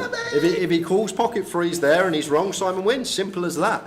Under pair to the board, had to find that call, and then after that, just turning the 2 pair and Simon with a bit of a mental free bet with the 9s and just running into it. Indeed. Great, super. I really liked, and I know we can do it at this event, but it was great to play down to a final, then stop, and then come back the day after. And I know we don't normally have time because obviously we're under a certain amount of time for a normal GKPT and stuff like that, but that just meant it was nice. It was nice to do day 3 and then day 4 and concentrate just on the final table, which was fantastic. I feel like rest is important for the players as well. When there's 200k up top, you don't want to be playing 13, 14-hour days and coming back at 12 the next day. It's just not going to be good. Talking of rest, yes. Do you know what's happening tomorrow? We've got the high roller day 2. They are stopping at the final of the high yeah. roller, and we're going to do the high roller tomorrow. Yeah, we are. We're going to do the high roller tomorrow, so we've got another final table tomorrow. It might not be the final 9, but I'm thinking it might be.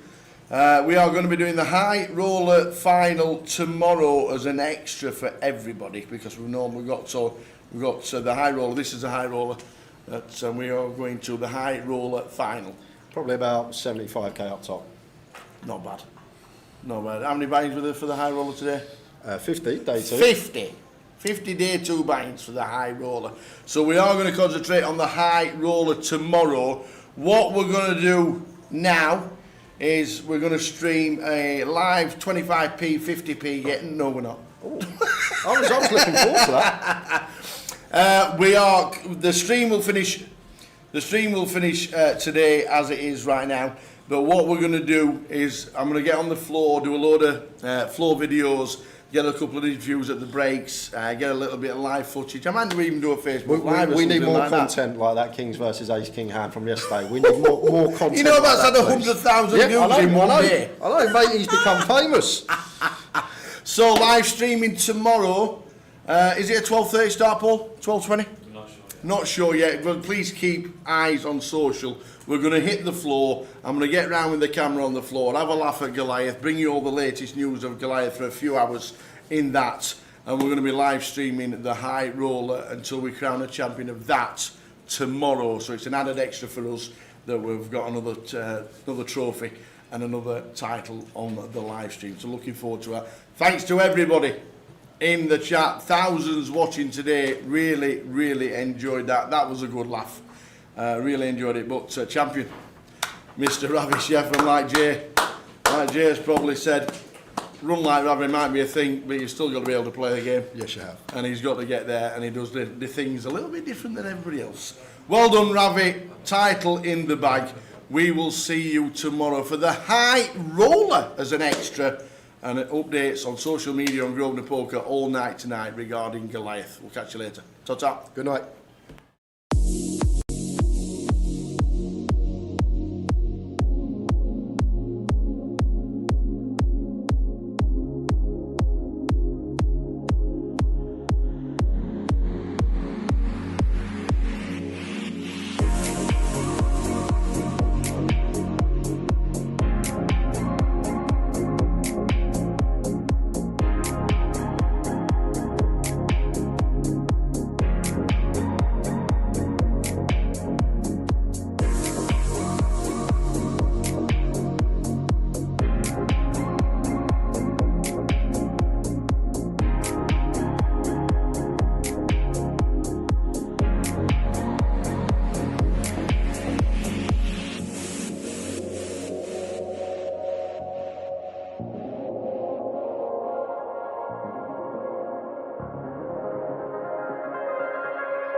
Bye.